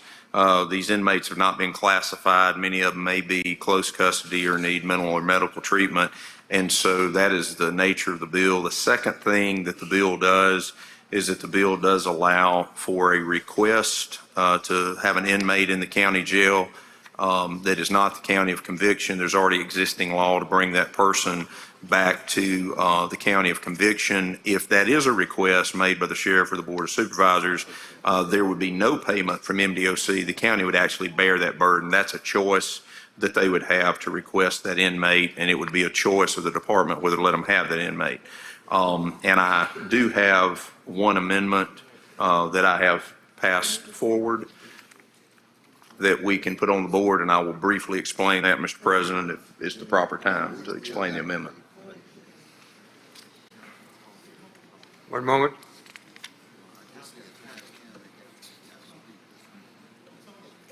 We have it. Go ahead. The amendment simply brings forward two code sections that deal with our regional jails, and we want to bring them also to this bill to look at potential monetary compensation for them as well. That would be an explanation amendment. I would yield any questions on the amendment.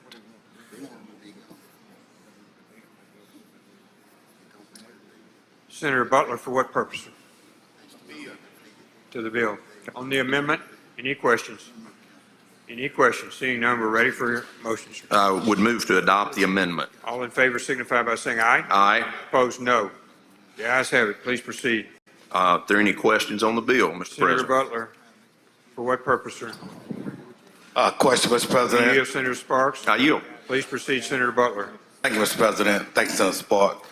Now, I think you said that you passed this bill three years in a row. I believe that's correct. I know at least two, but I think all 3 years we managed to get it out of this chamber. Okay, so do you know what the problem is?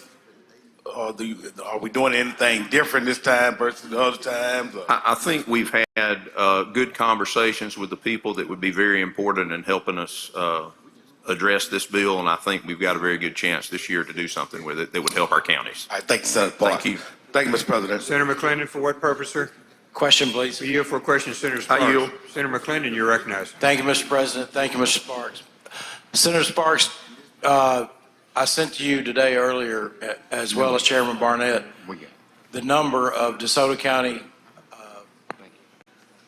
that's in DeSoto County jails today that are state inmates? I've got that in front of me. How many, what's that number?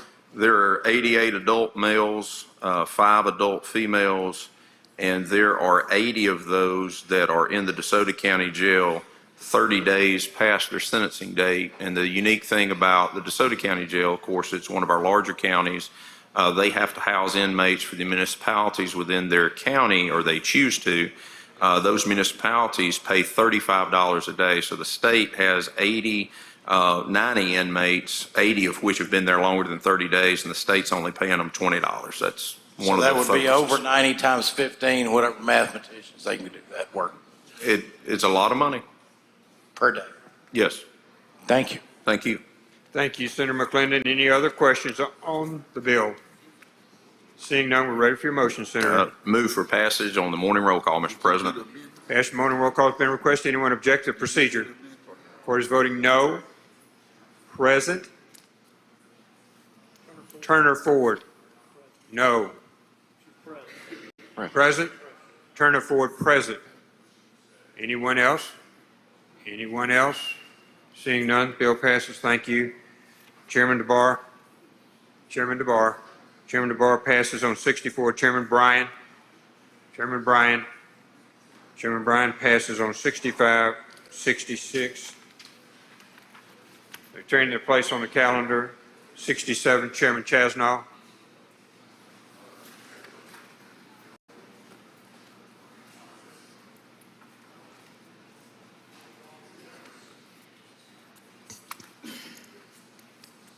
Thank you, Mr. President. I'd like to go to that item, call it up, and ask the title be read. Please read the title, Mr. Cruz. Senate Bill number 2359, Tourism, Mississippi Main Street Revitalization Grant Program. Make the usual motion. Senator makes the usual motion. All in favor signify by saying aye. Opposed, no. Please proceed. I move that we adopt the committee substitute. You're recognized to explain the committee substitute, Senator. Thank you, Mr. President. Members of the Senate, you had a handout placed on your desk today that talks about this Main Street Revitalization Grant Program, which I think is a very good way for our local communities to compete for grants that will enable them to participate in a number of activities that help with tourism, that help with economic development, that create new businesses, help expand businesses, new jobs. If the facts were all available to you on this sheet, if you don't have it before you, I can answer any questions that you have about it. But I am very much in favor of this, and I hope that we will be able to proceed with this. I have a technical amendment to the bill that needs to be presented. Okay, we'll adopt the committee substitute first, Senator. We're ready All for right, your thank you, motion. Mr. President. I move Motion is adoption. to adoption of the committee substitute. All in favor signify by saying aye. Opposed, no. The ayes have it, Senator. We're ready for your amendment. Thank you, Mr. President.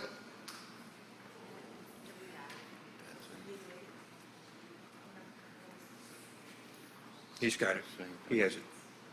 Okay, Senator, we're ready. All right, the amendment simply changes a line that explains that some of these organizations are 501c6 instead of 501c3, and that's all the amendment does. So I would move adoption of the amendment.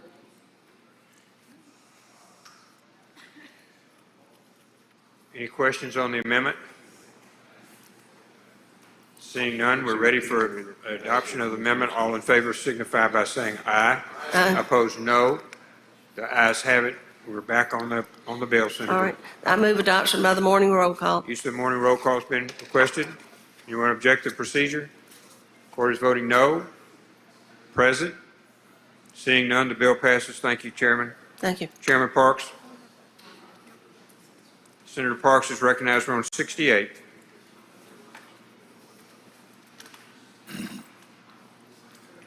Thank you, Mr. President. Call up item 68, Senate Bill 2487, and ask the title be read. Mr. Clerk, please read the title. Senate Bill number 2487, Mississippi Dual Credit Scholarship Program, establish and provide provisions related thereto. Make the usual motion. Chair makes the usual motion. All Move in to- favor signify by saying aye. Opposed, no. The ayes have it. Please proceed. Move to adoption of the committee sub in lieu of the original bill. You're recognized to explain the committee substitute, Senator. So the change in this was we added the word dual enrollment. Dual credit was already present, so we added dual enrollment, and we also placed a reverse repealer.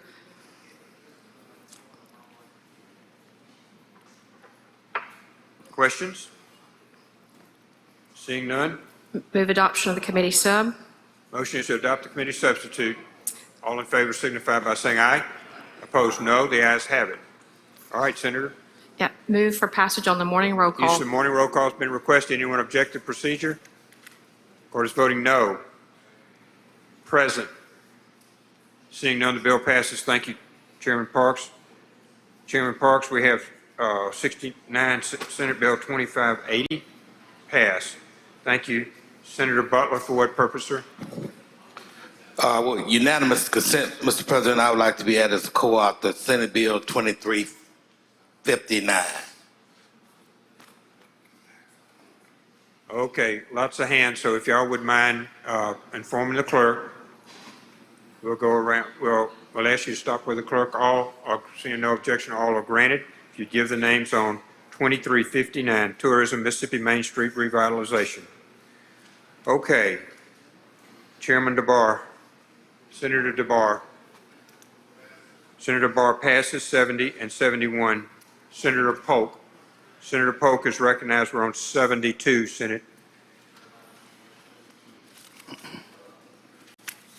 Thank you, Mr. President. I'd like to call up item 72. Ask the title be read. Mr. Clerk, please read the title. Senate Bill number 2724, Department of Public Safety, Building Project and Contract exempt from certain public purchasing requirements. Make the usual motion. Senator makes the usual motion. All in favor signify by saying aye. Opposed, no. The ayes have it. Please proceed, Senator Polk. Mr. President, I'd like you to recognize Senator Kirby to explain the bill. Senator Kirby, you're recognized. Thank you, Mr. Chairman. Thank you, Mr. President. Ladies and gentlemen of the Senate, this should be easy to explain. On the bill, if you'll notice on lines 24 through 28, it says basically that due to the size and the nature of this project, that they would like to finish the project with a construction manager at risk methodology, and they can easily justify negotiations with the construction manager. They've already met basically. Well, first let me tell you this: the building's already under construction, and it's doing very well, as a matter of fact.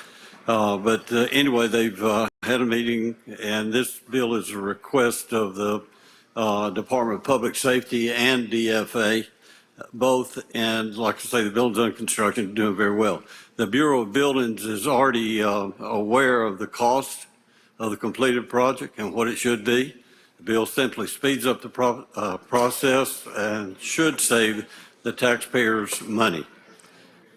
I have an amendment. I think, well, first I'll answer any questions on that if they would like, and then do the amendment, or I'll do the amendment first, whichever. Do the amendment, Mr. President. Seeing no questions, Senator, we're ready for the amendment. Got the amendment? Amendment's up. One moment. There it is. Excuse me. I don't have a copy of the amendment here, but all the amendment does is make the bill effective upon passage. If we're trying to speed the thing up, we don't need to wait until July to start it or to finish it. Questions on the amendment? Seeing none, Senator, we're ready for your motion. Oh, thank you. Now I have a copy of the amendment. The amendment is on line 33, deleting July 1st, 2023, and inserting upon its passage. If no questions on the amendment, I move for adoption of the amendment. Adoption of the amendment. All in favor signify by saying aye. Opposed, no. The ayes have it. Thank you, Senator. Thank you, Mr. Ready to adopt the bill, sir. Thank you, Mr. President. If there are no questions, I'll be asked for use of morning roll call. Use of morning roll call has been requested. Anyone object to procedure?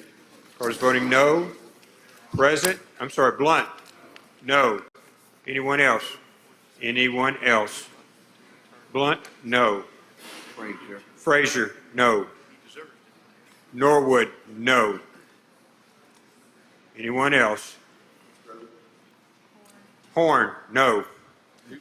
Jackson, no. R. Thomas, no. Anyone else? Anyone else? More than hearing aids. Seeing none, the bill passes. Thank you, Senator. Senator Polk, you're recognized. We're on 73. I'd like to pass number 73 and 74, let them retain their place. 73 and 74 retain their place on the calendar. Chairman Hill. Senator Hill is recognized. We're on 75, Senate. Thank you, Mr. President. I'd like to ask the bill to be called up and the title read. Mr. Clerk, please read the title. Senate Bill number 2312, County-Owned Real Estate Established Competitive Bidding Process for Lease or Sale. Thank you. I'd like to ask for Senator Johnson to be able to explain the bill. Senator Johnson, you're recognized to explain the bill. We're on 75. I think I did. I don't think I made the usual motion. Senator makes the usual motion. All in favor signify by saying aye. Opposed, no. Now we're ready, Senator. Now I'd like for Senator Johnson to explain the bill. Senator, you're ready. Thank you, Mr. President. This bill was requested by some people who lease county-owned property, and they lease it for agriculture, but it would apply to buildings as well.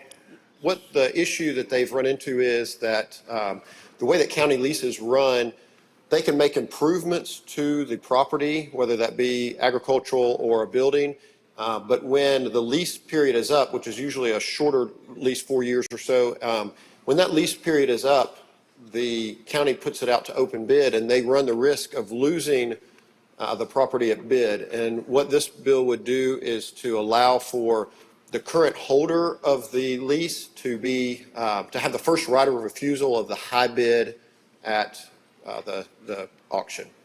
And that's an explanation of what the bill does. Questions on the bill? Senator McCon, you're recognized for what purpose? I'm sorry, Senator Hobson. Thank you, Mr. President. Thank you, Senator Johnson.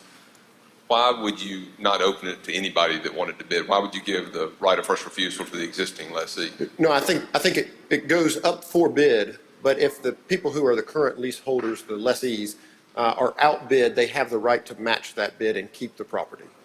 Why would you want to give them preferential treatment? Well, what would be their incentive to improve the property if they can turn around and lose it? And I think this closely mirrors 16th section It does. leases. Yes. It does. I'm just trying to get the rationale behind Yes. what kind of leases are we talking about that would be important for them to make improvements to? And It could be accentuate? to, if it was agricultural land, it could be something like replacing wells or doing dirt work. As you know, it can be expensive, as well as if you lease a building from the county, you could make improvements to the building that from any number of things. I don't know what different leases would constitute repairs to air conditioners or HVAC units, floor coverings, paint. All those things are capital improvements. Thank you. There's no further questions. Move passage using the morning roll call. Other questions? Seeing none, passage use of the morning roll call is requested. Anyone object to the procedure? Card is voting no. Present? Seeing none, bill passes. Thank you, Senator. Chairman Tate. Thank you, Mr. President. I'd like to go to item number 76, Senate Bill 2351, and ask the title be read. Clerk, please read the title. Senate Bill number 2351, Elections, allow the Secretary of State to perform random procedural audits on counties. Make the usual motion. Senator makes the usual motion. All in favor signify by saying aye. Aye. Opposed, no. The ayes have it. Please proceed. Yes, sir. I'd like to explain the committee sub. You're recognized to explain the committee's substitute. What this is a bill that allow our Secretary of State to be able to audit counties. Right now, the counties are not subject to any audits from anyone other than candidates themselves. If they want to try to challenge an election, they have a short time frame to do that. And so what this will do is this will allow the Secretary of State to be able to go in and to make sure that the counties are doing everything that they're supposed to do. Just admittedly, I think this bill does need some work. That's why it has a reverse repealer in it. And so I'd appreciate it if we could get this through this deadline. I've worked with circuit clerks and with legislators on a bipartisan basis to try to make sure that we have us a good bill. That's an explanation of the committee sub. I'd be happy to take any questions. Senator Sparks, for what purpose, sir? Question. You here for a question, Senator Tate? Yes, sir. Senator Sparks is recognized. Thank you, Mr. President. Thank you, Mr. Chairman. Does this bill ask for any money? No, sir. Would there be a requirement of funds to be able to perform this function? Again, I think this bill needs work, and that's why I have a reverse repealer in it, and I'll be happy to talk to you about, what it may look like if it needs, but in its present form, no, sir. In other words, they would just go within the budget of the Secretary of State. Okay, and the circuit clerks, do they support it as an association? I have not talked to them. I've talked to a few, and I want to make sure that they're happy with it before we move forward. Thank you. Yes, sir. No other questions asked for adoption of the committee sub. Senator Jordan, for what purpose, sir? Is that a question, sir? Yes, sir. I have You yield for a question, Senator Tate? Yes, thank you. Senator Jordan, you're recognized for a question. Thank you, Mr. President. Isn't he able to do that at the present, under the present law? No, sir. He doesn't do any auditing at all No, sir. He doesn't have the authority to. unless he's called in to do so. No, sir. No, sir. Have there been evidence that? I mean, I'm sure maybe a county could call them in to come in, but that would defeat the purpose of what we're really trying to do, which is to make sure that the counties are doing the right thing. When you say at random, would there be a problem?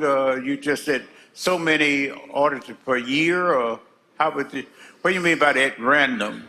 Well, like I said, I want to work more on this bill, but this came from the Secretary of State's office, and I think that it needs to have work, but the way that the bill's written now, I would say random would be literally, they would pick counties out of a hat or something. I'm not sure, but either way, I want to work on it more. That's why it has a reverse repealer in it. So you're going to work on it more Yes, sir. before you ask us to pass it? Yes, sir, 100%. And I've worked with legislators on both sides of the aisle with this, and with circuit clerks on both sides of the aisle. So it's not ready to become law at this point? No, sir, not at all. Not at all. Okay, thank you, sir. Thank you.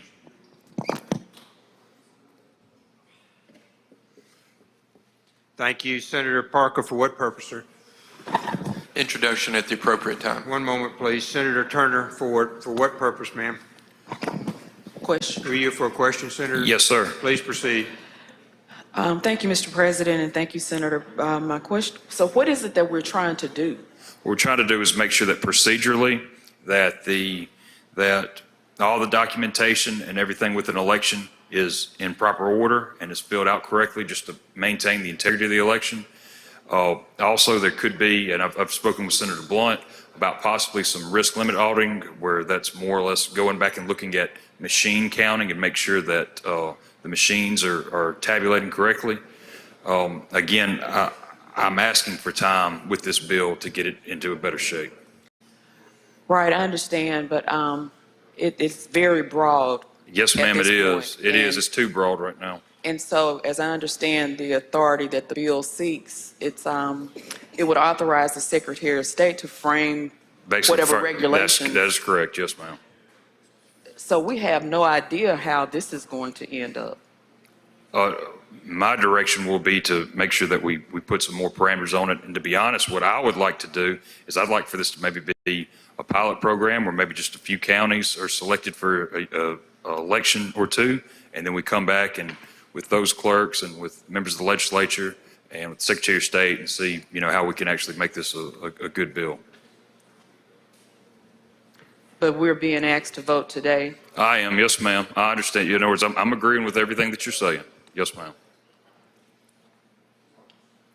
So what you anticipate is the Secretary of State would be authorized to go through and review qualifying papers?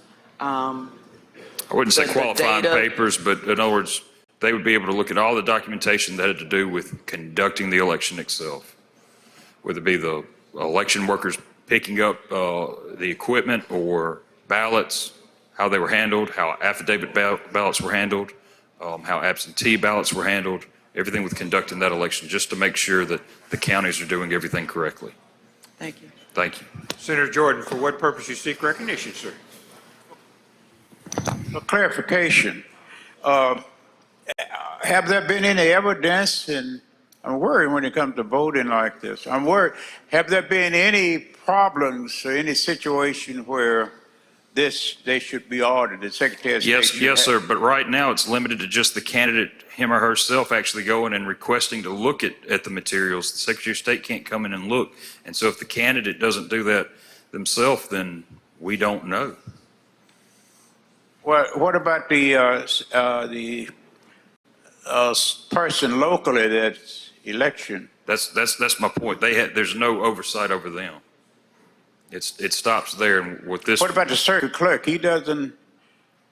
in other words, they work together. I know they work together, but he doesn't. There's He can't tell when anything is wrong in his said In other county. words, there's no bringing in the Secretary of State for this. And this what this bill do, which I still want to work with, would be allowing the Secretary of State to be able to come in and to make sure that the election's being conducted correctly. Without any complaint from the circuit clerk. That's who I'm working with, I promise you. I'm not going to make my circuit clerks mad at me, I promise you. Oh, I didn't hear you. I didn't get you. I said, working with the circuit clerks, yes, sir. So the circuit clerk of said county would invite him in. This bill would allow him to come without the consent of the circuit clerk of said county? I'm sure they could do that now without this bill. Well, why do we need this bill? Because this allows the Secretary of State to go in to audit the counties to make sure that they are doing everything properly. Without any complaints from anybody? There may be complaints from people who aren't doing their jobs. No, sir. Would it be any complaints from someone for the Secretary of State to come in and say, I just want to audit your books? Or they just come in periodically or when he feels like it? Or when The bill right now says that no county would be audited more than once every 4 years, and I don't like that. This came from the Secretary of State. I've used it. I thought the House was going to have a version that we could work with. Things are moving slower over there than what they anticipated, so they may not have a bill. So I'd like to just let this be the vehicle so we can look into audits. Well, I know the Secretary of State does come to my county, Greenwood, LaFleur, from periodic whenever he wants to, because I invite him up sometime. Yes. But just to have him to come in and nothing is wrong and no request from said circuit clerk, he just come in at that, I don't see why that's necessary unless he's requested by said county. Just come in to just look over the process. We've had so many problems about voting, so that to me could eventually seem like harassment. I understand. And I can see where it's necessary, but I don't think it's necessary for him to just come in. There's nothing wrong with the situation.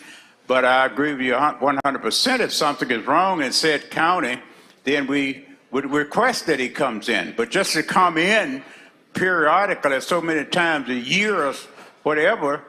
Yes. Unfortunately, those counties that may not be doing it right are not the ones that are inviting. But I agree with you. So what now? I said, unfortunately, a county that may not be doing it right may not be inviting also. I'm glad your county's inviting. That's great.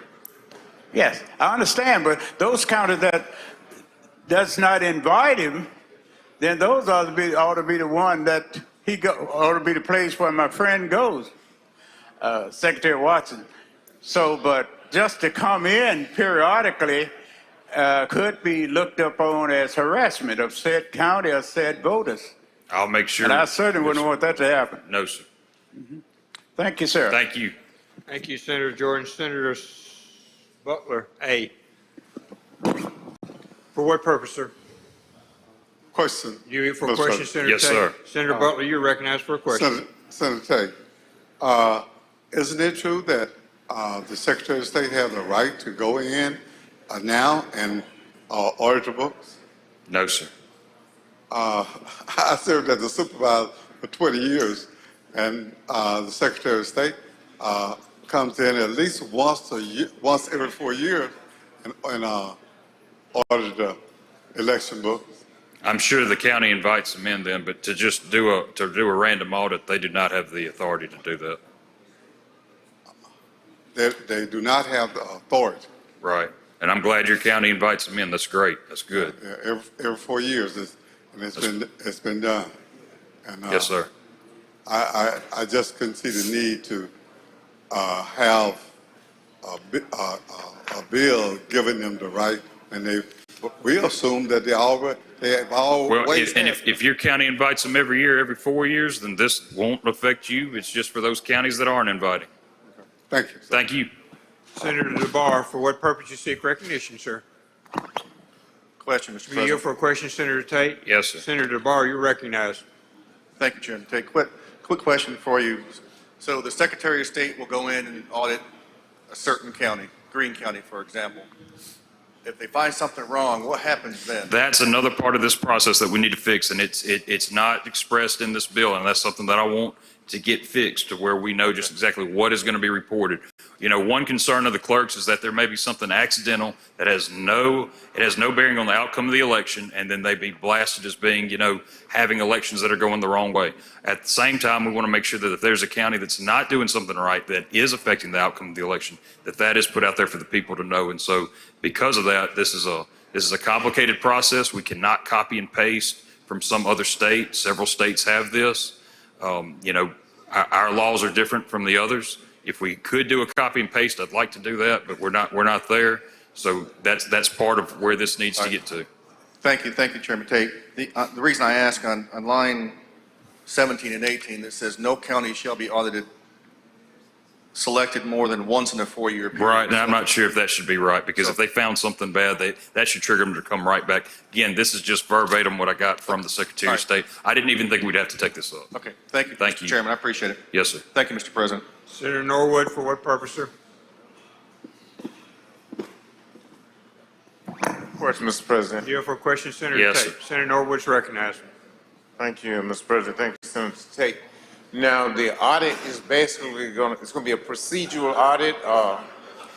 That's what I foresee, is for it to be a procedural audit to make sure that paperwork and the chain of custody forms and things of that matter that go into how they conducted the election, that everything's well documented, everything's done in order. Now, training will precede this at some point, I would imagine. Is that correct? Training, you said? Yes, training for the election commission or whomever it is the audit is going to be done upon. The Secretary of State will provide training for those individuals to make sure that They do now, yes, sir. And so this is going to be a procedural audit to make sure that they're doing what they're supposed to be doing according to policy. That's right, yes, sir. Thank you, Mr. President. Thanks, Thank Senator Tate. Thank you. Senator Sparks, for what purpose, sir? The question. Senator? Yes, sir. sir. Question, please proceed. Thank you, Mr. President. Thank you, Mr. Chairman. I understand the bill has a reverse repeater in it, and I understand that you've said this is from the Secretary of State's office. Is that correct?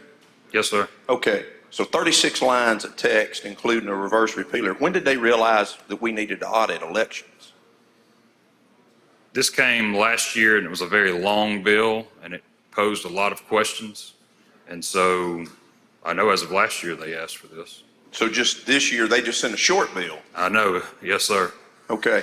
The concern I have is anybody can ask for a bill to be dropped. And I want secure elections in this state. And I believe in voter ID. And I believe in all the rules that make secure elections. But to drop a 36-line bill and say we're going to come audit the counties, I got good circuit clerks in my district, and they're not happy. And they've texted me. So I don't know what the exact purpose of the bill is, but if it's to stir people up, mission accomplished. So when they come back with a bill that asks for what they're asking for, I hope it's clearer. Yes, sir. I mean, you understand that I'm saying that I'm not happy with where this bill is right now. Well, but if you're not happy with it, you can table it. But I want this code section to go forward so that we can do something. I was under the impression that the House was going to bring something out, and so that we didn't even need to have this bill once we'd gotten it out of committee. And I've told multiple circuit clerks that the bill that I was given was not going to be the final version. Well, I mean, it's the version we're voting on the floor. And, you know, I go back to what Senator DeBar said earlier. I mean, you find a problem, you can't go back. Let me ask this question. have we had a problem going to the 82 counties? Haven't they welcomed the Secretary of State's office in the past to come participate? We have in Lauderdale County. Okay. I mean, I'll be honest, this is a bill that's important and close to my heart, election integrity, and my integrity gets called into question when I don't support a bill that claims to be election integrity. And 36 lines right here is not an election integrity bill. It's too vague for the Secretary of State to just take on. I agree with you. It's too vague to be a bill. Okay. Senator Hickman, for what purpose? Question, Mr. President. Were you for a question, Senator Tate? Yes, sir. Please proceed. Senator Tate, I understand that, like you said, this is kind of a framework or a vehicle for a bill. Now, since we've been on the floor, I guess there's been some phone calls made. So a few of us have gotten phone calls and text messages from our clerks who had, I guess, pledged to support this and to keep this vehicle moving forward.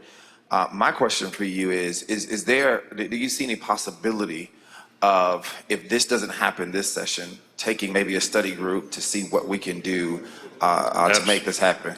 Yes, sir. Because as you know, it may be shocking, but I too think that our elections should be fair, free from fraud, and every Mississippian should be able to vote who's qualified to. And so I too would like to see some kind of process happen. But I agree with the sentiments of most people in here. We don't want to rush that, and we don't want to have something bad on the books that are going to overburden our circuit clerks. I 100% agree with you. Thank you. Thank you. Thank you, Senator. Other questions on the bill? On the committee substitute, I'm sorry. If no other questions, I ask for adoption of the committee substitute. Adoption of the committee substitute. All in favor signify by saying aye. Aye. Opposed, no. Okay, we're on the bill, Senator. No other questions, I ask for adoption by use of the morning roll call. Use of the morning roll call has been requested. Does anyone object to the procedure? Senator Butler, you object to the procedure. Mr. Clerk, please call the roll. Barnett. Barrett. Blackman. Blackwell. Blunt. Boyd. Branning. Bryan. Butler to 36. Butler to 38. Carter. Kaufman. Chazanall. Chisholm. DeBar. Delano. England. Fillingane. Frazier. Harkins. Hickman. Hill. Hobson. Horn. Jackson. Johnson. Jordan. Kirby. McCon. McDaniel. McClendon. McMahon. Michelle. Moran. Norwood. Parker. Parks. Polk.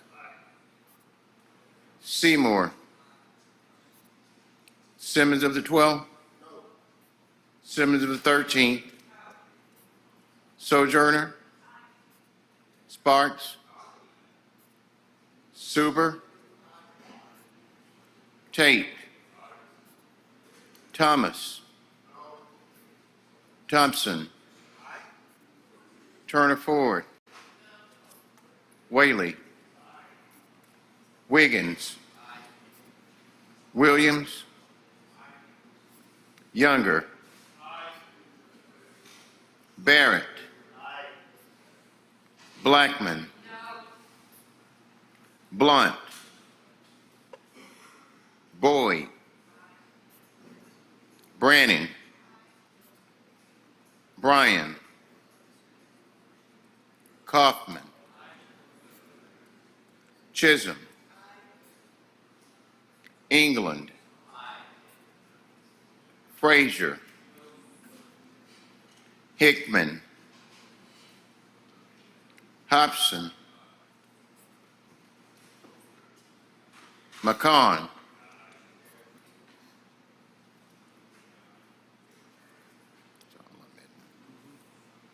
voting yes or yay.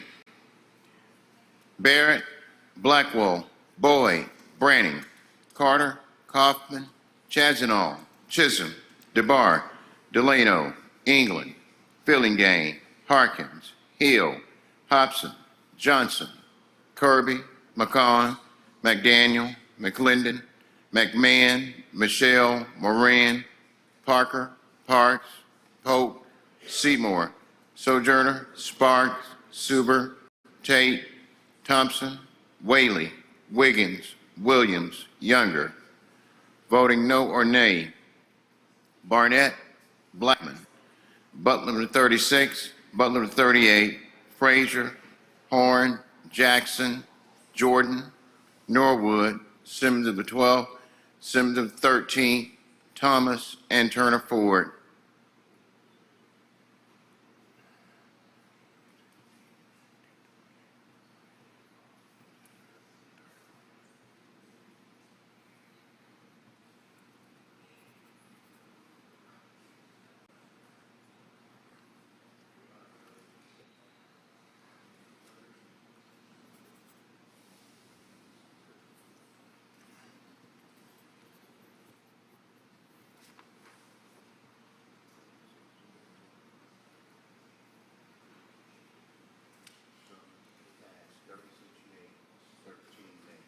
Bill passes 36 yea to 13 nay. Senator Wiggins.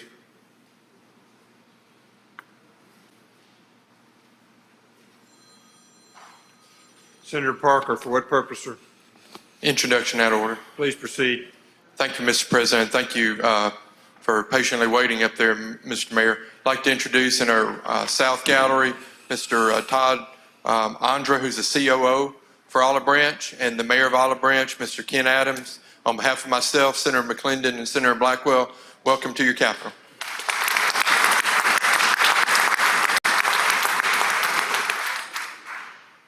Glad to have you here, Mayor. Welcome. Okay, Senator Wiggins. Thank you, Mr. President. I asked that items 77 through 79 we pass and they retain their place on the calendar, and we go to item 80, call that up and ask the title be read. 77 to 79, retain a place on the calendar. Number 80, Mr. Clerk, please read the title. Senate Bill number 2377, CPS, enact Mississippi Safe Haven Law, provide established clear path to permanency for children in custody of. Make the usual motion. Senator makes the usual motion. All in favor signify by saying aye. Aye. Opposed, no. The ayes have it. Please proceed, Senator. Thank you, Mr. President. I just wanted to say a couple words and then ask that Senator Boyd be allowed to explain the committee substitute. First, this bill before you has a reverse repealer in it. And this bill, along with a few others that will come before you, if you recall, we had over the summer the Women and Children and Family Committee that met. This is one of the first bills coming out of that committee. In our committee, we took them up in block, but we want to do them individually here. And so with that, I would ask that Senator Boyd be allowed to explain the committee substitute. Senator Boyd, you're recognized to explain the committee substitute. Thank you, Mr. President. The bill that you have before you is the legislation that's kind of broken down into two main parts. It's the Mississippi Safe Haven Law and laws that are providing more of a clear path to permanency for children who are already in CPS custody. The first part of the bill, the Safe Haven Law, it's used in conjunction with our current baby drop-off law. We worked with CPS over the fall and really looked at what was going on in other states so we could be more efficient and get children who are dropped off or who are in the hospital are given to CPS for custody. We look through for a clear procedure for that. So that's what sections 1 through 6 of the bill does.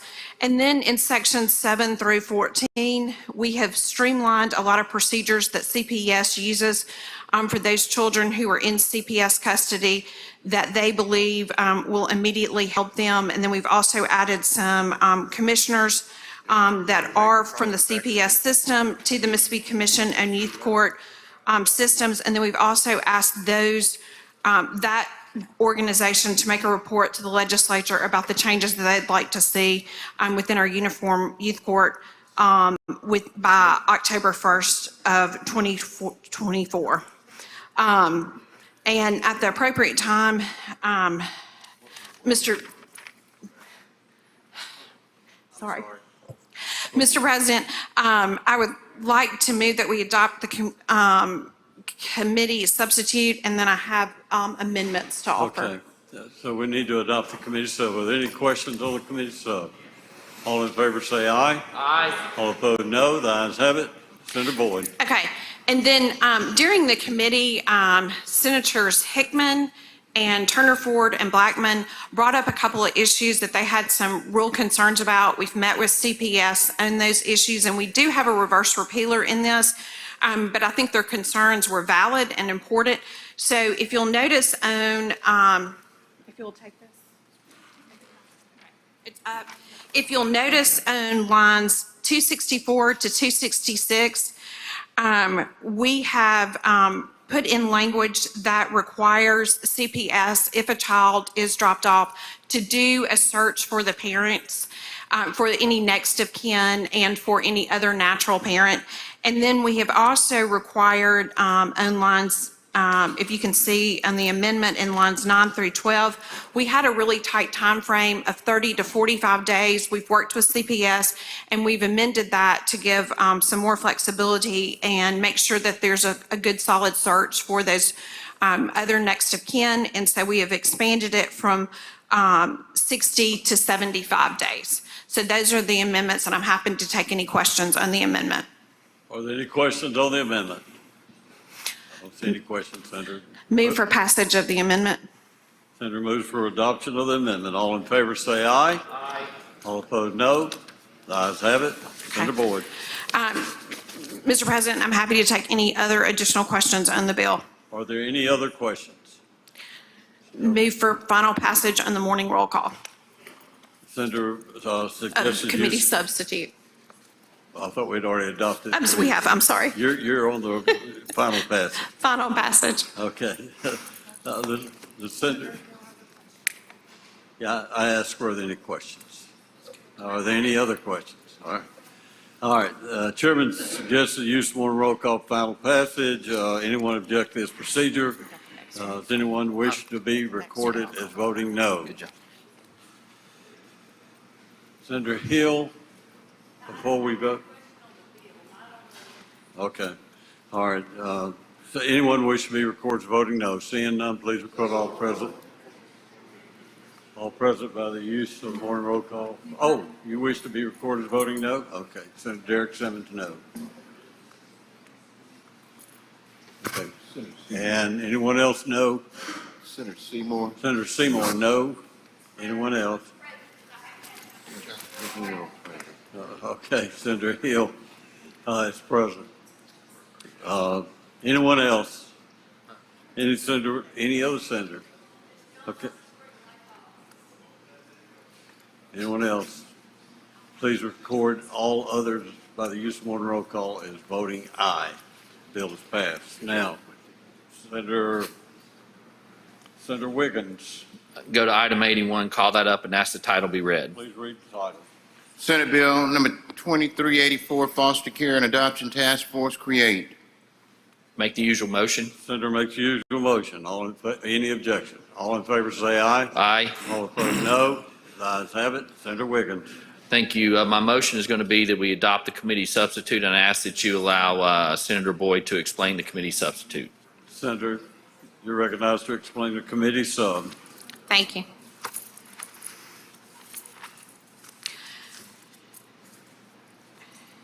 During the hearings that we had this summer, there was a plethora of information that was produced, and we met with, we had over 50 meetings with different individuals, but there were so many issues that we identified in the issues of foster care and adoption that it was impossible to bring forth a bill that really encompassed everything.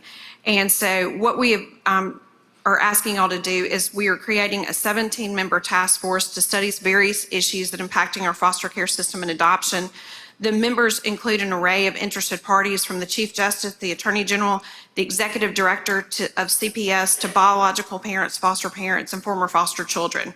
Some of the issues the task force is going to address is we're going to review and propose changes to our adoption statutes to make adoption easier when feasible. We're going to review and propose definitions of several terms that are used in CPS statutes so that we have uniformity in the application across all of our youth courts. We're going to review the roles of the guardian ad litem and the parent representatives, proposing any necessary revision.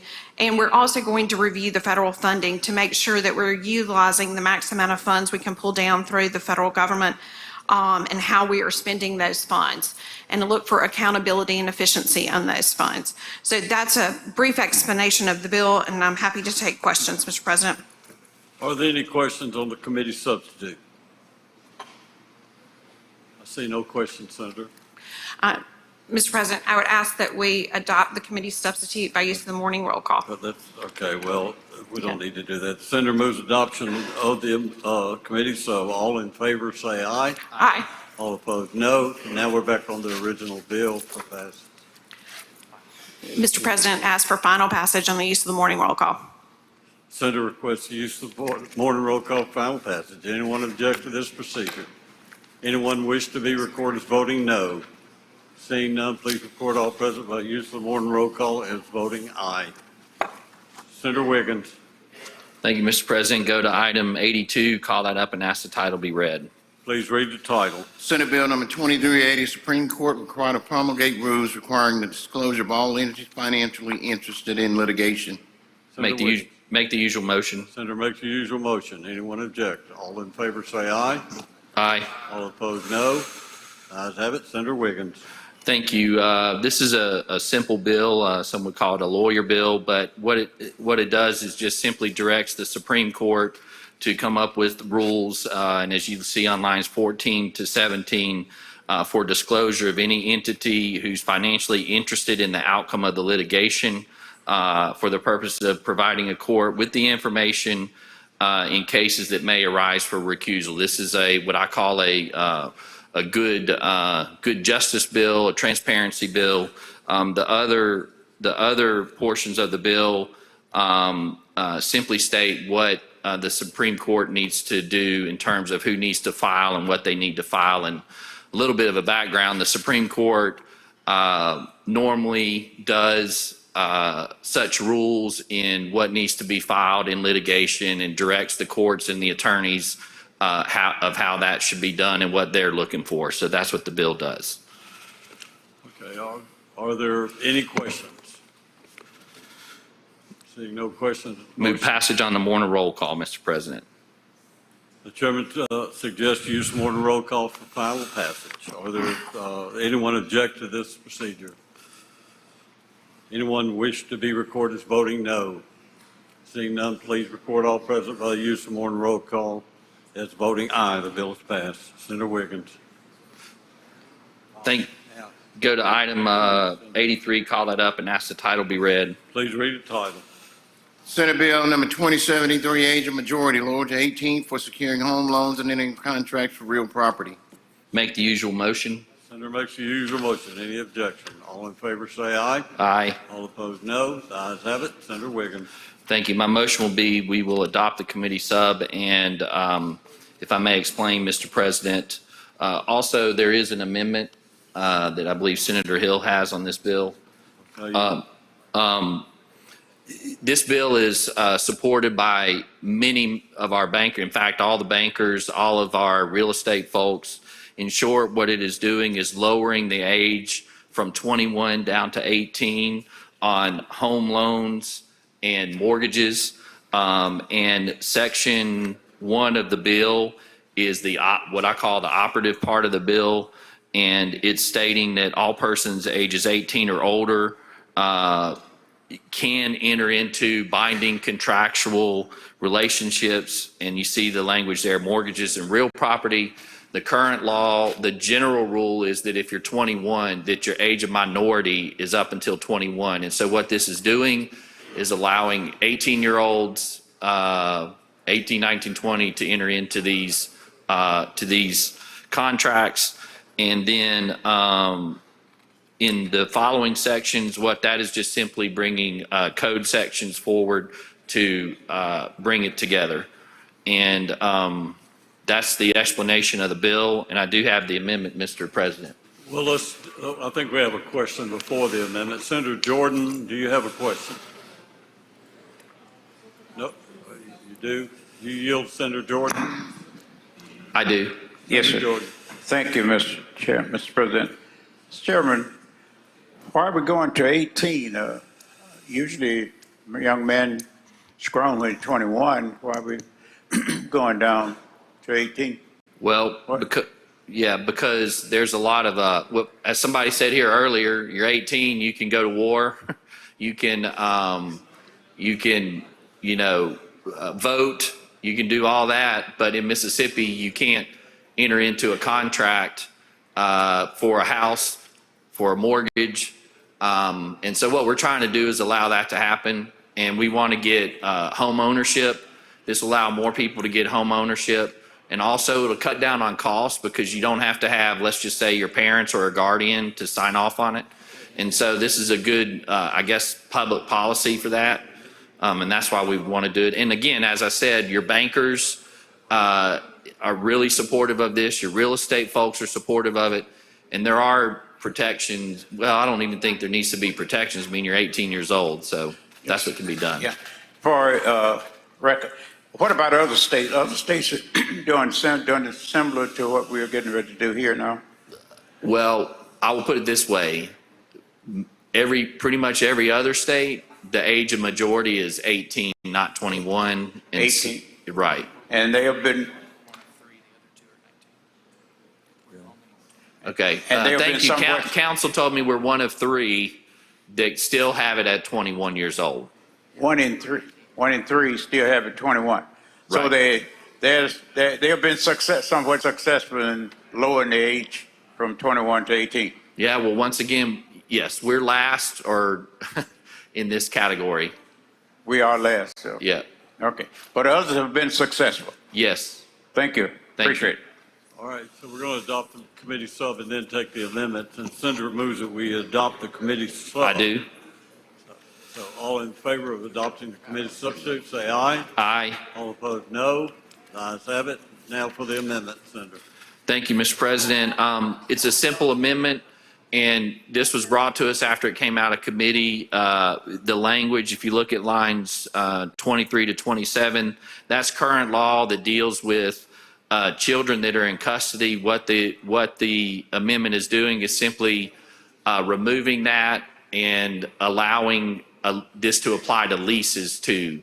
For whatever reason, current law already allowed that or allowed this for kids in custody. And so this is simply allowing that to not be prohibited for those in custody and applying to leases. And so I'd be happy to take questions on the amendment. Are there any questions on the amendment? Move adoption of the amendment, Mr. President. Senator moves for adoption of the amendment. All those in favor say aye. Aye. All opposed, no. The ayes have it. Senator Wiggins, final passage. Yes, move for final passage on the morning roll call. Chairman suggests use one roll call for final passage. Anyone object to this procedure? Anyone wish to be recorded as voting no? Senator Norwood, voting no. Anyone else wish to be recorded as voting no? Seeing none, please record all others present by the use of one roll call as voting aye. The bill is passed. Senator Wiggins. Go to item 84, call that up, ask the title be read. Please read the title. Senate Bill number 2077, charitable organizations raise audit threshold for contributions to $750,000 and uses a cash basis only. Make the usual motion. Chairman makes the usual motion. Anyone object? All in favor say aye. Aye. All opposed, no. The ayes have it. Senator Wiggins. Thank you, Mr. President. Now, this is Senator Johnson's bill, and as was stated in the other one, this one is dealing with $750,000, and I believe Senator Johnson does have an amendment. No amendment. He doesn't have an amendment. And that's, it does what it says, which is allows the reporting for those limits. Any questions? We do have Senator Seymour. Question? Question, Mr. President. You yield, Senator Seymour. Yes. In the latter part of the legislation, it says that the Secretary of State can promulgate a penalty. Have they promulgated any rules? Well, it says that they can provide it for extensions of the due date for filing of the financial statements. So, Right, but it also gives them the right. In other words, what I'm asking, have they had problems with this in the past? not in doing the rules, no. Thank you, Mr. Chairman. Thank you. Are there any other questions? If not, I'm sorry, Senator Turner Ford. For a question, do you have a question? Yes, Mr. Do you President. yield to Senator Turner Ford? Yes, I Senator yield. Turner Ford. Going back, thank you. Going back to the bill that we passed earlier that required the reporting, was it 200,000 or 250? 250. Okay, thank you. Okay, are there any other questions? If not, Senator, you suggest use morning roll call for final passage. And does anyone object to this procedure? Does anyone wish to be recorded as voting no?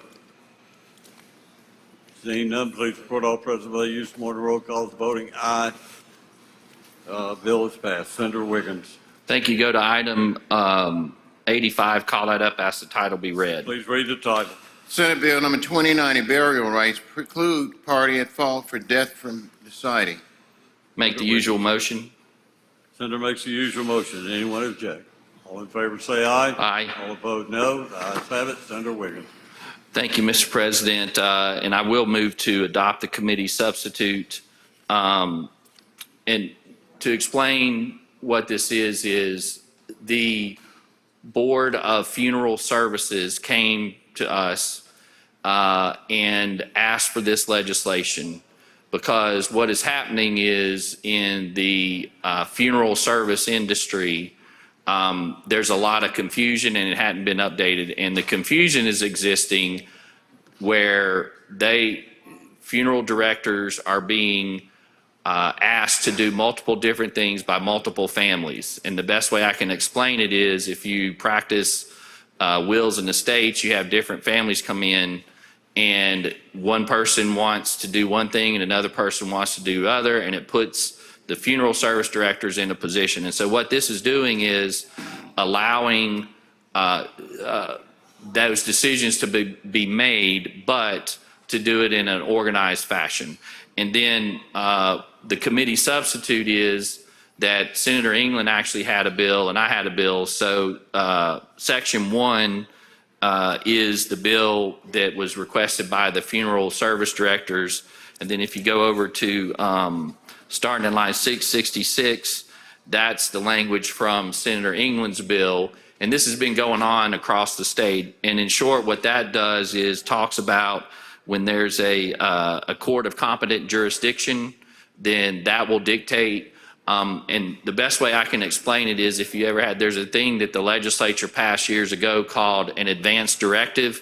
And so you fill that out and when you die, you tell your family, your lawyers, what you want to be done should you be in a bad health terminal situation. And that's what this is. It allows people to fill that out and to tell and put that on file. And so it allows that to progress and to cut down on the issues that have been plaguing the funeral industry. With that, I'd be happy to answer any questions. Are there any questions on the committee substitute?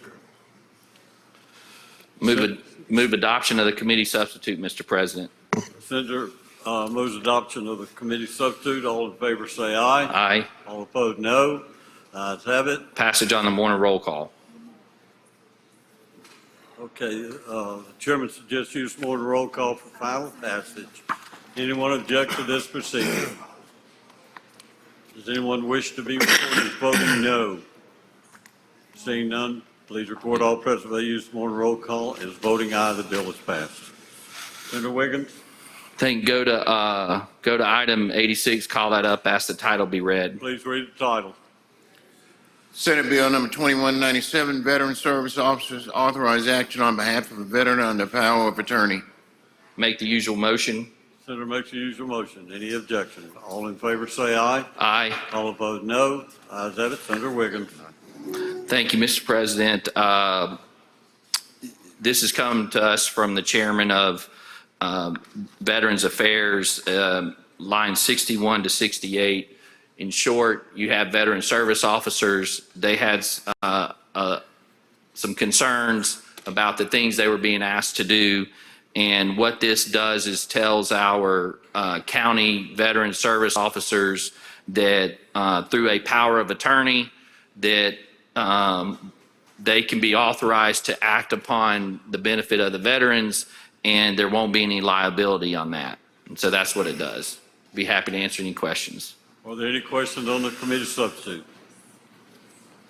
Seeing none. Move adoption of the committee substitute, Mr. President. Thank you. Moves for adoption of the committee substitute. All in favor say aye. Aye. All opposed no. The ayes have it. Senator Wiggins. Passage on the morning roll call. Are there any questions on final passage? Seeing none, Chairman suggests you use morning roll call final passage. Anyone object to this procedure? Does any senator wish to be recorded as voting no? Seeing none, please record all present by the use of morning roll call as voting aye. Senator Wiggins. Thank you, Mr. President. I ask that we skip 87, it retain its place on the calendar, and go to item 88. 87 will retain its place on the calendar. Go to item 88, Senate Bill number 2082. Senator Wiggins. Thank you, Mr. President. We'll read the title. Oh, thank you. Make the usual motion. Well, we got to read the title. Please read the title. Then we'll do the usual. Senate Bill number 2082, Child Support, administratively suspend obligations for incarcerated individuals. Make the usual motion. Senator makes the usual motion. Anyone object to that procedure? All in favor say aye. Aye. All opposed no. Ayes have it. Senator Wiggins. Thank you, Mr. President. I will state up front, this has a reverse repealer in it. It has a reverse repealer in it for a reason.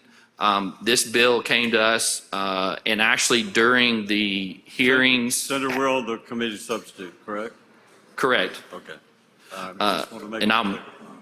During the committee hearings, we heard from the Department of Human Services about pausing and suspending child support obligations during incarceration. And what this is it is a request because it increases federal drawdown money.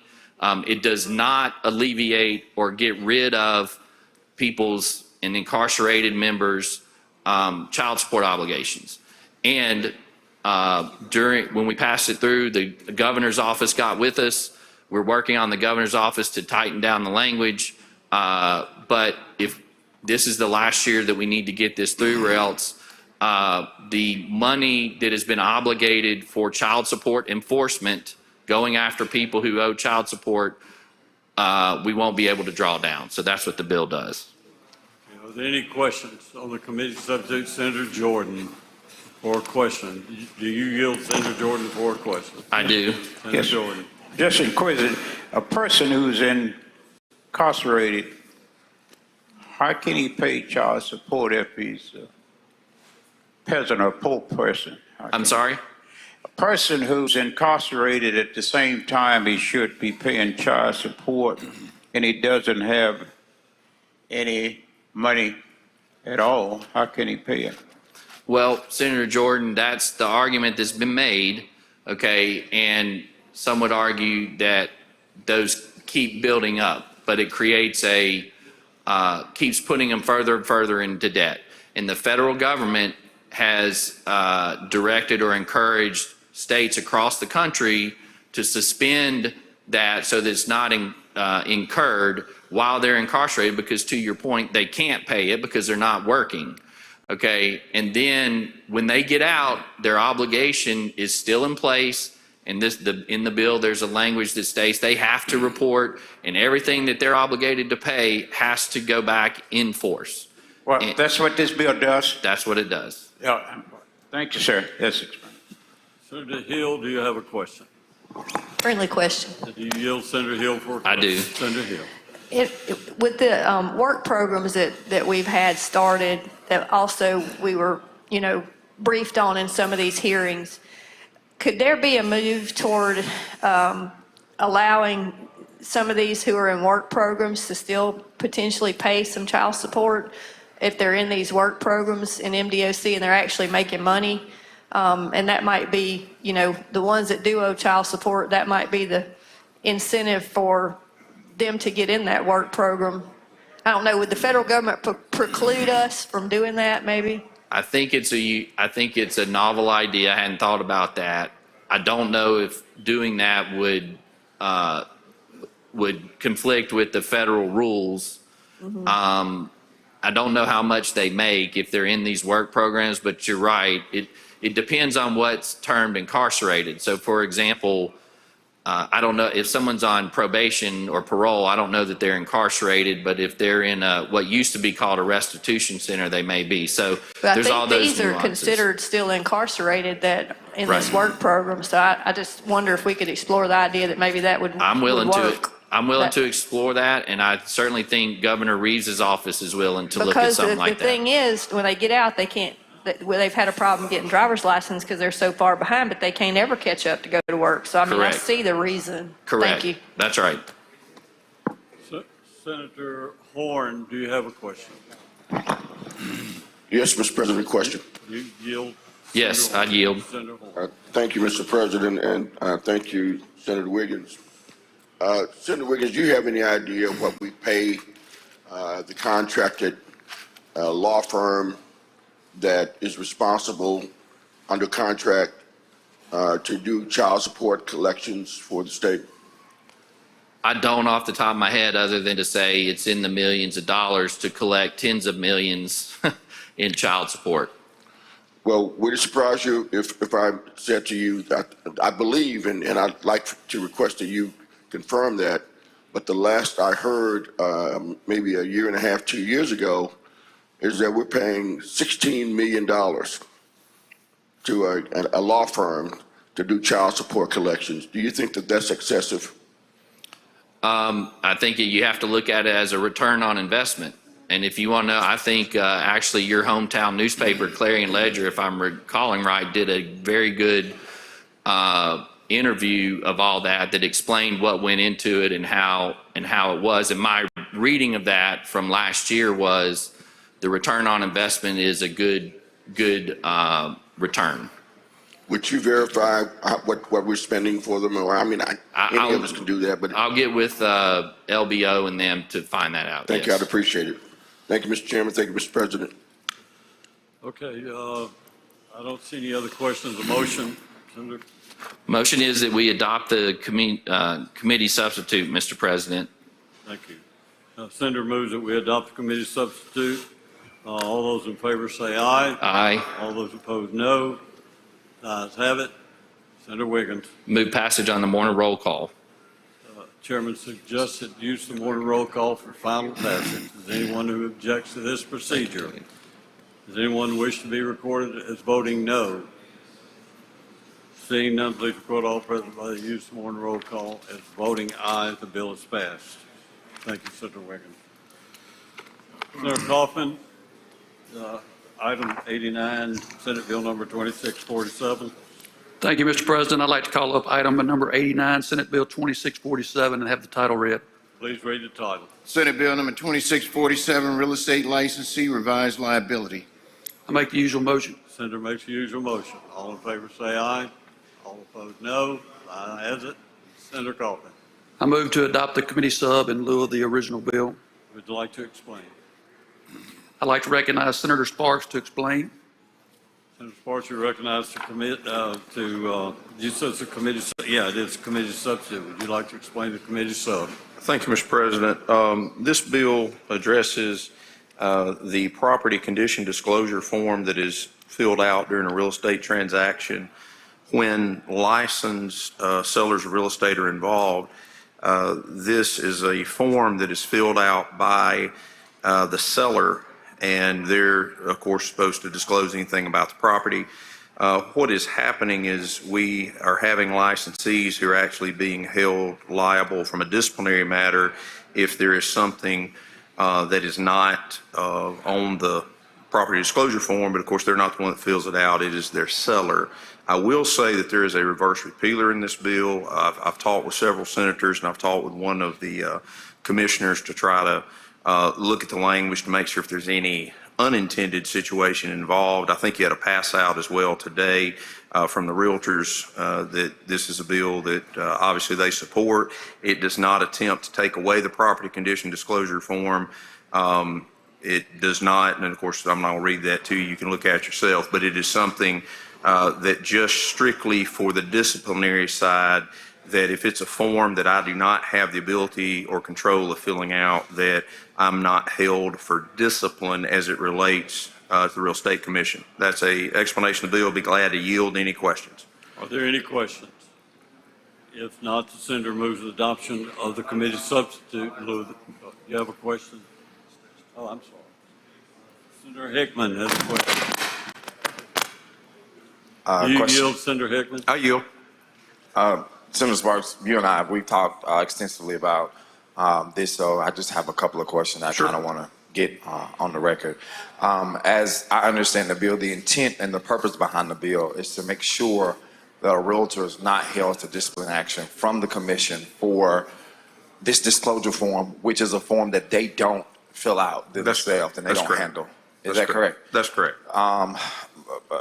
And so you said there's a reverse repealer in there. Are you telling this body that between now and when we see this bill again, you'll work on it? And I think there's some language we talked about that we may need to tighten up, where it may be indemnifying them from other liabilities, or it may appear to be indemnifying them from other liabilities outside of that of the commission. Is that correct? Yeah, I'll be proud to go through it with you in whatever detail we need to, because the specific statutes are listed that only deal with the property condition disclosure statement.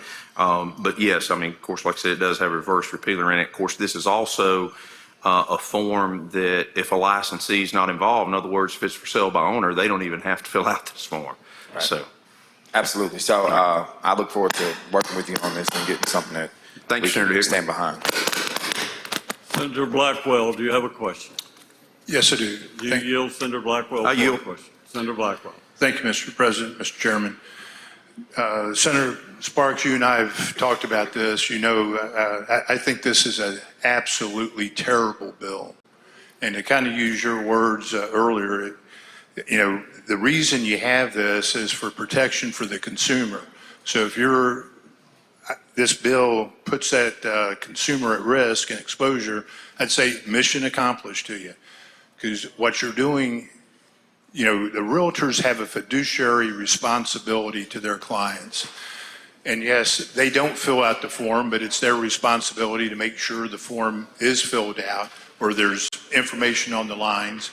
If the seller does not fill that out, all they have to do is simply disclose that information to the buyer, to the buyer's agent. I agree. Right.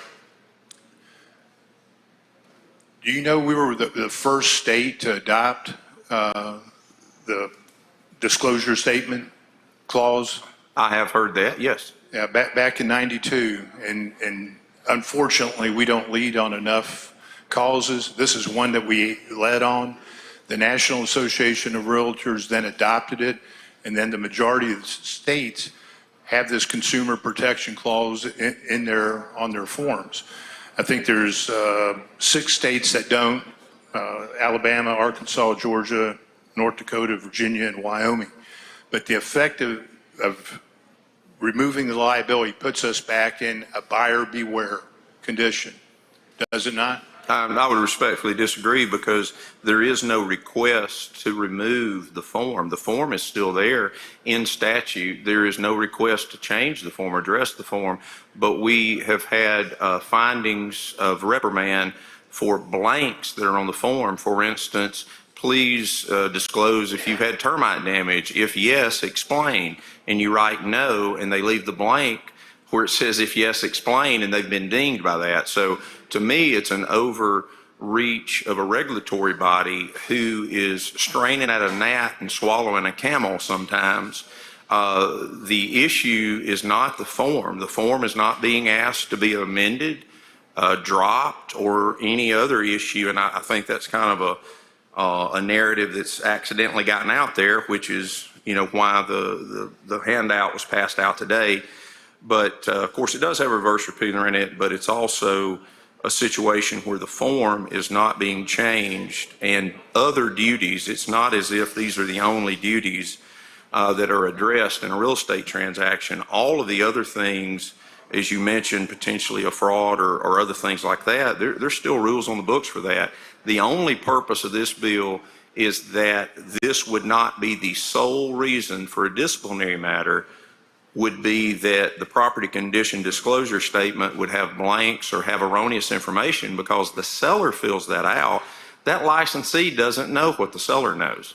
So you're holding someone to discipline that has no control over the veracity of the information.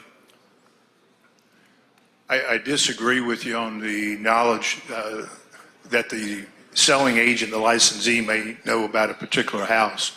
It's not uncommon for realtors to sell the same house several times. It's not uncommon for them to have sold a house and then be on the buyer's side buying a house.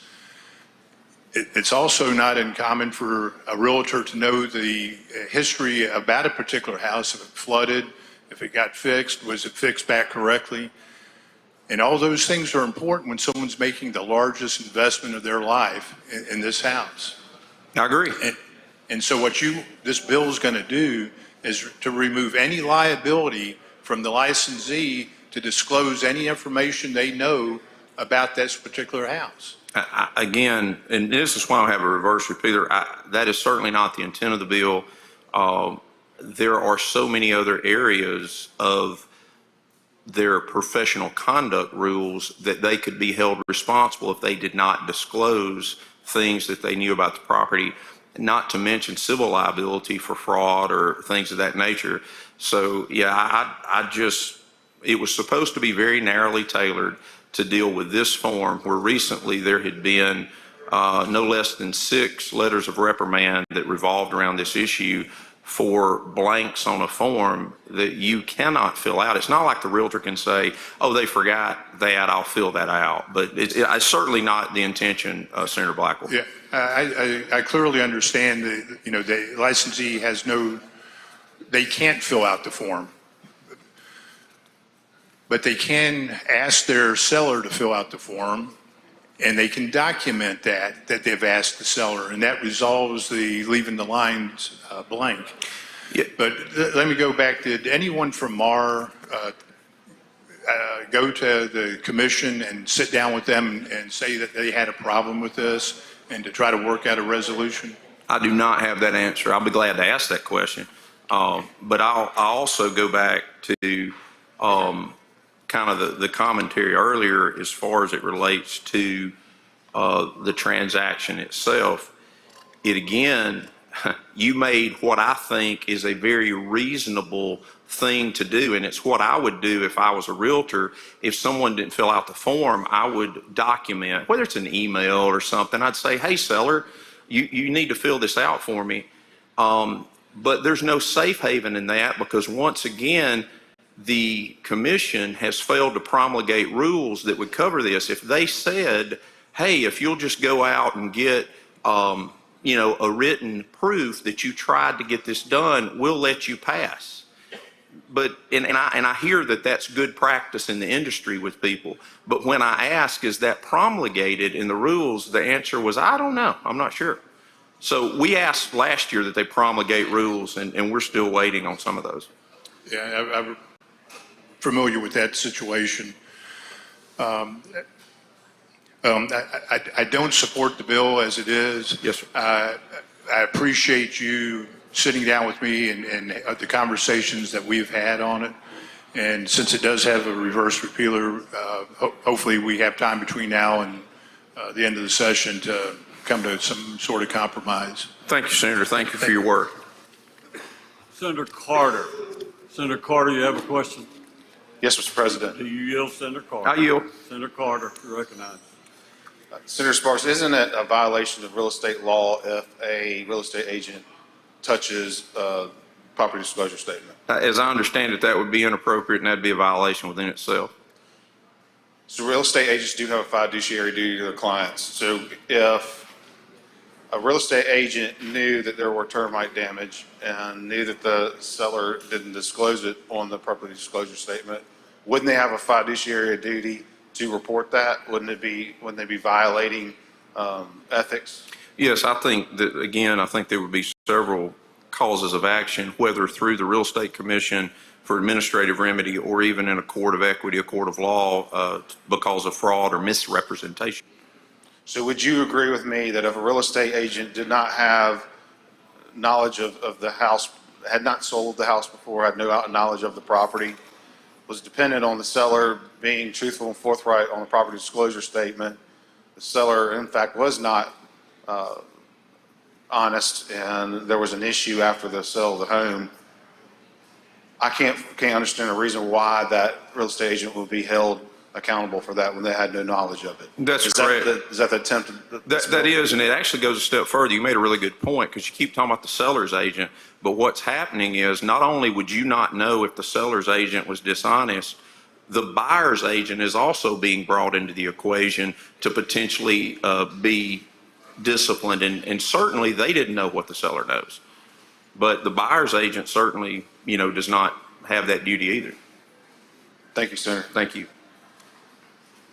Senator Chisholm, do you have a question? Friendly question. You yield, Senator Chisholm. I yield.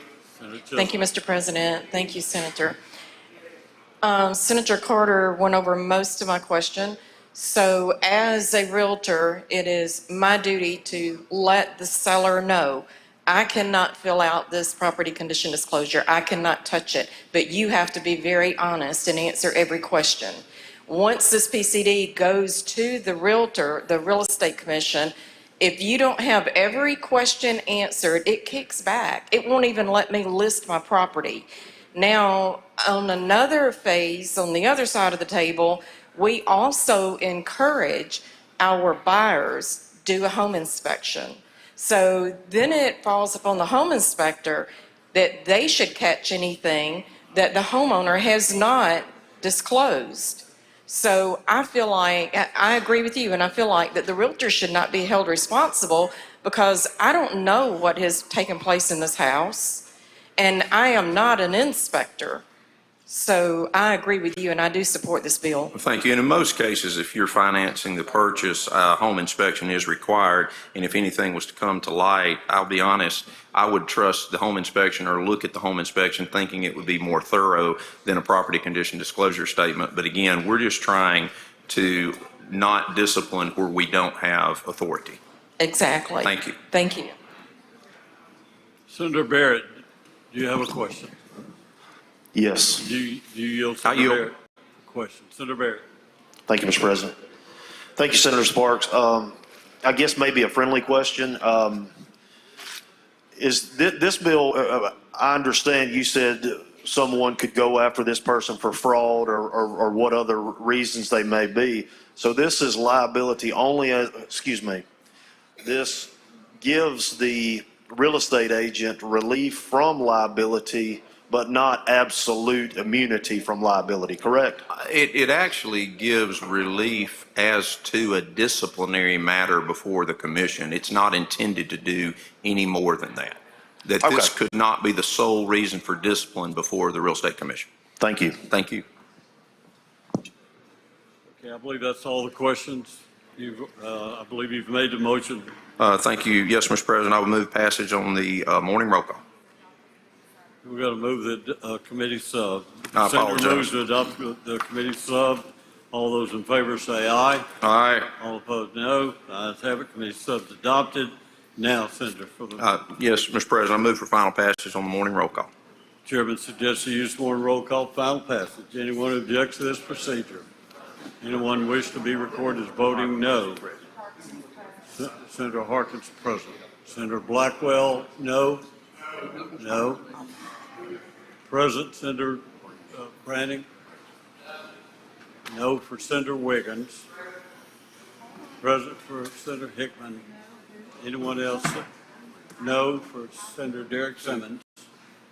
Anyone else wish to vote? You want to read those? Okay, that's okay. Did I get them all? Okay. All right. Senator, before I announce the vote. Present. Senator Carter present. All right. That's it. Okay, well obviously it's passed. So, use more call question, vote, as mentioned, the bill is passed. So, go to the next item. Senator DeVar. Thank you, Mr. President. Call item 90, have the title read. Please read the title. Senate Bill number 2079, Mississippi School Protection Act, an act to allow armed educators. Make the usual motions. Senator makes the usual motion. Anyone object? All in favor say aye. Aye. All opposed no. The ayes have it. Senator DeVar. Thank you, Mr. President. I ask that you recognize Senator Hill to explain the committee substitute. Senator Hill, you're recognized to explain the committee sub. Thank you, Mr. President. This bill was brought to me last year. My local superintendent of Pearl River County Schools was the president of Mass, and he brought this to me and asked us to enact a program that schools could choose to do or choose not to do based on programs that were already in effect in Texas and Florida. And what this bill does, it establishes the School Safety Guardian Training Program within the Office of Homeland Security, which is within the Department of Public Safety. And basically, it authorizes the governing body of a school to establish this program or not establish this program. It will be their choice. It also would provide civil immunity to the persons that the school selected to participate, similar to how we did the Church Protection Act. It also exempts the identity of school safety guardians from public disclosure. It provides the minimum training requirement under DPS and allows DPS to enact standards to award the certificate of the program. It also allows the Commissioner of Public Safety to establish guidelines for active shooter situations, to work with the Chiefs Association and the Sheriff's Association to make sure that they're all on the same page with active shooters so that we know who's in charge and that we don't have situations arise like arose in Uvalde where nobody seemed to be in charge and it just rocked on and on. It also conforms the statutes to the instances of justifiable homicide, and it basically just describes what a person or a school would have to go through to be able to participate in this program. It allows the school to charge, or it allows the school to either pay or not pay a monthly stipend of $500. It would be their choice. So it basically leaves all the major decisions, whether to participate in the program, to the school, and it leaves the promulgation of rules and regulations to DPS for this program. And the person would also already have to have an enhanced concealed carry permit under 9737.7 to be able to take this extra training and participate in the program. Okay. Are there any questions? Seeing any questions? So the motion is? Oh, I'm sorry. There's a question. Senator Turner Ford has a question. Do you Yes, yield Mr. Senator President. Turner Ford for a question? Yes. Senator Turner Ford. Thank you, and I'll make it quick. Will the school districts that participate, are there funds available through Homeland Security for them to apply for grants? There may or may not be. I know that there are grants that some of these training academies have applied for through the Department of Homeland Security. So more than likely there are some that would apply to this, but I can't tell you for certain. Thank you. Okay, are there any other questions? If not, Senator Motion, My motion be adopt the committee sub. Senator moves that we adopt the committee substitute in lieu of the original bill. All in favor say aye. All opposed, no. The ayes have it. Senator Now, my motion would be to adopt the committee substitute on the morning roll call. Final passage. Final passage. Yeah, the chairman suggests use the morning roll call for final passage. Does anyone object to this procedure? Does anyone wish to be recorded as voting no? And we have a few. So we're Senator Blunt, Senator Albert Butler, Senator Kelvin Butler, Senator Hillman Frazier, Senator Joseph Thomas, Senator Derek Simmons, Senator Norwood, Senator Barnett, Senator Jordan, Senator Horn, Senator Blackman.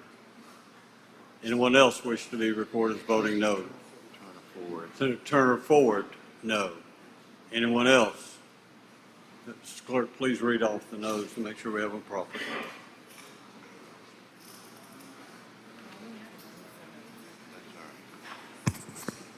Voting no or nay, Blunt, Butler to 36, Butler to 38, Frazier, Thomas, Simmons of the 12, Norwood, Barnett, Blackman, Horn, and Jordan.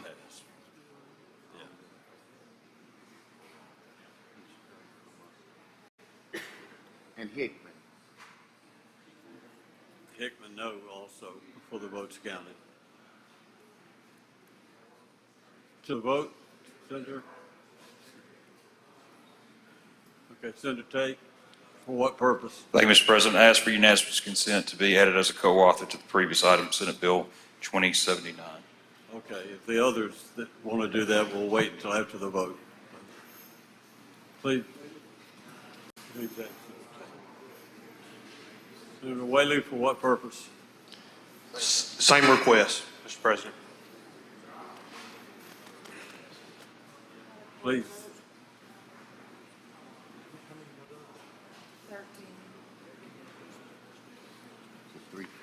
There's only 13 no votes on the last bill. The bill is passed. Please. So, all right, we'll go to the next item. Well, first we have some people that need. Senator Blackwell, for what purpose?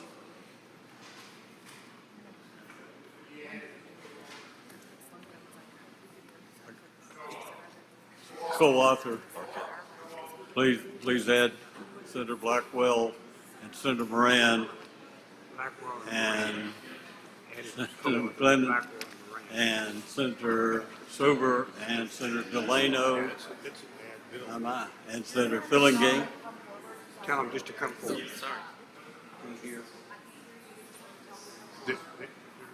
Yeah. If you would, all those that want to do that, please come forward, bring it to the clerk.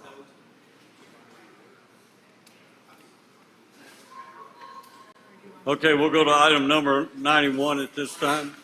Mr. President, I ask that we pass 91, it retain its place. Whoa, Senator Jackson. For what purpose? To the vote? Voted no?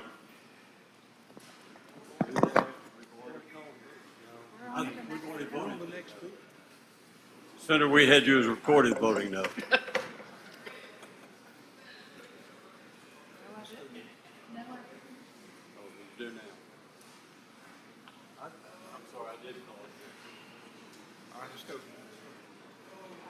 Okay, that's it. All right, Senator Wiggins. I ask that 91 retain its place on the calendar and we go to 92, call that up, ask the title be read. Please read the title. Senate Bill number 2088, District Attorney's Increased Office Operating Allowance. Make the usual motion. Senator makes the usual motion. Anyone object? All in favor say aye. Aye. All opposed no. Ayes have it. Senator Wiggins. Thank you, Mr. President. Real simply, the DAs have a operating allowance that the state gives them. It's been at $25,000 for probably 20 years. What this is doing is raising their operating allowance, our district attorneys, to $50,000. It did go through both our committee and Appropriations, and that's what it does. And be happy to answer any questions. Otherwise, my motion is we adopt the committee substitute.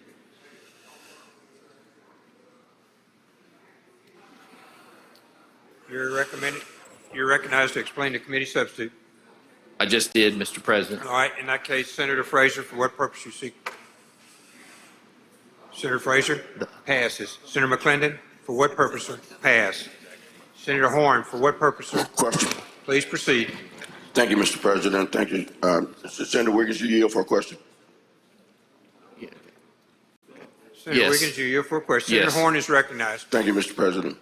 Mr. Chairman, I know that periodically we look at different circuit court districts and seeing if we need to make adjustments on personnel, usually adding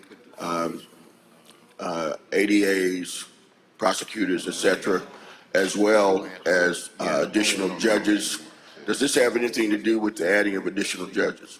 This bill does not, but to your point, on the calendar, I think both in the House and the Senate is a bill to do what you're doing. And that usually is in line with judicial redistricting that goes along. But this bill has nothing to do with that. Isn't judicial redistricting taking place next year? Yes. So will we? Well, I don't want to get to the House. There's a difference of opinion between the House and the Senate, but the Senate's position is yes, that's next year. Thank you, Mr. Chairman. Thank you, Mr. President. Thank you, Senator. Senator Fillingane, for what purpose, sir? I think his light is on erroneously there. Okay, we got all the questions. All right, Senator. My motion is passage on the morning roll call, Mr. President. You have to adopt the committee substitute. Did we adopt the committee substitute? All in favor signify by saying aye. Aye. Opposed, no. Passage on the morning roll call. Use of morning roll call has been requested. Anyone object to the procedure? Court is voting no. Present. Seeing none, passes. Thank you, Senator Wiggins. Senator Fillingane, you're recognized. Thank you, Mr. President. I'd like to skip item number 93 and have it retain its place on the calendar and go to item number 94. 93 retains its place on the calendar. 94, sir, you're recognized. I'd like to call it up and have the title read. Mr. Clerk, please read the title. Senate Bill number 2343, Capitol Police, bring forward code section related to for possible amendment. Made the usual motion. Senator makes the usual motion. All in favor signify by saying aye. Aye. Opposed, no. The ayes have it. Please proceed, Senator Fillingane. If I can explain the committee substitute. You're recognized to explain the committee substitute. Thank you, Mr. President. Let's say a very simple combination of two bills, really. The first one includes the governor's mansion within the list of state-owned buildings over which the Office of Capitol Police does have jurisdiction.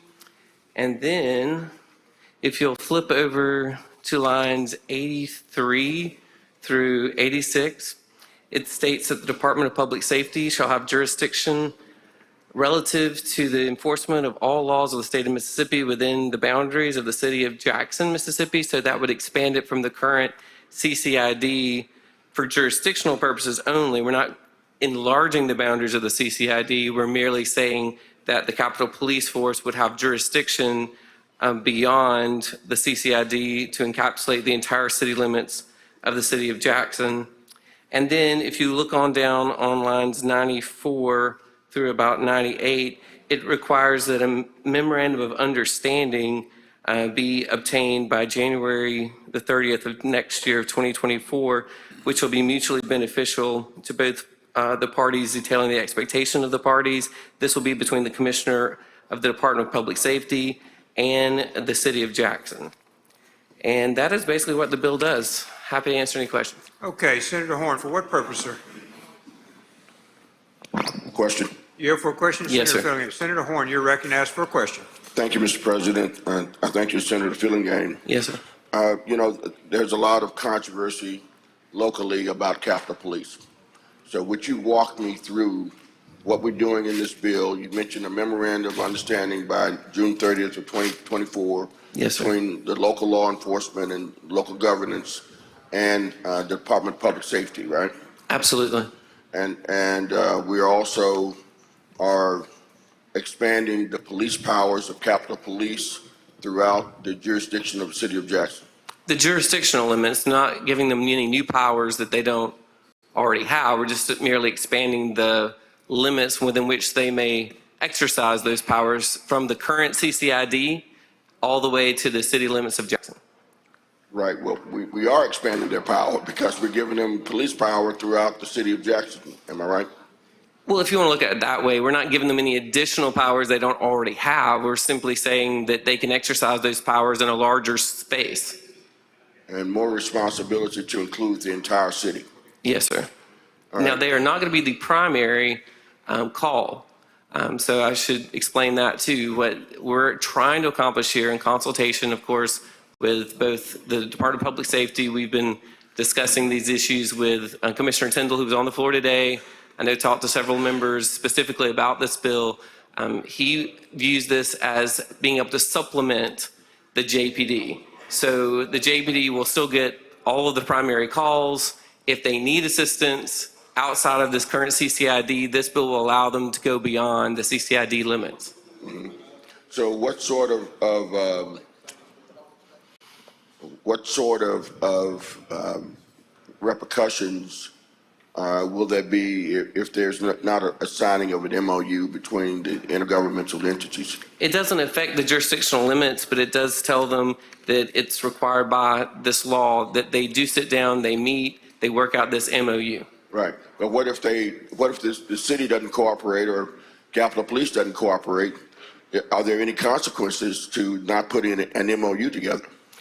Well, we'll be back next year, so if we want to make consequences for them, we can. This is merely us telling them, we understand that y'all will have concurrent jurisdiction, and we want you to sit down and work out the details of that. And do you know how many Capitol Police officers are sworn officers there are on the Capitol Police force right now?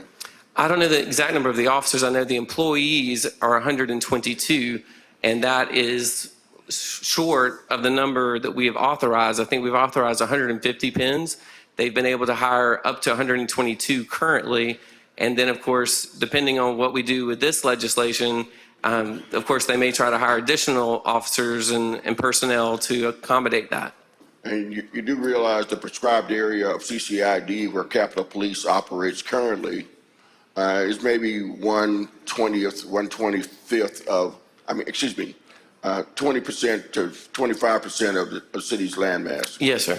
And we have 107 sworn officers right now. Mm-hmm. And we're calling for 150 sworn officers. Right. So we're going to put another 47 officers to cover the whole rest of the city. Well, I talked with Commissioner Tyndall today. He thinks an additional 25 officers on top of the ones that have already been authorized is the goal of what he'll be asking for in the appropriation process. So we're talking about 170. Yes, sir. Sworn officers. Right. Okay, and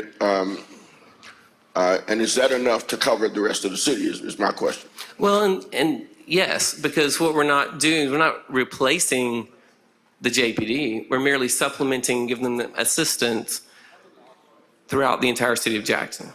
And do you have many stats on the effectiveness of Capitol Police that you can share with us today? Well, they're a very new entity in the sense of being able to patrol within the CCID, but I think the response I've been hearing have been very, very positive. But you don't have any I can't say it, any statistics that that talk about the number of arrests, the number of felony arrests, firearms that have been, illegal firearms that have been confiscated, drugs, et cetera, et cetera. Let me just say, they're very new, less than a year old in doing this, and they've been extraordinarily effective, so much so that people are requesting that they be enlarged and cover the entire city of Jackson. Mm-hmm. And do you have any, I know we're not dealing with numbers, budgets and appropriations in this bill. Right. Do you have any idea of the estimate of what this expanded territory for Capitol Police would cost? Between $1 million to 1.5. For another 25 officers. 57 officers? No, another 25. These others have already been appropriated. We just haven't hired them yet.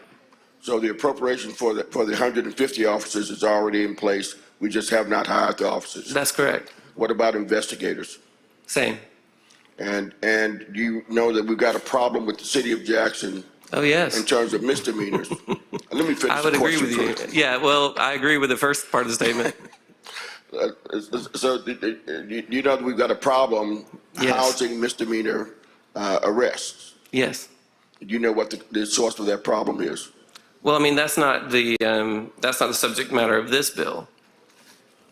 Well, if we're going to give folks more territory and they make more arrests, we got to have some place to put them. Wouldn't you agree?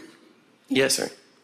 So that we may be compounding a problem that already exists if we don't make some sort of arrangements on space for the arrest. Well, with that logic, Senator Horn, who's my dear friend, you would simply say, because we don't have any capacity to house criminals, we ought to just let them roam the streets? No, I didn't say that. I mean, that's the implication. I did not say that. That is the implication. No, what I was getting at is... Please elaborate. Wouldn't you agree that this program, if we don't have a place to put a future arrest, is going to present a problem? Do we have a solution for that problem? Well... In terms of housing folks? Again, so you have several agencies that cover this space within the city of Jackson. You have Hinds County, which the city of Jackson is a part of. You have, of course, JPD and all of their resources. And with this expansion, you'll also be able to help supplement with the Capitol Police Force. So is the state planning to offer, as far as you know, any support on helping to provide facilities to house arrests, either misdemeanor or felony arrests? You know, that's not my purview. I try to stay in my lane, Senator Horn. All right. Thank you, Mr. Chairman. Thank you, Mr. President. Thank you, Senator Horn. Senator Simmons, for what purpose do you seek recognition, sir? Question, Mr. President. For you for a question, Yes, Senator sir. Fillingame. Of Please course. proceed. Thank you, Mr. President. Thank you, Senator, for yielding. Senator Fillingame, could you tell me, based off the language that starts at 94, what happens if the city of Jackson does not enter into an MOU with DPS? Nothing. Okay. Nothing happened. Okay.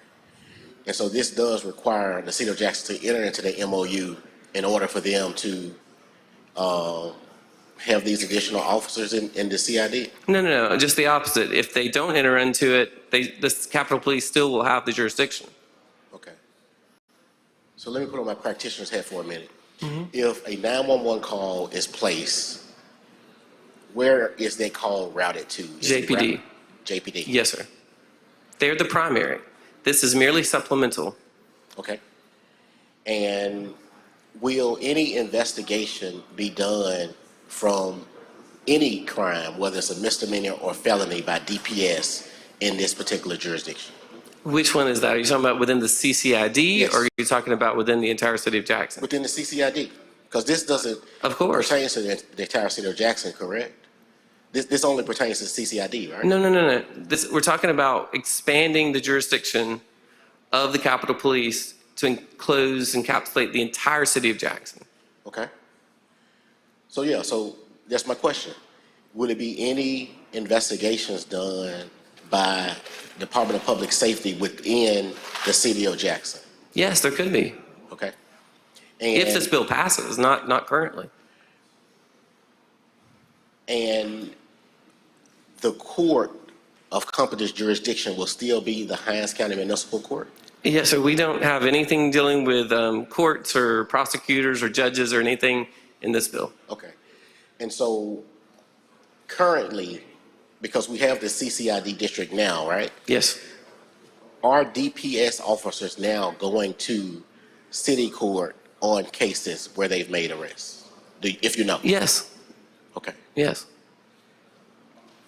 And do you have statistics on those type of cases? Were they due to traffic stops, or were they due to actual calls that came in to the police department that were routed to DPS? Do you have any data or statistics regarding that? I don't have data specifically because this is such a new program, but I can tell you that the initial calls come in to the Jackson Police Department. Sometimes the Jackson Police Department then calls and asks them for assistance in particular cases, and of course they're there to offer that assistance. My last question. In the reports, that are done by DPS, where are those reports maintained? Are they centralized and maintained in the city of Jackson Police Department, or are they maintained at DPS somewhere? Say that question The again. actual reports. that If are the done- investigation is done by Capitol Police, they maintain those reports. If they're done with the JPD, then they do. Okay. If it's a joint operation, I assume that they'll both keep copies of the reports. Okay.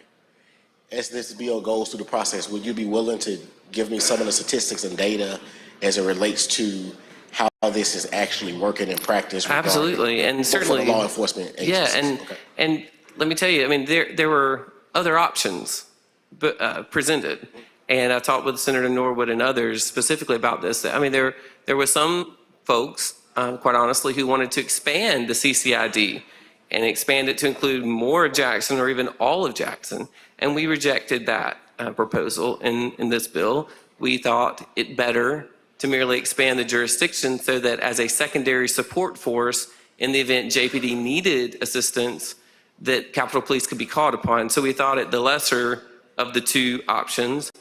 There were also calls by some, quite frankly, to expand the jurisdictional limits of Capitol Police to encapsulate the entire state of Mississippi. I mean, we thought that was unnecessary and not needful either. So I know when you just look at a particular piece of legislation without seeing the history of it, perhaps you think, wow, that's different. But when you compare it to what others had called for, I think you can maybe see that we have tried to craft a specific bill that seeks to address the needs of the city. At the same time, it respects the integrity of the city of Jackson and recognizing this is our capital city. I mean, it belongs to all of us, of course, and we have a lot of state-owned buildings and, of course, a lot of state employees that work in and traverse through and even live in the city. So it's a balancing act, to be sure, and I certainly, you're my colleague and my friend, I'll be happy to continue working with you as this process proceeds. Thank you for yielding, Senator. Thank you, Mr. President. Thank you, Senator. Senator Polk, for what purpose, sir? Question, Mr. President. You for a question, Yes, Senator? sir, of course. Senator Polk is recognized. Thank you, Mr. President. Thank you, Senator. I was listening to Senator Horn's questioning, and he came up with something that was very important, I think, and as usual. And it was to do with where do you incarcerate those who've been arrested? Yes, sir. And last year, a bill was passed through this chamber and amended by Senator Blunt that would allow, as I remember, those who are being arrested to be able to be taken to any county jail in Mississippi. Do you remember that bill? Yes, sir. And to your point, if you look on this committee substitute lines 117 through 120, it very clearly includes, I think, the language you're talking about, which is the Department of Public Safety is authorized to enter into a contract with any county for the county to take custody of the misdemeanor offenses arrested under the authority granted under the section. And that language is not being removed. It's still in lines 117 through 120. And that would solve the problem that Senator Horn pointed out. Yes, sir. Thank you very much. Thank you, Senator Polk. Senator Horn, for what purpose, sir? Question. You for a question, Senator? Thank you, Of course. Thank you, Mr. President. Thank you, Senator Spillane. Senator, are you aware of whether any actions have been taken by Capitol Police or any other local authorities where they're taking prisoners to these other jurisdictions? And if so, who is paying for them? I have not inquired of that, but I can certainly do that for you. Would appreciate your getting that information for us. Okay. Thank you, Senator. All right. Seeing no further questions, Move adoption of the committee substitute. you have a motion? Oh, I'm sorry. Senator Blackman, for what purpose, ma'am? Question. You for a Mr. question? Of course, Senator yes. Blackman, you're recognized for a question. Thank you, Mr. President. And thank you, my friend. Yes. The CCID was created in 2018. Is that correct? I believe that's correct. Yes, ma'am. And was it not created because we had all of these state buildings in the state capital that was not paying taxes in the Yes. city of Jackson? That was certainly the argument, that we have all these state-owned buildings that don't pay property tax, and yet they require a lot of service and protection.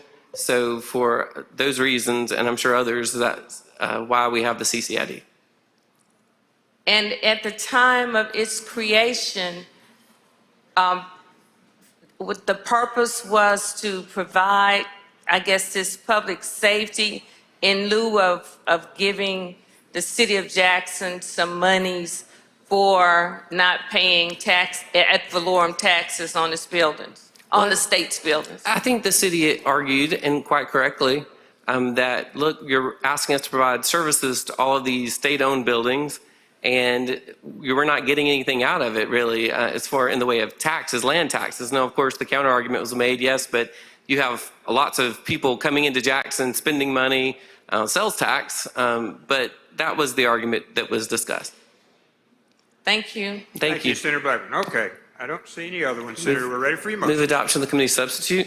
All in favor signify by saying aye. Aye. Opposed, no. Ready, we're on the motion. Move adoption by use of the morning roll Use call. of morning roll call has been requested. Anyone object to the procedure? Court is voting no. No. Blunt. No. Horn. Thomas. Butler. Butler. Frazier. Simmons. Jackson. Jordan. Turner Ford. Hickman. Norwood. Blackman. Anyone else? Barnett. Anyone else? Anyone else? Read the negatives, please, sir.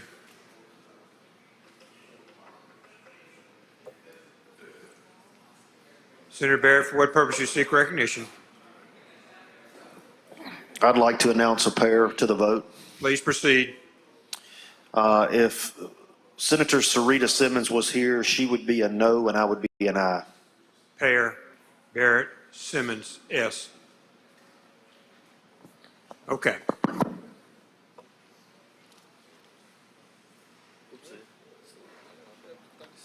Voting yes or yay, voting no or nay. Blunt, Horn, Thomas, Butler of the 36, Butler of the 38, Frazier, Simmons of the 12, Jackson, Jordan, Turner Ford, Hickman, Norwood, Blackman, and Barnett. Voting in the pair was Barnett, Barrett, yes, Sarita Simmons, no. Thank you. Bill passes. Senator Whaley, last on the calendar, sir.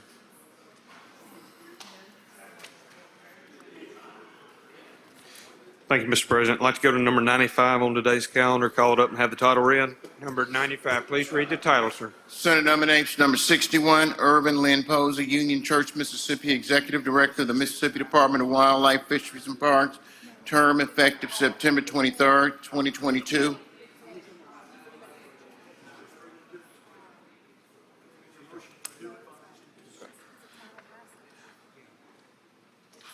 Senate nomination number 61 is Mr. Lynn Posey for the Executive Director of the Mississippi Department of Wildlife, Fisheries and Parks. He came before the committee. We had a host of questions from the committee members. We found no derogatory information within that. Had several senators come by and speak on behalf of him. And other than that, that's about it. The motion is we do advise and consent if there are no questions. Does anyone object to the motion? All in favor signify by saying aye. Aye. Opposed, no. And consent is confirmed. It's confirmed. They all voted aye. Anyone wish to be recorded as voting no? Thank you very much. And congratulations to Commissioner Posey. We welcome him back to state service. Okay. We'll go to announcements. Announcements starting with Senator Pecan. Mr. President, I'd like to hold number 98 on yesterday's calendar, Senate Bill 2720 on a motion. 98, Mr. Clerk. Reconsider. Motion to reconsider number 98, sir. Sounds good to me. From yesterday. Yes, sir. We will read the title, if he's got it. Read the title, please, sir. Senate Bill number 2720, tax forfeited land, certified state authorized Secretary of State to withhold 10% for the cost of tree removal. Thank you, Senator. Senator Simmons. Derek. Thank you, Mr. President. I'd like to hold item number 76 on today's calendar, Senate Bill 2351, on a motion to reconsider. Motion to reconsider 76. Would you read the title, Mr. Clerk? Senate Bill number 2351, elections, allow the Secretary of State to perform random procedural audits on counties. Thank you. Senator Tate for announcement. Adjourn in memory. Please proceed. When the Senate adjourns today, I ask that it do so in memory of Maddie Lee Downey of Causeyville, Mississippi. Maddie Lee Downey, Mr. Clerk. Senator Jackson, R. Thank you, Mr. President. By unanimous consent, I'd like to be listed as co-author for item on today's calendar, number 43, Senate Bill 2494, and item 58, Senate Bill 2485. 43 and 58. Seeing no objection is granted. Senator Kirby.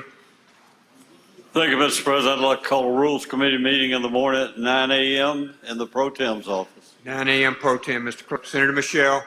Thank you, Mr. President. I'd ask for unanimous consent, please, to be added as co-author for Senate Bill 2343. That's item 94 in today's calendar. 94, Mr. Clerk. Senator Fillingham.